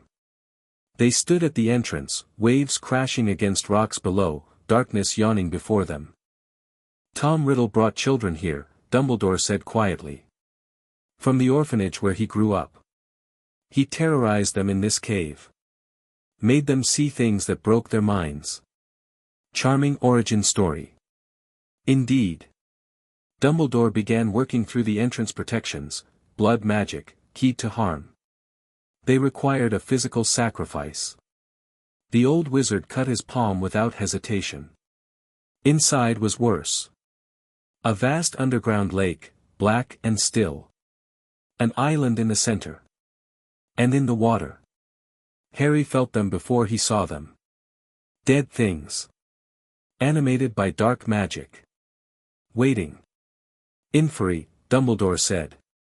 Corpses given motion without life. They'll attack if we disturb the water. And there's no other way across. There's a boat. Spelled to carry only one magical being. Dumbledore smiled grimly. Voldemort's arrogance, he couldn't imagine needing help, so he designed protections that assume lone approach. They found the boat. Crossed in silence, the dark water inches from their hands. On the island, a basin filled with glowing green liquid. And at the bottom, visible through the potion, a locket. The liquid must be drunk, Dumbledore said. There's no other way to empty the basin. What does it do? I don't know. But I suspect nothing pleasant. The old wizard picked up a shell from the basin's edge. I'll drink.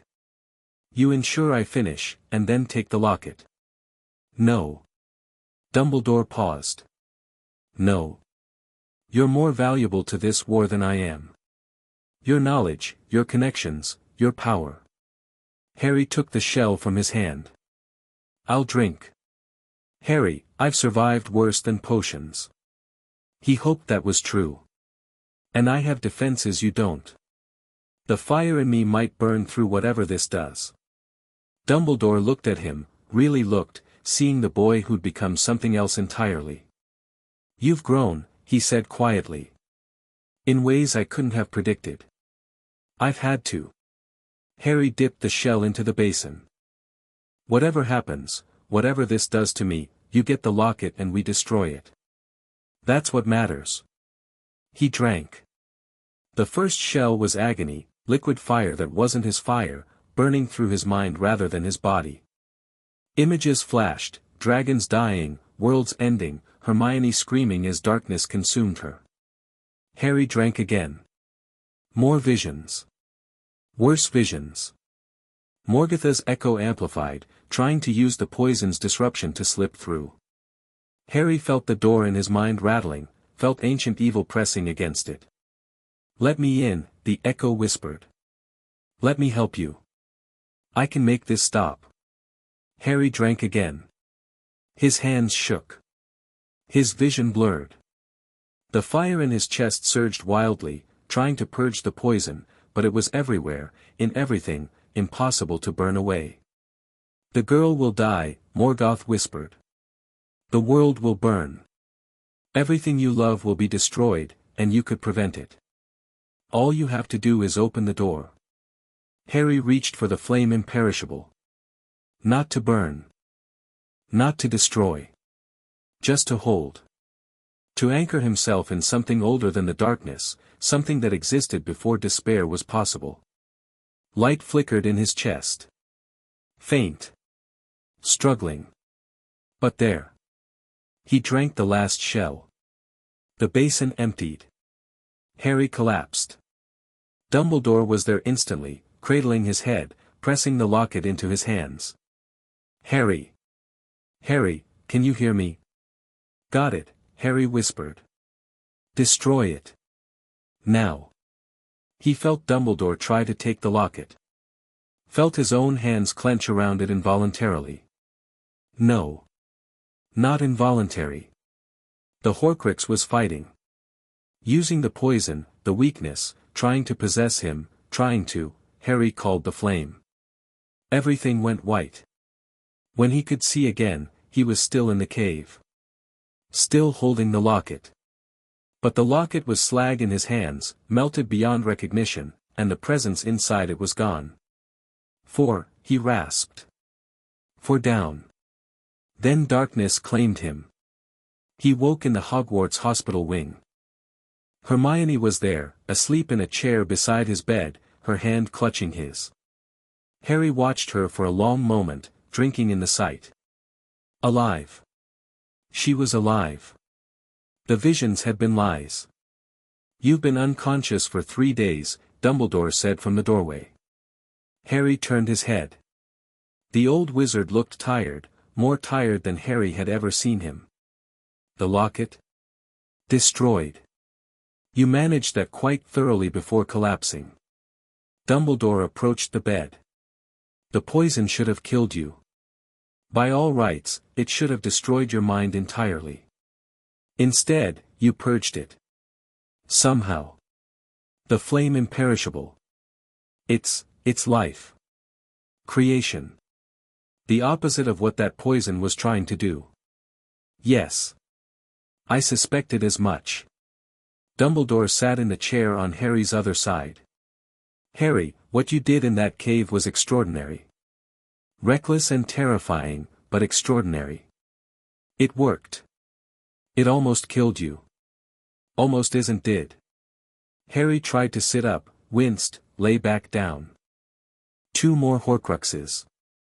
The cup and whatever personal item he used for the last one. Where are they? The cup is still in Bellatrix Lestrange's vault. Getting to it will require infiltrating Gringotts, which is impossible. I know.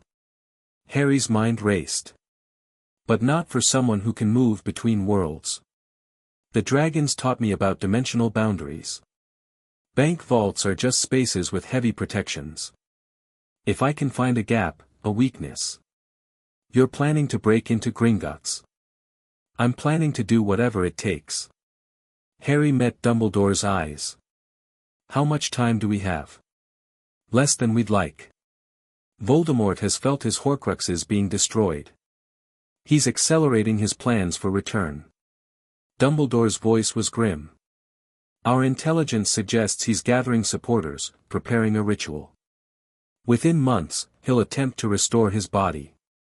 Then we need to be ready. We need to be careful. We need to be both.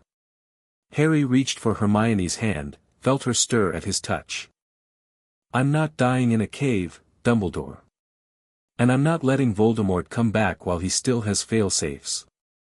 We find the Horcruxes, we destroy them, and then we end this. Dumbledore studied him for a long moment. Then, slowly, he nodded. Together, then, he said. Together. Hermione's eyes opened. She saw Harry awake, saw him looking at her, and her face crumpled with relief. You're okay, she whispered. I'm okay. She lunged forward, wrapping her arms around him, holding on like he might disappear. Harry held her back, feeling her warmth, her life, her stubborn determination to stay beside him no matter what. Don't ever do that again, she said into his shoulder. I can't promise that. I know. I'm saying it anyway. Harry smiled despite everything, the pain, the exhaustion, the weight of what still lay ahead. I love you, he said. I love you too. She pulled back, tears on her cheeks, fire in her eyes. Now let's go destroy some more evil artifacts. Harry laughed. It hurt, but he laughed anyway. The war wasn't over. Voldemort was still out there. Morgoth's echo still whispered in his dreams. The world was still broken in 1,000 different ways. But he had Hermione. He had Sirius. He had allies and purpose and power beyond imagining. And he was going to use every bit of it to burn the darkness away. Chapter 5, The Politics of Fire. Harry broke into Gringotts on a Tuesday. Not through the front door, that would have been suicide. Not through clever disguise or bribery or any of the methods Dumbledore had suggested. Harry did it the dragon way. He found the gap between spaces. The vault level of Gringotts existed partially outside normal reality, a security measure older than the bank itself, borrowed from beings who'd built pocket dimensions before wizards learned to light fires. Harry had spent 3 weeks mapping its boundaries, tracing the edges where the vault space pressed against the world. And then he'd simply stepped through. The Lestrange vault was cavernous, filled with treasures that radiated dark magic so strongly Harry could taste it. Gold coins, cursed artifacts, things that whispered promises of power in exchange for blood. He ignored all of it. His connection to Voldemort's soul led him forward, past mountains of galleons, past suits of armor that tried to animate, past a waterfall of gems that would have burned anyone without dragon fire in their veins. The cup sat on a high shelf, gleaming innocently. Harry reached for it. The moment his fingers touched the metal, he felt it, the familiar wrongness, the corrupt fragment, the piece of Tom Riddle's soul screaming in recognition. You, it hissed in his mind. The one who carries my echo. The one who should have been mine. Should have been, Harry agreed. Wasn't. Won't be. He called the flame imperishable. The cup fought back harder than the others. Hufflepuff's artifact had been designed for loyalty, for protection, and Voldemort had twisted those qualities into something that clung desperately to existence. Harry felt it trying to burrow into his mind, trying to find purchase in his thoughts. But his thoughts were fire. And fire didn't negotiate. Light blazed through the vault. The cup shrieked, a sound beyond hearing, a vibration that made reality itself shudder. Harry poured more power through, burning away the corruption, leaving only slag. 5 Horcruxes destroyed. 1 remained. Harry pocketed the ruined cup and stepped back through the gap between spaces, leaving Gringotts none the wiser. He emerged in an alley 3 blocks away, breathing hard, sweat pouring down his face. Hermione was waiting. "Did you get it?" Harry held up the melted remains. 5 down. 1 to go. She took his arm, steadying him. "You look terrible." "I feel terrible." That one fought back. He leaned on her, letting her guide him toward their safe house. "The last Horcrux, Dumbledore thinks it's the snake. Nagini. Voldemort keeps her close at all times. Which means we need to get close to Voldemort. Which means we need to wait for him to come to us." Harry's jaw tightened. The Triwizard Tournament. Dumbledore's intelligence says Voldemort's people are planning something. They want to use the tournament to get to me. Then we let them. Harry stopped walking. Turned to face her. "That's dangerous. Everything about this is dangerous." Hermione's eyes were steady.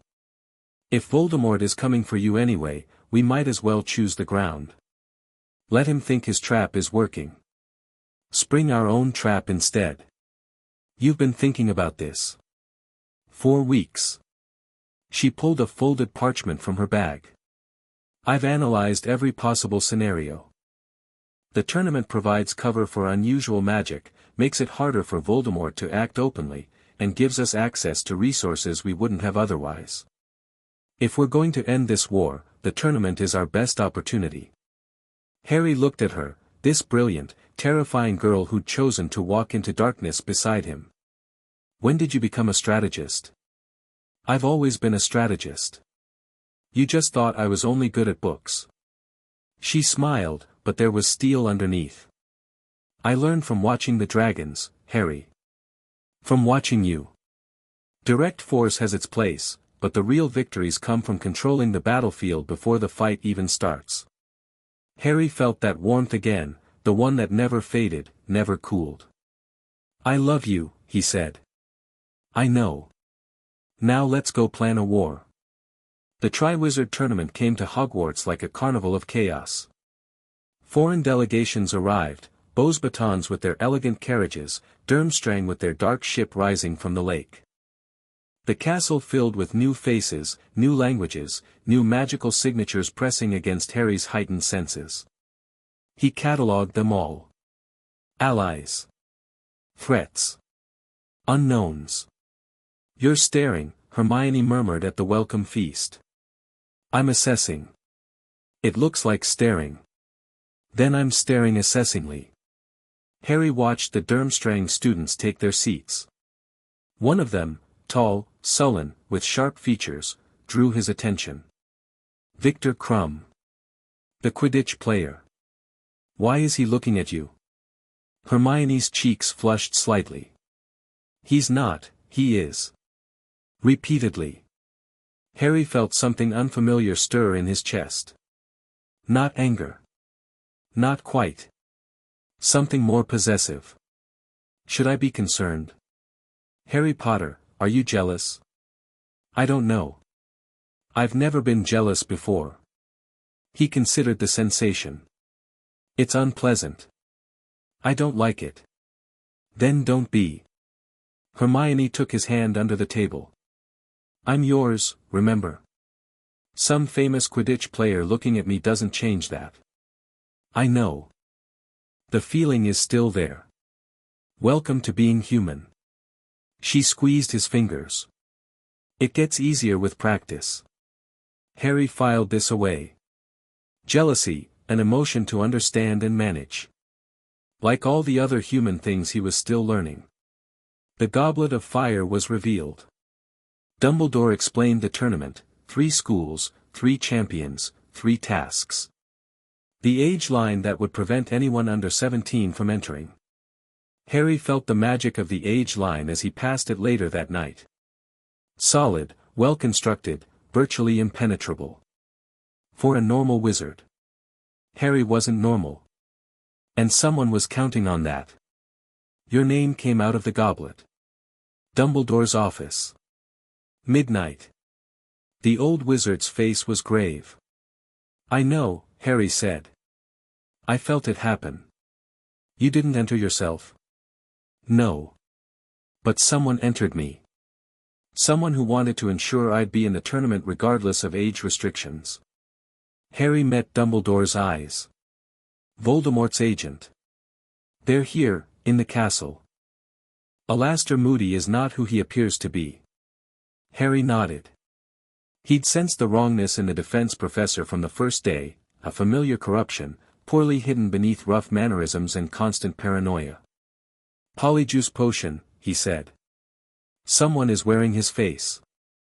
Barty Crouch Jr., I suspect. A Death Eater who was thought dead. He must have escaped Azkaban somehow." Dumbledore's voice was tired. "I should have detected it sooner." "You trusted your friend. That's not a flaw. It is when it puts students in danger." Dumbledore sighed. "The goblet's contract is binding. You must compete, or forfeit your magic. Voldemort has ensured you'll be exposed, vulnerable, isolated during the tasks. Then I won't be any of those things." Harry's voice was calm. "I'll compete. I'll win. And when Voldemort makes his move, I'll be ready. Harry, this is what we wanted. Him coming to us. The tournament just accelerated the timeline." Harry stood. "I'm going to need access to the tournament preparations. Maps of the tasks. Information about what I'll be facing. That's against the rules. The rules were broken the moment someone put my name in that goblet." Harry let fire flicker in his eyes. "I'm not playing fair, Dumbledore. I'm playing to win." The old wizard studied him for a long moment. Then, slowly, he nodded. "The first task involves dragons." Harry laughed.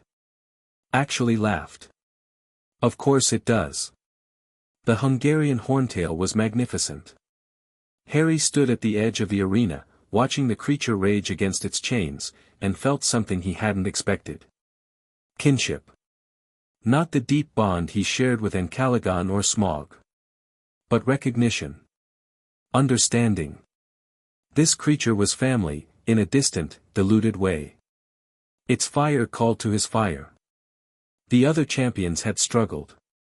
Cedric Diggory had used transfiguration, barely escaping with burns. Fleur Delacour had employed a sleeping charm that only partly worked.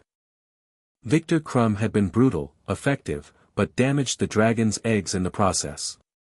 Harry walked into the arena without a wand. The crowd went silent. The horntail's head swung toward him, nostrils flaring, flames building in its throat. Harry opened his mouth and spoke in fire. "Sister," he said. "The language of dragons, not Parseltongue, something older. I am not your enemy." The horntail froze. "You speak," it said. Its voice was younger than his dragon's, wilder, less sophisticated. But it understood. "How do you speak?" "I was raised by the old ones. The fire drakes from before the breaking of the world." Harry walked closer, slowly, hands open. "I carry their fire in my chest. I smell it on you." The dragon's massive head lowered, sniffing. "Ancient. Corrupted. But also, something else. Something pure. Yes. I am many things." Harry stopped an arm's length from the dragon's snout. "I need to take an egg. A golden one. It is part of a human contest, foolish, but required. Will you permit this?" The horntail's eyes, amber, slitted, ancient despite the creature's youth, studied him. "The small golden thing is not mine," it said finally. "It was placed among my clutch by the humans. You may take it." "Thank you, sister." Harry walked past the dragon, collected the golden egg, and walked back out of the arena. The silence lasted 3 full seconds. Then pandemonium erupted. Champions weren't supposed to walk up to dragons. Champions weren't supposed to have conversations with dragons. Champions definitely weren't supposed to be handed victory by creatures that had been specifically chosen for their hostility. Harry ignored it all. He found Hermione in the champion's tent, pressed the golden egg into her hands, and let her pull him into a fierce hug. "That was either brilliant or insane," she said into his shoulder. "Both. Usually both. The judges are losing their minds. They don't know how to score, whatever that was. They can score it however they want." Harry pulled back enough to look at her. "The task is complete. I'm through to the next round. That's what matters. And you've just announced to everyone watching that you can talk to dragons. I've announced that I'm not what they expected." Harry's smile was sharp. "Let them wonder. Let them speculate. Confusion is a weapon too." Hermione shook her head, but she was smiling. "You're getting better at politics. I had a good teacher." The second task was water. Harry dove into the black lake, fire burning inside him even as ice pressed against his skin. The gillyweed Hermione had found worked perfectly, gills forming, webbed fingers spreading, his body adapting to an environment that should have killed him. The lake was dark. Ancient. Full of creatures that watched from the depths with hungry eyes. Harry ignored them. He followed his connection to Hermione, because of course they'd taken her, of course she was the thing he'd sorely miss, swimming faster than any normal human could manage. The Merepeople village loomed out of the darkness. 4 figures floated there, bound to a statue, unconscious but alive. Hermione. Ron Weasley. A young girl who must have been connected to Fleur. Another girl, Crumb's hostage, presumably. Harry freed Hermione first. Then paused, looking at the others. The Merepeople watched him with weapons raised. Their chief swam forward, speaking in a gurgling language Harry didn't understand but could feel the meaning of, "One hostage only." Those are the rules. Harry thought about rules. About Voldemort's people putting his name in the goblet. About a war that didn't care about fairness or procedure. He freed all 4 hostages. The Merepeople attacked. Harry let fire bloom around him, impossible underwater, but dragon fire didn't follow normal rules. Steam exploded outward, creating a bubble of heat that sent his attackers reeling. He grabbed all 4 hostages and kicked for the surface. They broke through with seconds to spare. Harry deposited the unconscious figures on the dock, watched healers rush forward, and felt Hermione's hand find his the moment she woke. "You saved everyone," she said. "You're surprised?" "No. Just proud." She kissed his cheek. "Even when you're terrifying, you're good. Don't let anyone tell you otherwise." The judges gave him full marks for moral fiber. The other champions alternated between gratitude and confusion. The audience didn't know whether to cheer or scream. Harry didn't care. He'd done what was right. The rest was noise. "The third task is a maze," Hermione reported. They were in the room of requirement, planning. Maps spread across tables. Notes covering walls. The accumulated intelligence of months of preparation. "The cup is at the center," she continued. "First champion to reach it wins the tournament. But Crouch, the fake Moody, has been manipulating everything. He'll have altered the cup somehow." "A port key," Harry said. "It has to be. Voldemort wants me brought to him, not killed in a school maze. So we let him take you. We let him think he's taking me. There's a difference." Hermione pulled out another parchment, this one covered in runic diagrams. "I've been working on something. A tracking charm tied to your magical signature. The moment you're transported, I'll know exactly where you've gone. And then I come after you." Her voice was steel. "With Dumbledore. With Sirius. With everyone who's ready to fight. That's dangerous. Everything is dangerous. This is planned dangerous instead of chaotic dangerous." She met his eyes. You're not facing Voldemort alone, Harry. Not this time. Not ever again. Harry looked at her, the girl who'd sat on a train floor and demanded his story. The woman she was becoming, fierce and brilliant and absolutely unwilling to let him sacrifice himself. Okay, he said. Together. Together. They spent the remaining weeks preparing. Training. Making sure every contingency was covered. The night before the third task, Harry found Sirius waiting outside the castle. You're not supposed to be here, Harry said. Since when do I follow rules? Sirius's grin was wolfish, but his eyes were serious. I wanted to talk to you. Before tomorrow. They walked along the lake shore, the castle a dark mass behind them. I've been thinking about your parents, Sirius said eventually. About what they'd say if they could see you now. Would they be proud? They'd be terrified. Sirius laughed at Harry's expression. Not of you. For you. James and Lily wanted you to have a normal life. Safe. Happy. All the things they fought to protect. He shook his head. Instead, you got dragons and dark lords and a war that started before you were born. I didn't choose this. No. But you're rising to it anyway. That's what they'd be proud of. Sirius stopped, turning to face Harry. Whatever happens tomorrow, whatever Voldemort throws at you, remember that you're not just fighting for yourself. You're fighting for everyone who can't fight. Everyone who's depending on people like you to stand between them and the darkness. That's a lot of pressure. It is. But you can handle it. Sirius's hand found Harry's shoulder. You're the best of both of them, you know. James's courage and Lily's heart. Plus whatever the dragons gave you, which is frankly terrifying.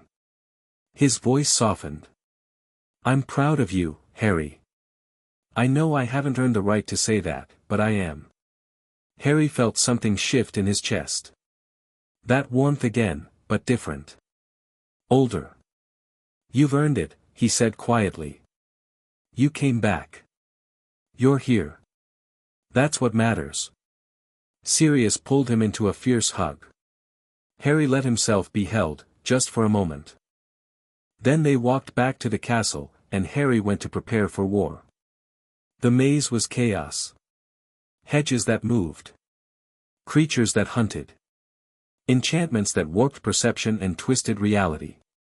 Harry navigated it with fire burning in his veins, senses extended, tracking the cup at the center. He encountered Fleur first, stunned by something, lying in a corridor. He sent up sparks to alert the judges, then moved on. Crumb came next. The Durmstrang champion's eyes were glassy, unfocused. Imperious curse, Harry recognized. Being controlled. Victor. Harry caught his arm before the other boy could attack. Fight it. This isn't you. For a moment, something flickered in Crumb's eyes. Recognition. Resistance. Then the curse reasserted itself, and Crumb raised his wand. Harry's fire surged. Not to burn, just to disrupt. Heat flared through the connection between Crumb's mind and whoever controlled him, severing it like a knife through thread. Crumb staggered. Blinked. Looked at Harry with sudden clarity. What, someone's been controlling you. Fake Moody. He's working for Voldemort. Harry pointed back the way he'd come. Get out of the maze. It's not safe. Crumb hesitated. Then nodded and ran. Harry continued forward. Cedric Diggory was at the cup when Harry arrived. The Hufflepuff champion stood frozen, staring at the glowing trophy with an expression of desperate longing. He'd been through hell to get here. Harry could see the burns, the cuts, the exhaustion. Diggory. Cedric spun, wand raised. Then he saw Harry and hesitated. Potter. You made it. So did you. Harry walked closer, hands visible. We're both here. We both have a claim to the cup. The rules say first one to touch it wins. The rules were written by people who didn't know what was really happening. Harry met Cedric's eyes. That cup is a trap. It's been turned into a portkey. The moment you touch it, you'll be transported to Voldemort. Cedric's face went pale.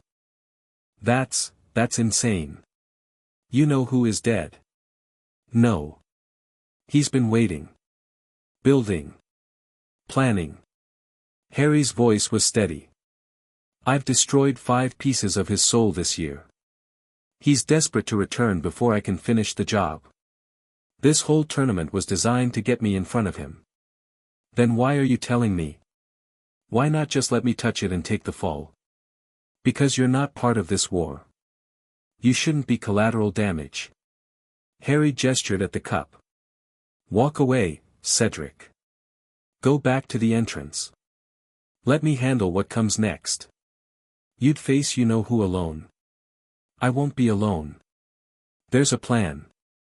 Harry smiled grimly. There's always a plan. Cedric looked at the cup. At Harry. At the cup again. We could take it together, he said slowly. Hogwarts wins either way. And if it is a trap, then you'll be transported into the middle of a Dark Lord's ritual circle. No. I'm not a coward. I know you're not. That's why I'm asking you to make the hard choice. Harry's voice softened. Go back, Cedric. Warn the judges. Get help ready. That's how you can contribute. For a long moment, Cedric wavered. Then, slowly, he lowered his wand. You'd better survive this, Potter. I'm not going to be responsible for getting the boy who lived killed. Noted. Cedric turned and walked back into the maze. Harry watched him go, then turned to face the cup. One more step. One more risk. One more descent into darkness. He reached out and touched the glowing metal. The world twisted sideways, and Harry was gone. The graveyard was cold. Harry landed hard, rolling with the impact, coming up in a defensive crouch. His fire surged immediately, reacting to the wrongness that saturated this place. Tombstones stretched in every direction. Old. Weathered. Names he didn't recognize. Except one. Tom Riddle, the grave of Voldemort's Muggle father. The place where the Dark Lord's hatred had begun. Welcome, Harry Potter. The voice came from everywhere and nowhere. Harry turned slowly, tracking its source. A figure emerged from shadow. Small. Twisted. Barely human. Wrapped in what looked like dark cloth, cradled in the arms of a nervous rat-faced man. Peter Pettigrew. And the thing he carried. Voldemort, Harry said. In the flesh. Or what remains of it. The twisted creature's voice was high and cold. I've waited so long for this moment. Planned so carefully. And now, finally, we meet properly. You call this proper? You look like something a cat would refuse to eat. Voldemort's laugh was a scraping, terrible sound. Still defiant. I like that. It will make breaking you so much more satisfying. Pettigrew was moving, setting up a massive cauldron, lighting fires beneath it. Harry could feel the ritual taking shape, dark magic, blood magic, something designed to give Voldemort a new body. You're going to try to resurrect yourself, Harry observed. Using me somehow. Your blood, specifically. The blood that carries your mother's protection. Once I possess it, that protection becomes mine. Voldemort's twisted face managed something like a smile. I've thought this through very carefully, Potter. Every contingency planned. Every obstacle removed. Not every obstacle. Harry reached for the fire. Not the flame imperishable, not yet. That required focus, and he needed to save his strength. Just the dragon fire, the corruption he'd carried since childhood. Enough to burn. Enough to kill. He threw a bolt of flame at Pettigrew. The Ratman shrieked and dove aside, narrowly avoiding incineration. "Bind him!" Voldemort shrieked. "The ritual requires him alive." Death Eaters emerged from hiding. They'd been waiting, concealed, surrounding the graveyard. Dozens of them. All with wands raised. Harry smiled. "You think numbers matter?" He let the fire rise, coating his body in flames that cast dancing shadows across the tombstones. "You think your followers scare me?" He attacked. Fire everywhere. Death Eaters screaming as their robes ignited. Curses flying, deflected by the heat surrounding Harry, melting before they could reach him. He moved like the predator the dragons had taught him to be, striking and withdrawing, never still, never predictable. But there were too many. For every one he dropped, two more appeared.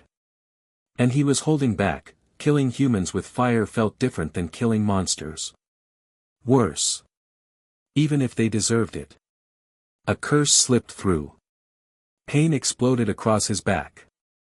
Then another, catching his leg. Harry stumbled. The fire flickered. Chains wrapped around him. Magic, not metal, but binding nonetheless. He thrashed, trying to burn through them, but they'd been designed for this. Designed for him. Enough. Voldemort's voice was cold and satisfied. Bind him to the headstone. The ritual continues. Harry felt his back hit cold stone. Felt the chains tighten, pressing him against Tom Riddle's grave marker. Pettigrew approached, knife in hand. Trembling, terrified, but determined. "The blood of the enemy," the Ratman whispered, and cut Harry's arm. Pain. Blood flowing into a vial. Harry struggled against the chains, but they held. The ritual began. Pettigrew added ingredients to the cauldron, bone from the grave, his own severed hand, Harry's blood. The liquid turned red, then white, then something that hurt to look at. And from its depths, something rose. Tall. Pale. Snake-faced. Lord Voldemort, reborn in a body that radiated malice like heat from a furnace. "I am returned," Voldemort breathed. He looked at his new hands, flexed his new fingers. Finally. After 13 years. "I am whole again." He turned to face Harry. "And now, my young enemy, we settle this properly." Harry reached for the flame imperishable. It came harder than usual, the blood loss, the pain, the chains suppressing his magic. But it came. Light flickered in his chest, building slowly. "You cannot defeat me," Voldemort said. "I have conquered death itself. I am immortal. You have one Horcrux left." Harry's voice was strained but steady. "The snake. Nagini. I've destroyed all the others." Voldemort went still. "What?" "The diary. The ring in your family's home. The locket from the cave. The cup from Gringotts. The diadem from Hogwarts." Harry let each word land like a blow. 5 pieces of your soul, burned to nothing. You're not immortal anymore, Tom. You're barely holding on. For the first time, real fear flickered in Voldemort's red eyes. "You're lying." "Check. If you can. Feel for them. Feel for those anchors you were so proud of creating." Harry smiled despite everything. "They're gone. All of them. And when your snake dies, you'll be just as mortal as anyone else." "Nagini." Voldemort's shriek echoed across the graveyard. "To me." The massive serpent emerged from shadow, coiling around her master's feet. Harry could feel the Horcrux within her, that final fragment, the last thing keeping Voldemort tethered to existence. "Kill her," Voldemort commanded, pointing at Harry. "Kill him now." The snake lunged. Harry called every scrap of the flame imperishable he could reach. The world went white. When Harry could see again, the chains were gone. Melted. The gravestone behind him was cracked, smoking. And Nagini, the snake writhed on the ground, scales blackened, body convulsing. The Horcrux within her was burning, consumed by light that refused to be denied. No. Voldemort raised his wand, pouring dark magic at Harry, but the flames deflected it, absorbed it, grew stronger. This is impossible. You're a child. You can't, I'm not a child. Harry stood, fire roaring around him, the flame imperishable blazing from his skin like a second sun. I'm what happens when you murder innocents and leave pieces of yourself in the wrong places. I'm the weapon your own cruelty created. He reached toward Nagini and pushed. The snake screamed, a sound no serpent should be able to make. The Horcrux within her shattered. And the last anchor keeping Voldemort alive dissolved into nothing. 6, Harry said. That's all of them. Voldemort stared at him. The Dark Lord's new face was twisted with terror, real, genuine terror, perhaps for the first time in his existence. You cannot kill me, he whispered. You cannot, I'm not going to kill you. Harry let the fire die down, exhaustion crashing over him. You're human now. Mortal. The Ministry will deal with you. Cracks of apparition echoed across the graveyard. Dumbledore. Sirius. Aurors. The cavalry, finally arriving. It's over, Harry said. And then his legs gave out. He woke in Hogwarts. Hermione was there, of course she was. Sitting beside his bed, holding his hand, crying and laughing at the same time. You did it, she said. You actually did it. All 6 Horcruxes. Voldemort's mortal now. 7, Harry corrected weakly. Technically 7. The one in me counted. Don't be pedantic when you're recovering from magical exhaustion. She leaned down and kissed him. Properly. Without hesitation or holding back. When she pulled away, Harry was smiling. What was that for? For surviving. For winning. For being the most ridiculously brave person I've ever met. Her eyes were bright with tears. I love you, Harry Potter. Dragons and fire and cosmic destiny and all. I love you too. He reached up, touching her face. Is it over? Really over? The Horcruxes are destroyed. Voldemort's been captured, Dumbledore bound him personally. He's being held in the Ministry's deepest cells while they decide what to do with him. Hermione's expression darkened slightly. Some people want to execute him. Others want to study him. The politics are complicated. They always are. Harry let his hand drop. What about me? You're a hero. Again. The prophet is calling you the chosen one now. Apparently there's some prophecy they dug up. I don't care about prophecies. I know. But other people do. She squeezed his hand. There's going to be fallout from this, Harry. Questions about your power. Demands for explanations. Some people are already saying you're too dangerous to be allowed, let them say it. Harry's voice was tired but firm. I've spent my whole life being told what I am by people who don't understand. Dragons. Dark Lords. Ministry officials. I'm done letting them define me.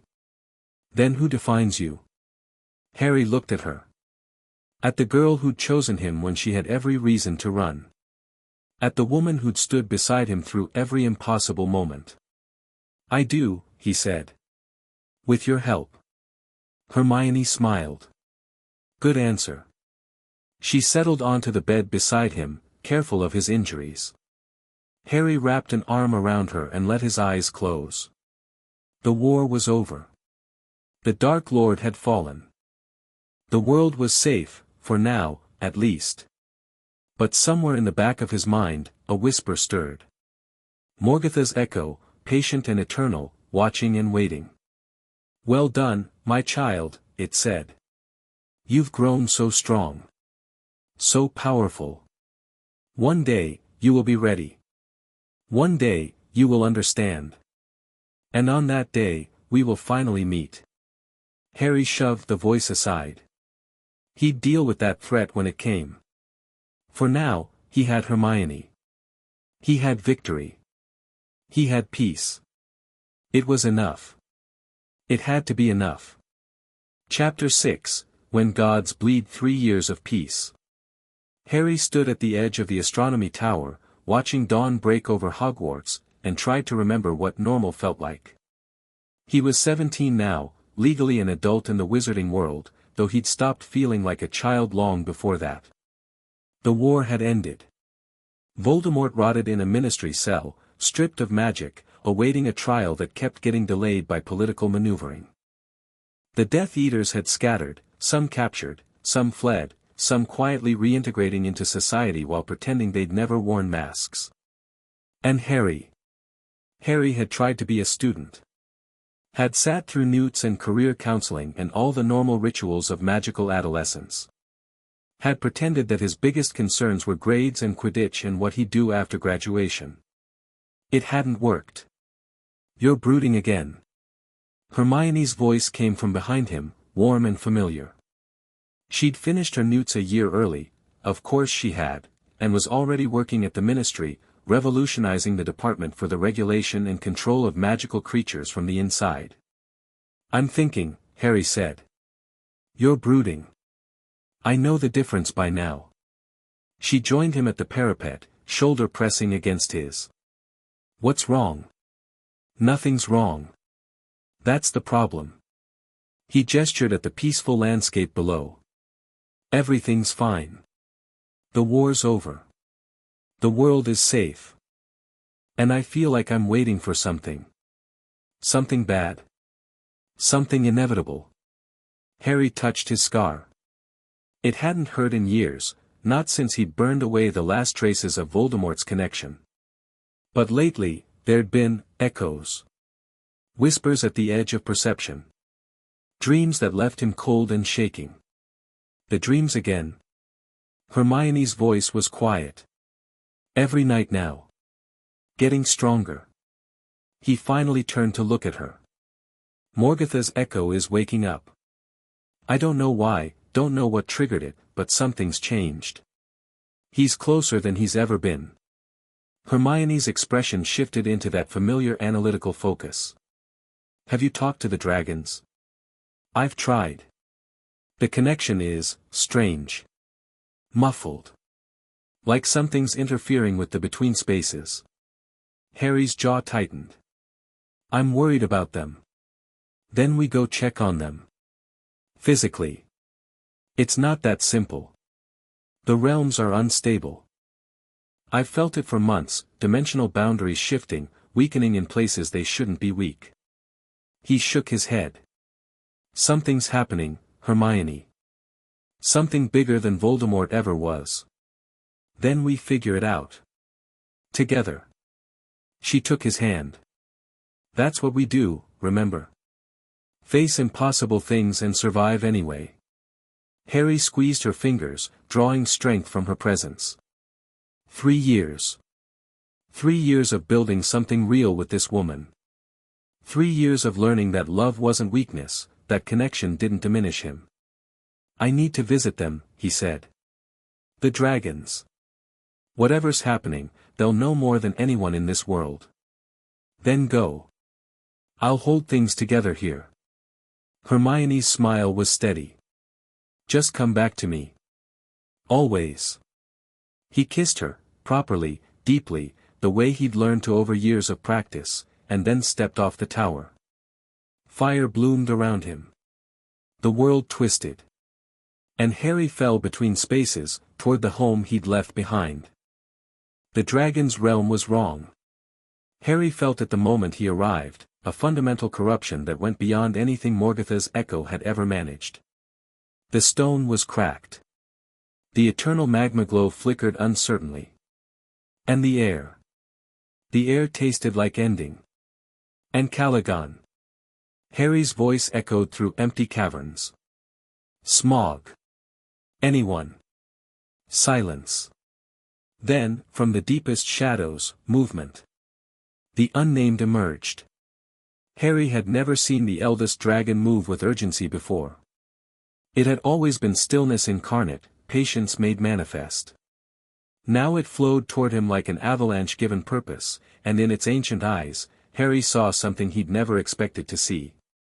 Fear. Child. The voice was weaker than Harry remembered. Strained. You should not have come. What's happening? Where are the others? Fighting. Holding the breach. The unnamed's massive head lowered until its eye was level with Harry's body. The barriers are failing, child. The walls between worlds grow thin. And through the cracks. Morgoth. Not Morgoth himself. He remains chained beyond the world. But his influence, his echo, it has found a way to manifest. To reach through the weakened boundaries and touch reality directly. Harry felt cold settle into his bones. Where? Everywhere. Nowhere. The corruption spreads through the between spaces, poisoning every realm it touches. The unnamed's voice carried something Harry had never heard from it before, desperation. We cannot stop it alone. We are too few, too diminished. The fire drakes of old are gone, and we who remain. Show me the breach. You cannot, show me. Harry let his own fire rise, not in threat but in demonstration. I've carried your corruption my whole life. I've learned to touch the flame imperishable. If anyone can help, it's me. The unnamed studied him for a long moment. Then, slowly, it turned. Follow. The breach was a wound in reality. Harry stood at the edge of a chasm that shouldn't exist, a tear in the fabric of the between spaces that leaked darkness like blood from a mortal injury. Beyond it, he could see something vast and terrible stirring. Not Morgoth. The unnamed was right, the dark enemy himself remained imprisoned beyond the walls of the world. But this was a piece of him. A fragment of his will given form, pressing against the weakened barriers with relentless hunger. And fighting it, alone against the endless dark. And Calagon. The great Wyrm blazed with fire that should have been enough to light worlds. His flames poured into the breach, holding back the shadow, preventing it from spreading further. But Harry could see the toll it was taking. And Calagon was diminishing. Burning himself up to fuel a battle he couldn't win. No. Harry was moving before conscious thought caught up. Stop. Let me help. You cannot help. And Calagon's voice was exhausted, barely more than a whisper. This requires sacrifice. True sacrifice. The fire that creates must be given willingly, and the cost. The cost is everything you are. I know. Harry reached the Wyrm side, pressing his hand against scales that were no longer warm. I'm not going to watch you die. You have no choice. But there was something in Calagon's voice, hope, maybe, or just desperate longing. Unless you've learned something we haven't. Harry thought about the flame imperishable. About the light beneath the darkness. About creation versus destruction, building versus burning. About love. Hermione taught me something, he said slowly. Something the dragons never could, because it's not in your nature. He met Calagon's golden eye. Connection. Sacrifice that isn't about giving yourself up, but about giving yourself to something larger. Fighting for something beyond survival. Human sentiment. Maybe. But it works. Harry reached for the fire, not the corruption, not the flame in its pure form, but the place where they merged.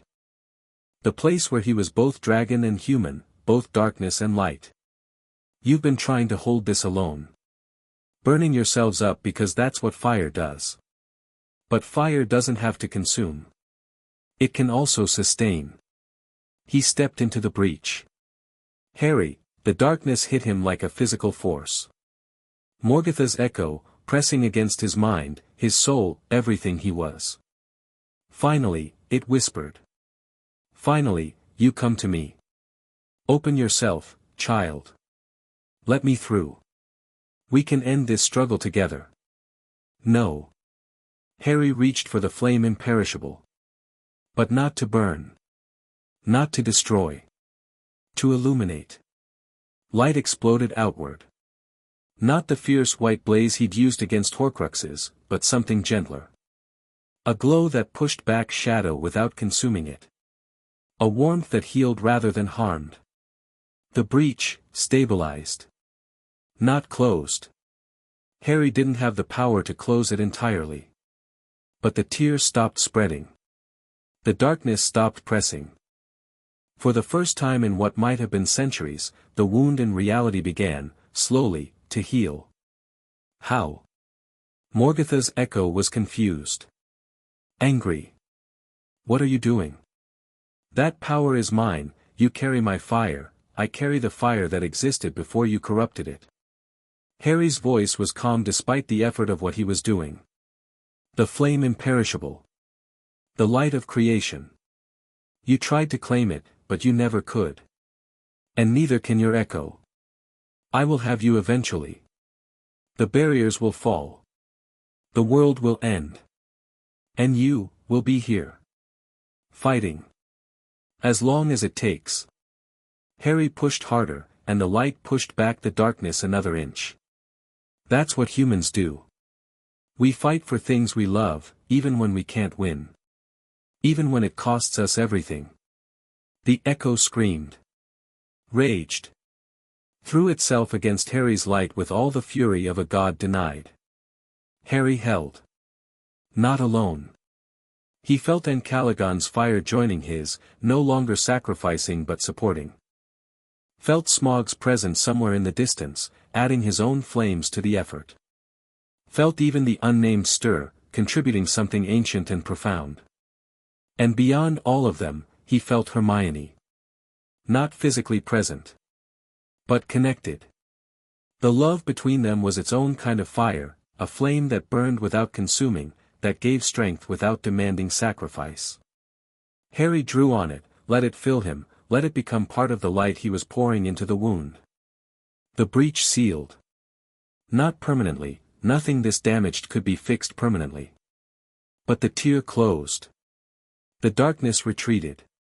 Morgotha's echo faded back beyond the barriers, weakened and furious. Harry collapsed. That was either the bravest or the most foolish thing I've ever witnessed. Smaug's voice, dry and sardonic as ever. Harry opened his eyes to find himself lying on warm stone, surrounded by the 3 dragons who'd raised him. Both, he managed. Usually both. You nearly killed yourself. Encalagon's voice was stronger now, the fire Harry had shared seemed to have restored some of what the WIRM had lost. If your connection to the human hadn't anchored you, her name is Hermione. Harry sat up slowly, every muscle aching. And yes. I know. She saved me. Again. The unnamed said nothing, but its ancient gaze carried something that might have been approval. The breach is sealed, Smaug observed. For now. But the echo will return. It always returns. I know. Harry looked at the space where the wound had been. Already, he could feel the faintest pressure, Morgotha's will, testing the barriers, searching for new weaknesses. This isn't over. It's never going to be over. Perhaps not. Encalagon lowered his great head until he was eye level with Harry. But today, you bought us time. Bought all the realm's time. That matters. How much time? Impossible to say. Years, certainly. Perhaps decades. The WIRM's voice softened, as much as a voice like grinding mountains could soften. Enough time for you to live, little weapon. To build something worth protecting. Harry thought about Hermione. About the life they'd been slowly constructing together. About the future he'd been afraid to imagine because something like this always seemed inevitable. Will you be all right? He asked. If I go back. We survived before you came, Smaug said. We'll survive now. Though perhaps. He glanced at the unnamed. Perhaps we'll do better, with what you've shown us. Fire that sustains rather than consumes. An interesting concept. A human concept, the unnamed rumbled. But not without merit. Harry smiled despite his exhaustion. I learn from the best. You learned from us, and Caligon corrected. The best came later. Harry returned to find Hogwarts in chaos. The dimensional instability he'd felt hadn't been limited to the between spaces. Across the world, magical barriers had flickered. Ancient protections had faltered. Things that had been sealed away for millennia had stirred in their prisons.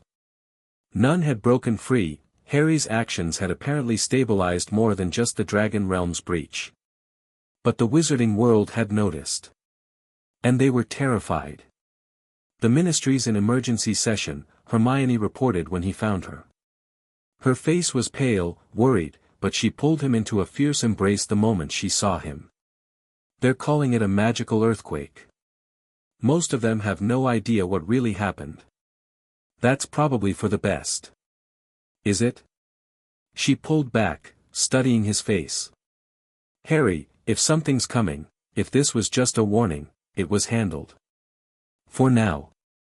He told her everything, the breach, Morgoth's echo, the light that had sealed it. Her expression went through horror and relief and something deeper. You almost died, she said quietly. I almost die a lot. That's not funny. No. It's not. He took her hands. But I'm here. I came back. That's what matters. Hermione was silent for a moment. Then, how long? What? Until it happens again. Until that, echo, tries something else. Years, according to Caligon. Maybe decades. But not forever. No. Not forever. Harry met her eyes. There's something out there, Hermione. Something bigger than Voldemort, bigger than anything this world has faced. And eventually, it's going to make another attempt. And you'll fight it. We'll fight it. All of us. Everyone who wants reality to keep existing. He managed a small smile. But not today. Today, I just want to rest. To be with you. To remember why any of this matters. Hermione studied him for a long moment. Then she nodded. Okay. But tomorrow, we start planning. If we have years, we use them. Build alliances. Gather knowledge. Make sure that when the next attack comes, we're ready. That's my girl. Don't forget it. The next 3 years passed in a blur of preparation. Harry trained. Not just with fire, with everything. Combat magic. Dimensional theory. The history of entities like Morgoth and the barriers that contained them. He traveled to distant places where ancient wizards had left records, learned from beings who remembered the world before the current age. Hermione worked beside him. Her brilliance found patterns where others saw chaos, connections that no one else would have made. She built a network of researchers and allies, people who understood that the world faced threats beyond Dark Lords and political squabbles. Sirius helped where he could. His knowledge of old family magic, the black legacy that stretched back millennia, proved invaluable. He'd become something like a father to Harry, filling the role that Voldemort's curse had stolen. Dumbledore died in the second year. Peacefully, in his sleep. The old wizard had been failing for some time, the damage from years of fighting dark magic finally catching up. Harry had been with him at the end, holding a wrinkled hand as the greatest wizard of the age slipped away. You'll do well, Dumbledore had whispered. Better than I did. You understand something I never could. What's that? That power means nothing without connection. That love is the force that shapes the universe. The old eyes had crinkled one final time. I was always so certain I knew best. So certain my plans would save everyone. You've shown me another way. I learned from you. You learned despite me. That's more impressive. Dumbledore's grip had tightened briefly. Whatever comes next, Harry. Whatever darkness rises. Remember that you're not alone. Never alone. He died with a smile on his face. Harry had mourned. Had given a eulogy that made hardened Aurors weep. Had returned to his work with renewed determination. The world needed protecting. And he was going to protect it. On Harry's 21st birthday, Hermione said yes. They stood on the astronomy tower, the place where so many important conversations had happened, and Harry held a ring that Smaug had helped him forge from dragonfire-touched gold. I know this might seem strange, he said, fumbling through words he'd rehearsed 100 times. Given everything we face. Given what might be coming. But I need you to know, no matter what happens, that you're the most important thing in my world. That I want to spend whatever time we have together, facing it together, building something together. Hermione had tears streaming down her face. You're ridiculous. Is that a yes? Of course it's a yes. She threw her arms around him. Did you really think I'd say no? I wasn't sure. This life, what I am, it's a lot to ask anyone to share. You didn't ask me to share it. I chose it. She pulled back, cupping his face in her hands. The moment I sat down on that train floor and demanded your story, I chose this. Everything that came after was just confirmation. The ring fit perfectly.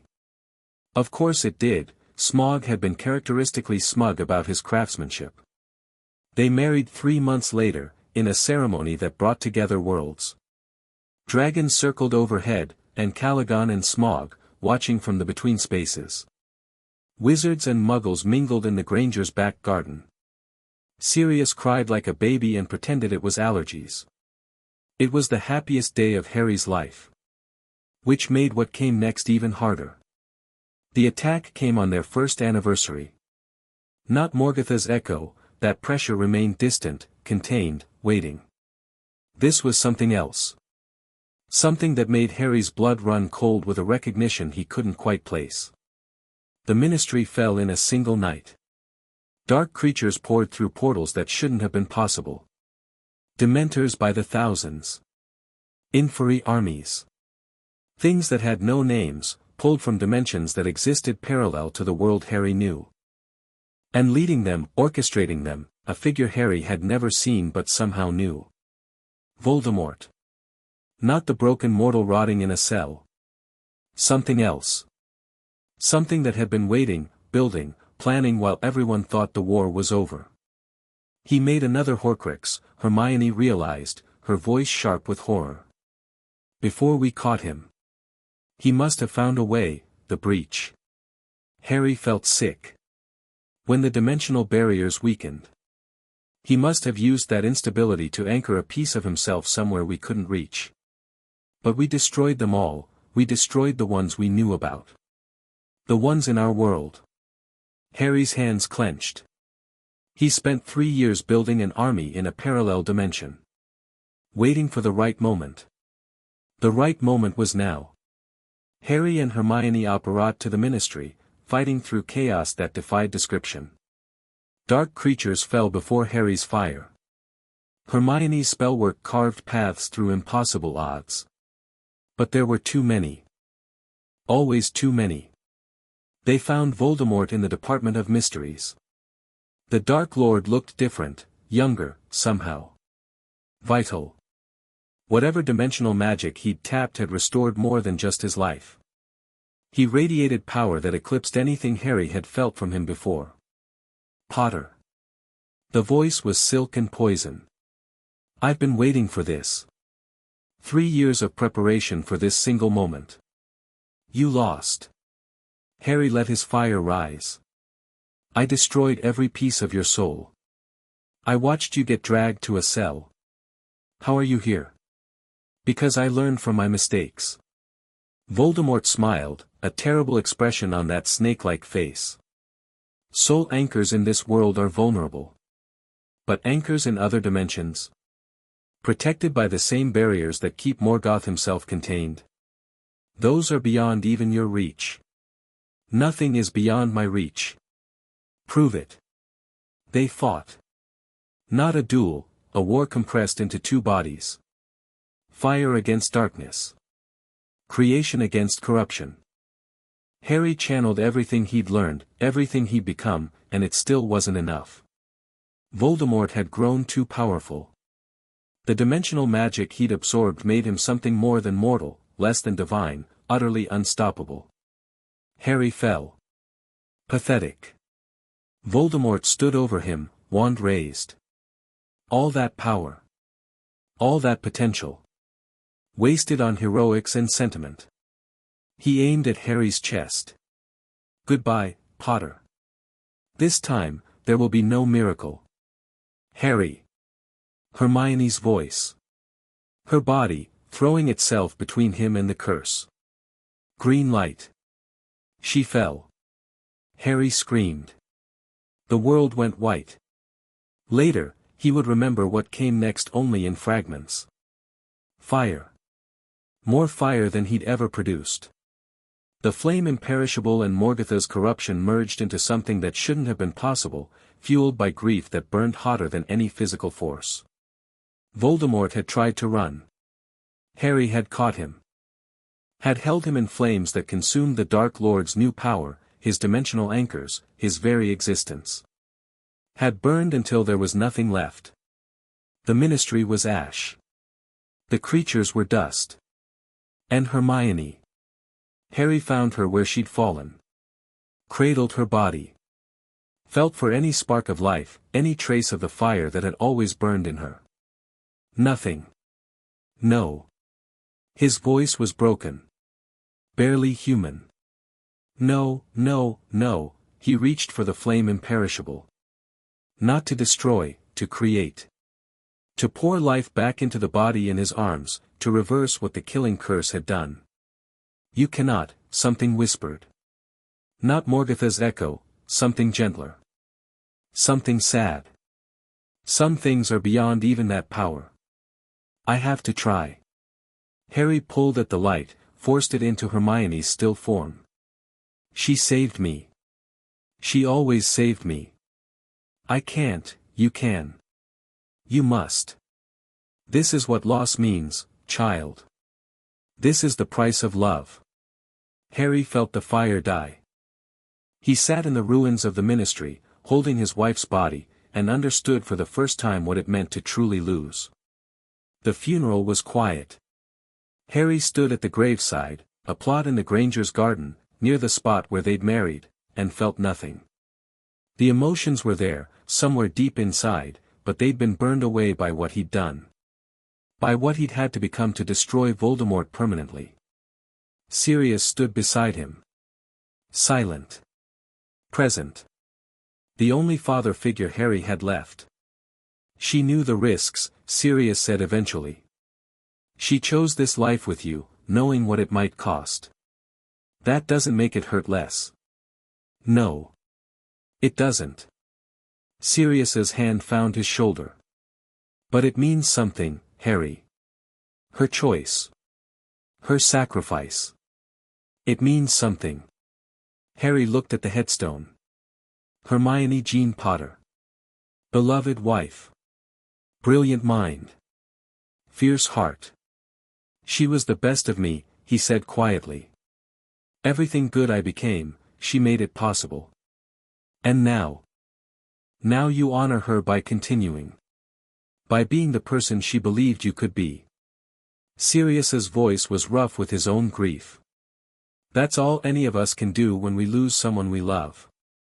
Keep going. Keep fighting. Keep believing that it matters. Harry stood at the grave until the sun set. Then he walked away. The dragons came to him that night. Not physically, the journey between realms was too dangerous now, the barriers too unstable. But they reached him in dreams, in the space between sleeping and waking where fire could speak across dimensions. We felt her pass, and Calagon said. Felt your grief shake the very foundations of reality. I nearly lost control. Harry's dream voice was hollow. When I killed Voldemort. I almost let everything burn. But you didn't. Because of her. Because she wouldn't have wanted that. He laughed bitterly. She's still saving me. Even now. That is what love does. Smaug's voice was unusually gentle. It persists beyond death. Beyond loss. It becomes part of who we are. She was fire-touched, the unnamed rumbled. Not like you. Not corrupted. But touched by the light she saw in you. That light remains, even now. Harry felt something stir in his chest. Not quite hope, he wasn't ready for hope. But something. What do I do now? What you've always done, and Caligan answered. Fight. Protect. Endure. The world still needs you, little weapon. Perhaps more than ever. I'm tired of fighting. Then rest. But do not stop. The darkness you pushed back 3 years ago, it's stirring again. Your actions against Voldemort weakened the barriers further. Morgoth's echo grows stronger. Of course it does. Harry closed his dream eyes. There's always another threat. Always another battle. Yes, the unnamed said. That is the nature of existence. Light and dark, creation and destruction, eternally in conflict. The question is not whether you will fight, but what you will fight for. Harry thought about Hermione. About her smile, her brilliance, her absolute refusal to let him face anything alone. About the world she'd loved. The people she'd wanted to protect. The future she'd believed was worth fighting for. I'll fight for her, he said quietly. For what she believed in. For the world she wanted to build. Then you know your purpose, and Caligan said. And purpose is enough to sustain even the most broken heart. The dream faded. Harry woke alone, in a room that felt too empty. But somewhere in his chest, the fire still burned. And as long as it burned, he would keep fighting. 6 months later, the barriers began to fail. Harry felt it happening, tears in the fabric of reality spreading like cracks through ice. Morgoth's echo, pressing against the weakened walls, seeking any gap it could exploit. He gathered what remained of the magical world's defenders. Aurors who'd survived Voldemort's attack. Researchers who understood dimensional theory. Anyone willing to stand against the darkness. They weren't enough.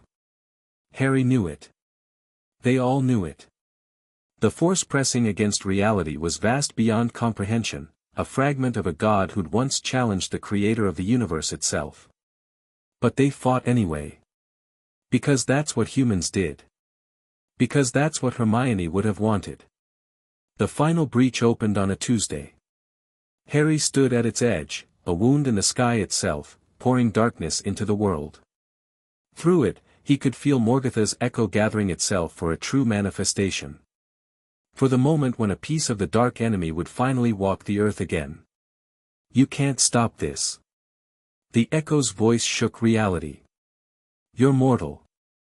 Finite. A spark against an ocean. Maybe. Harry let his fire rise, all of it, the corruption and the light together. But I'm a really stubborn spark. Your woman died for nothing. Your world will burn. Everything you've fought for will be consumed. She didn't die for nothing. Harry felt Hermione's memory burning in his chest, bright and fierce and eternal. She died proving that love matters. That connection matters. That fighting for something beyond yourself is the only thing that gives life meaning. Sentiment. Truth. Harry stepped toward the breach. You don't understand, do you? You've been imprisoned so long, hating so deeply, that you've forgotten what you were before. What fire was before you corrupted it.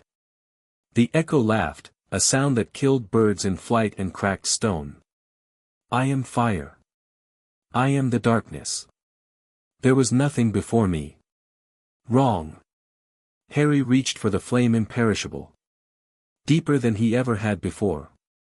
Past his own limits. Past mortal constraints. Into the heart of creation itself. There was light, he said. There was life. There was love. And you couldn't stand it. You broke yourself trying to possess something that can only be given freely. Light exploded outward. Not from Harry, through him. The flame imperishable in its fullest expression, channeled through a vessel of dragon fire and human love, blazing against the darkness that sought to devour everything. Morgoth's echo screamed. This is impossible. That power was lost. The flame cannot, the flame never left. Harry walked forward, into the breach, light pouring from every part of him. It exists in everything that creates. Everything that loves. Everything that chooses life over destruction. He reached the heart of the manifestation. Faced the fragment of a fallen god. And smiled. Hermione taught me that. The dragons taught me how to channel it. But the power itself? That's been here all along. In everyone who fights for something greater than themselves. The echo struck at him with everything it had. Harry burned. Not the consuming fire of destruction, the warm light of a hearth. The gentle glow of a candle. The fierce blaze of a heart that refused to stop loving. He burned, and the darkness burned with him. When the light faded, the breach was sealed. Not just sealed, healed. The barriers between worlds were stronger than they'd been in millennia. Morgoth's echo was pushed back beyond any possibility of reaching through again. Harry lay in a crater where the breach had been, breathing slowly, feeling the echo of power still thrumming through his veins. He should be dead. He knew that. What he'd channeled should have destroyed him utterly. But somehow, impossibly, he was alive. You're welcome, a voice whispered. Familiar. Impossible. Harry's heart stopped. Hermione? Sort of. The voice, her voice, was everywhere and nowhere. When I died. I didn't go away entirely. The love between us, it became something. Part of the light you carry. You've been with me this whole time. Always. I told you, didn't I? You're mine. Even death doesn't change that.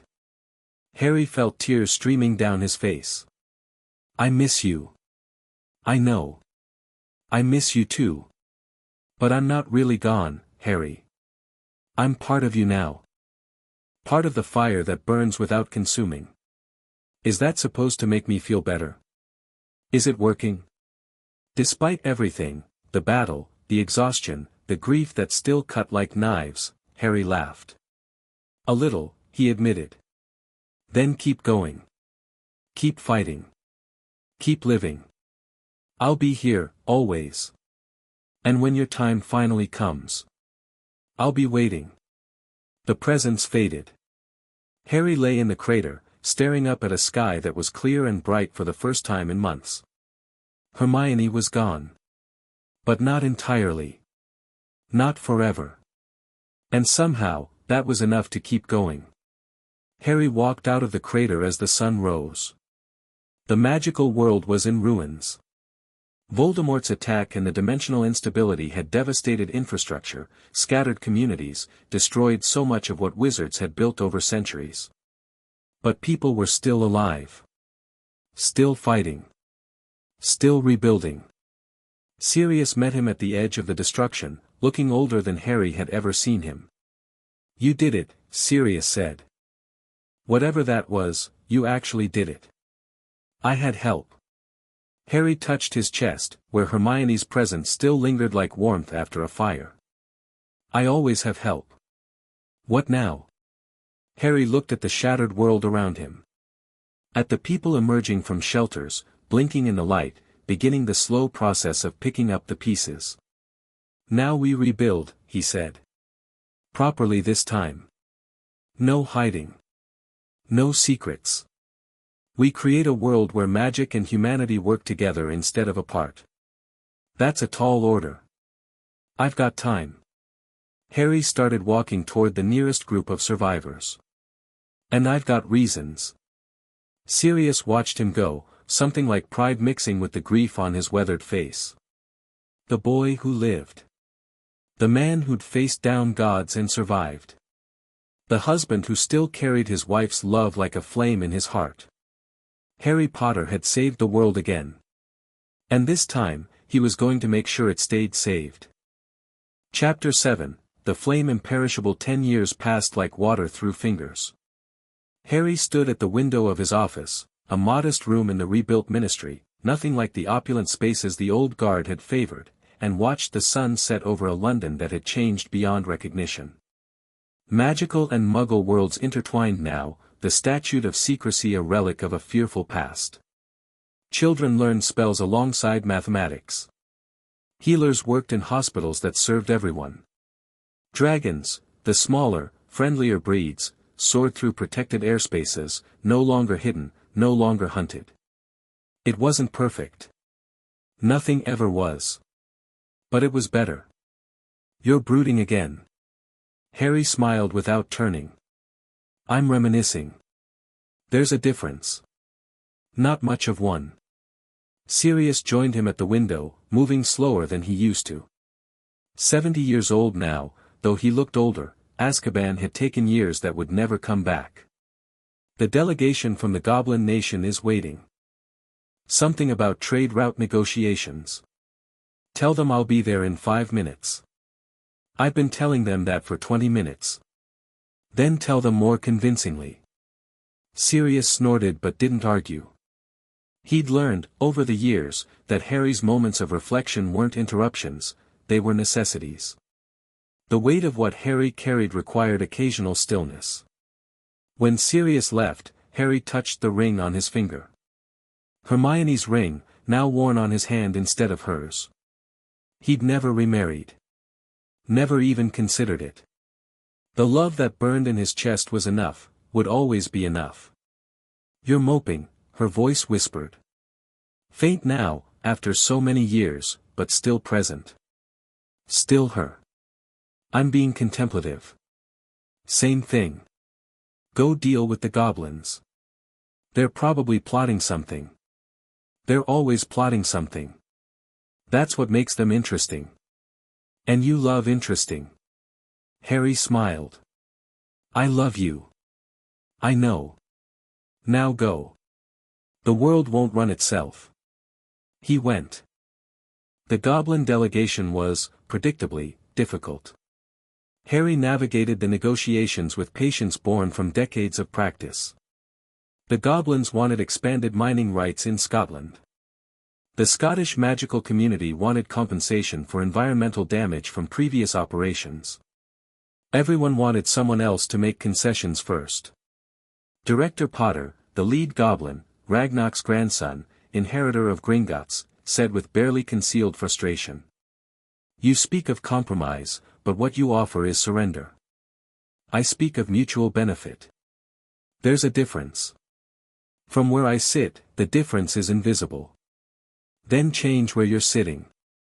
Harry leaned forward. The old world is gone. The one where goblins and wizards treated each other as enemies, where magical creatures were classified and controlled, where power meant domination. We can either build something new together, or we can waste the next century fighting over scraps. Pretty words. Results, actually. Harry gestured at the window, at the transformed city beyond. 10 years ago, your people were still forbidden from carrying wands. Now goblin magic is taught at Hogwarts. 10 years ago, you couldn't own property above ground. Now there's a goblin district in Diagon Alley. Change is possible. But only if everyone's willing to bend. The goblin studied him with ancient, calculating eyes. You ask us to trust. I ask you to try. Trust comes with time. A long pause. Then, slowly, the goblin nodded. The Scottish Highlands, he said. We will accept reduced extraction rates in exchange for long-term access guarantees. And we will fund environmental restoration from our own vaults. And the local communities get a percentage of profits. Non-negotiable. 5%. 15. 8. And we provide employment preference for local magical residents. Harry extended his hand. Done. They shook. The delegation filed out, already muttering among themselves about the concessions they'd made and the ones they'd extracted. When they were gone, Harry sat back and rubbed his eyes. 31 years old, and some days he felt ancient. That was well done, Hermione's voice said. I learned from watching you. You learned from making mistakes. I just helped you see them faster. Harry laughed quietly. Even after all this time, she could still surprise him. Still make him feel less alone. What would I do without you? Mope more. Brood excessively. Probably set something on fire when negotiations got frustrating. I haven't set anything on fire in years. That treaty room last month. That was an accident. You sneezed and melted 3 chairs. An accident. The warmth in his chest pulsed with something like amusement. Harry basked in it for a moment, then forced himself back to work. The world needed running. And despite everything, he was apparently the one running it. The dream started again that winter. Not Morgoth's echo, that threat remained sealed, pushed beyond any possibility of return. This was something different. Something that felt less like invasion and more like invitation. Harry found himself in a place he didn't recognize. White shores. Silver glass. A sea that stretched to horizons beyond mortal sight. And standing on the shore, waiting for him. Hermione. She turned. And it was her, really her, not just the echo in his heart. Younger than when she died, but somehow more real. More present. Hello, love, she said. I've been waiting. Harry crossed the distance between them without conscious thought. His hands found her face, her shoulders, her arms, real, solid, warm. How? His voice cracked. You're dead. Yes. But death isn't quite what we thought. She smiled, and it was the smile he'd fallen in love with, all those years ago on a train. There are places beyond the world. Places where souls go when their time is done. And you're there. All this time, you've been, watching. Waiting. Loving you from a distance. She took his hands. The fragment of me that stayed with you, it was real. But it was only a piece. The rest of me has been here, preparing. Preparing for what? For you to be ready to hear this. Her expression grew serious.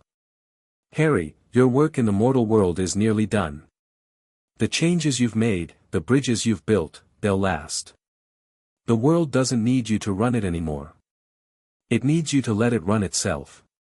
You're telling me to retire. I'm telling you that you've earned rest. That there's a place for you here, when you're ready. Her eyes were bright with tears that didn't fall. I'm telling you that you don't have to carry the weight alone anymore. Harry felt something in his chest, grief and hope and love all tangled together. I'm not sure I know how to stop, he admitted. I know. That's why I'm giving you time to learn. She squeezed his hands. This isn't goodbye, Harry. It's a promise. When your journey is done, when you've taught the next generation, when you've said your farewells, I'll be here. We'll have eternity to catch up. Eternity sounds like a long time. With you? She smiled. It won't be long enough. Harry woke with tears on his face and warmth in his heart. For the first time in years, the weight on his shoulders felt lighter. Not gone, never gone, but manageable. Shared. He got out of bed, dressed in the pre-dawn darkness, and made his way to the place he visited every month without fail. Hermione's grave was in the garden where they'd married, surrounded by flowers that bloomed year-round thanks to spells she'd designed herself. Harry knelt before the headstone and rested his hand on cold stone. I saw you, he said quietly. Really saw you. Not just the piece of you I've been carrying. Silence. But the warmth in his chest pulsed. You're right. It's time to start letting go. Not of you, never of you. But of the responsibility. The weight. He smiled faintly. I've been using it as an excuse, haven't I? Staying busy so I don't have to face the grief. The warmth pulsed again. Agreement. Understanding. Okay. Harry stood slowly. I'll start preparing. Find successors. Build systems that don't depend on me. Maybe actually take that vacation Sirius has been nagging me about. He touched the headstone one more time. Wait for me. However long it takes. I'll find my way to you. I'll be here, her voice whispered. I'll always be here. The transition took 3 years. Harry trained replacements. Documented everything he knew about dimensional magic, about dragon speech, about the flame imperishable. He built institutions designed to outlast any individual, systems that could adapt and grow without requiring a singular leader. He visited the dragons one final time. The between place was stable now, the barriers Harry had strengthened holding firm. And Caligon waited for him at the arrival point, golden eyes as ancient and knowing as ever. You're preparing to leave, the great Wyrm observed. I'm preparing to rest. There's a difference. Is there? And Caligon's chest rumbled with something like laughter. You've grown wise, little weapon. Wise enough to know when the battle is done. The battle's never done. But it can be someone else's turn to fight. Harry looked around at the realm that had been his childhood home. Will you be all right? When I'm gone. We've survived for ages beyond counting. We'll survive your absence. But there was something in Caligon's voice, grief, maybe, or just the heaviness of long farewell. Though we will miss you. In our way. I'll miss you too. All of you. Smog descended from above, landing with characteristic dramatic flair. Sentiment. How very human of you. I am human. Mostly. Yes. That was always the most interesting thing about you. Smog's eyes glittered. A creature of 2 worlds, belonging fully to neither. We gave you fire, but you made it something we couldn't have imagined. I had good teachers. You had adequate teachers. You had the potential to be excellent. Smog's voice softened, as much as it ever could. Which you then became. Despite our limitations. From the deepest shadows, the unnamed stirred. It said nothing, had returned to its eternal silence after the great battle, but Harry felt its attention like a physical weight. Approval. Farewell. Something that might have been love, in its alien, incomprehensible way. Harry bowed to each of them in turn. The gesture felt inadequate, but there were no words for what they'd given him. No way to express what they meant. Thank you, he said simply. For everything.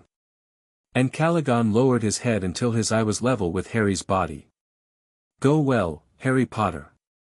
Whatever comes next, whatever shores you find beyond the circles of this world, know that you carry our fire with you. Always. Harry pressed his palm against the scales beside that massive eye. One last touch. One last moment of connection. Then he turned and walked away, and didn't look back. On Harry's 40th birthday, Sirius died. Peacefully, in his sleep, with a smile on his face. He'd been failing for months, the accumulated damage of Azkaban and war finally claiming its due. Harry had been with him at the end, holding the hand of the man who'd become his father in every way that mattered. James would be proud, Sirius had whispered. Lily too. They'd look at you and see everything they hoped you'd become. I had help. We all have help. That's the point. Sirius's grip had tightened briefly. Live, Harry. Really live. Don't just exist until the end comes. Make it count. I will. I promise. Good lad. Sirius's eyes had crinkled one final time. See you on the other side. He'd slipped away between one breath and the next. Harry had sat with the body until dawn, crying the way he hadn't let himself cry in years.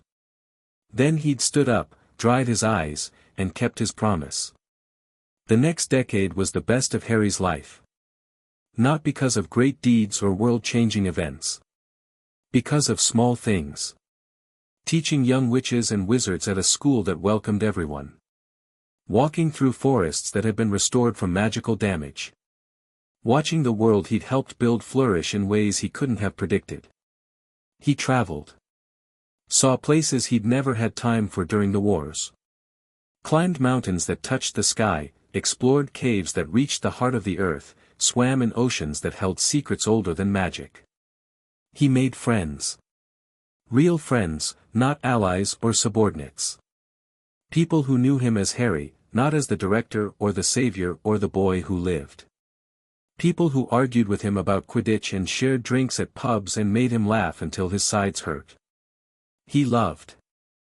Not romantically, that part of him would always belong to Hermione. But he loved the world he lived in, the people who filled it, the simple miraculous fact of existence. And slowly, gradually, he felt the fire in his chest begin to fade. Not painfully. Not urgently. Just, naturally. The way a candle burns down when it's given all its light.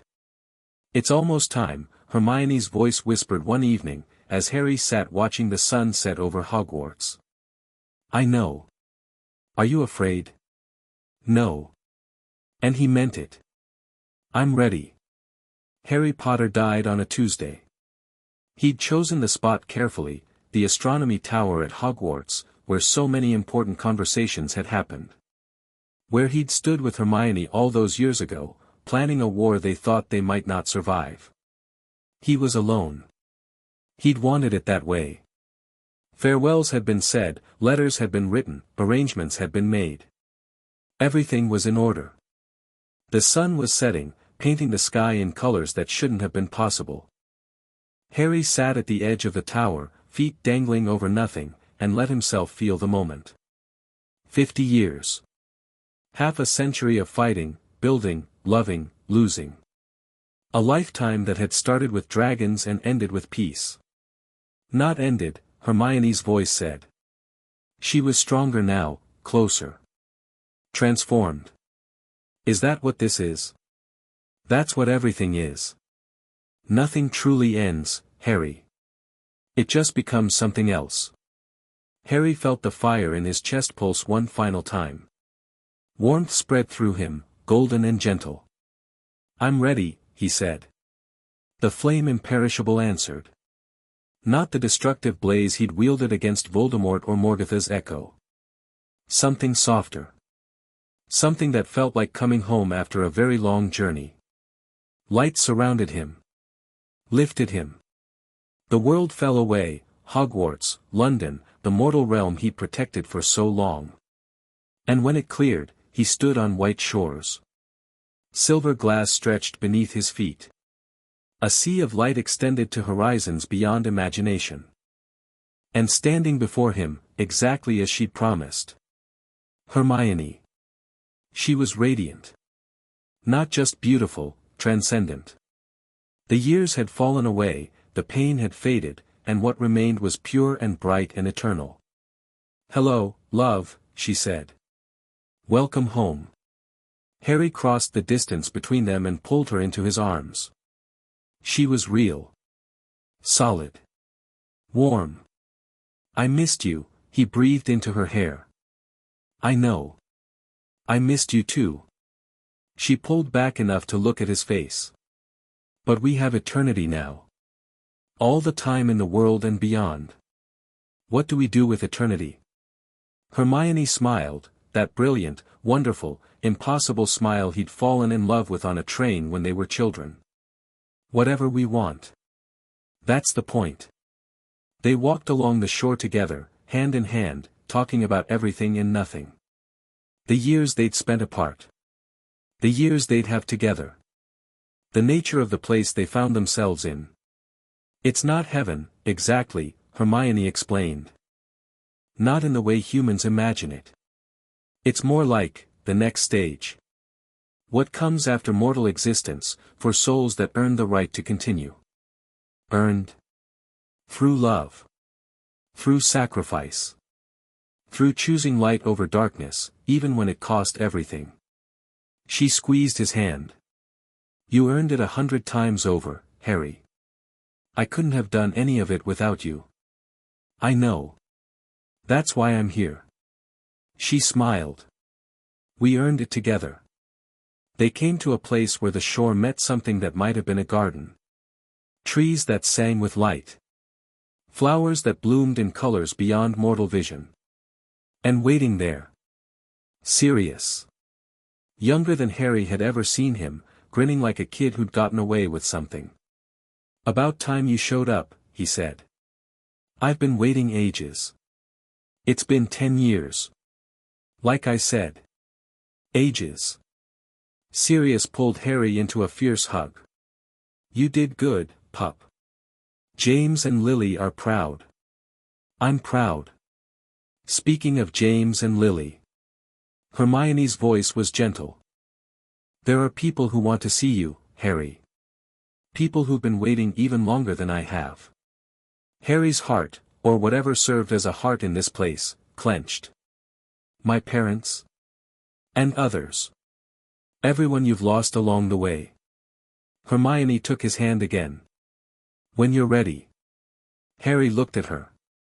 At Sirius. At the impossible, beautiful place that would be his home for eternity. I'm ready, he said. And he was. James and Lily Potter looked exactly as Harry had always imagined them. Young. Vibrant. Radiating a love that had persisted beyond death, beyond time, beyond everything that had tried to tear them apart. Harry. Lily's voice broke on his name. My beautiful boy. She pulled him into an embrace that felt like finally understanding what he'd been missing his whole life. James's arms wrapped around them both, and for a long moment, they simply held each other. We watched, James said eventually, his voice rough with emotion. Every moment. Every battle. Every triumph and tragedy. We couldn't reach you, but we never stopped watching. We're so proud of you, Lily added. So incredibly proud of who you became. I had help. Harry pulled back enough to look at them, his parents, finally real, finally present. Good teachers. Better friends. People who loved me when I didn't know how to be loved. That's what family does. James smiled, and Harry saw his own face reflected in his father's features. That's what love does. It persists. Grows. Becomes more than anyone could have imagined. They walked through the garden together, Harry, Hermione, Sirius, James, Lily. Talking. Laughing. Sharing stories from lives lived and lives lost. Other figures joined them as they went, Dumbledore, twinkling as ever. Snape, awkward but present. People Harry had known, people he'd only heard about, all gathered in this place beyond time. And at the center of it all, the fire still burned. Not the corruption of Morgoth or the consuming blaze of dragon rage. The flame imperishable in its purest form. The light of creation, eternal and unending. This is what you fought for, Hermione's voice said in his mind. This is what it was all for. Harry looked at the souls around him. At the love that connected them all. At the eternity that stretched ahead, full of possibility and wonder. Was it worth it? He asked. Hermione smiled. What do you think? Harry thought about everything, the pain, the loss, the sacrifice. The moments of despair when he'd wanted to give up. The moments of joy that made it all worthwhile. He thought about dragons and dark lords and the weight of the world on his shoulders.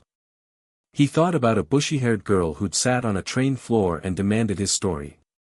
Yes, he said. It was worth every moment. Hermione took his hand. James and Lily moved to his other side. Sirius laughed somewhere behind them. And together, they walked into eternity. Far below, in the world they'd left behind, the sun rose over Hogwarts. Students hurried to classes. Teachers prepared lessons. The magical world went about its business, barely remembering that it had once teetered on the edge of destruction. But in the great hall, a portrait hung in a place of honor. A young man with wild black hair, green eyes, and a lightning bolt scar. Beside him, a young woman with bushy brown hair and a brilliant smile. Harry and Hermione Potter. Saviors. Teachers. Lovers. Friends. The inscription beneath reads simply, "They chose light." And somewhere beyond the circles of the world, in a place where fire burned without consuming and love lasted forever, two souls who had once been children on a train sat together on white shores, watching the waves of eternity roll in. "What now?" Harry asked. "Whatever we want," Hermione replied. "We have forever." Harry smiled, a real smile, the kind he'd almost forgotten how to make during the darkest years. "Forever sounds perfect." She leaned her head on his shoulder. He wrapped an arm around her. And the flame imperishable burned on, eternal and bright.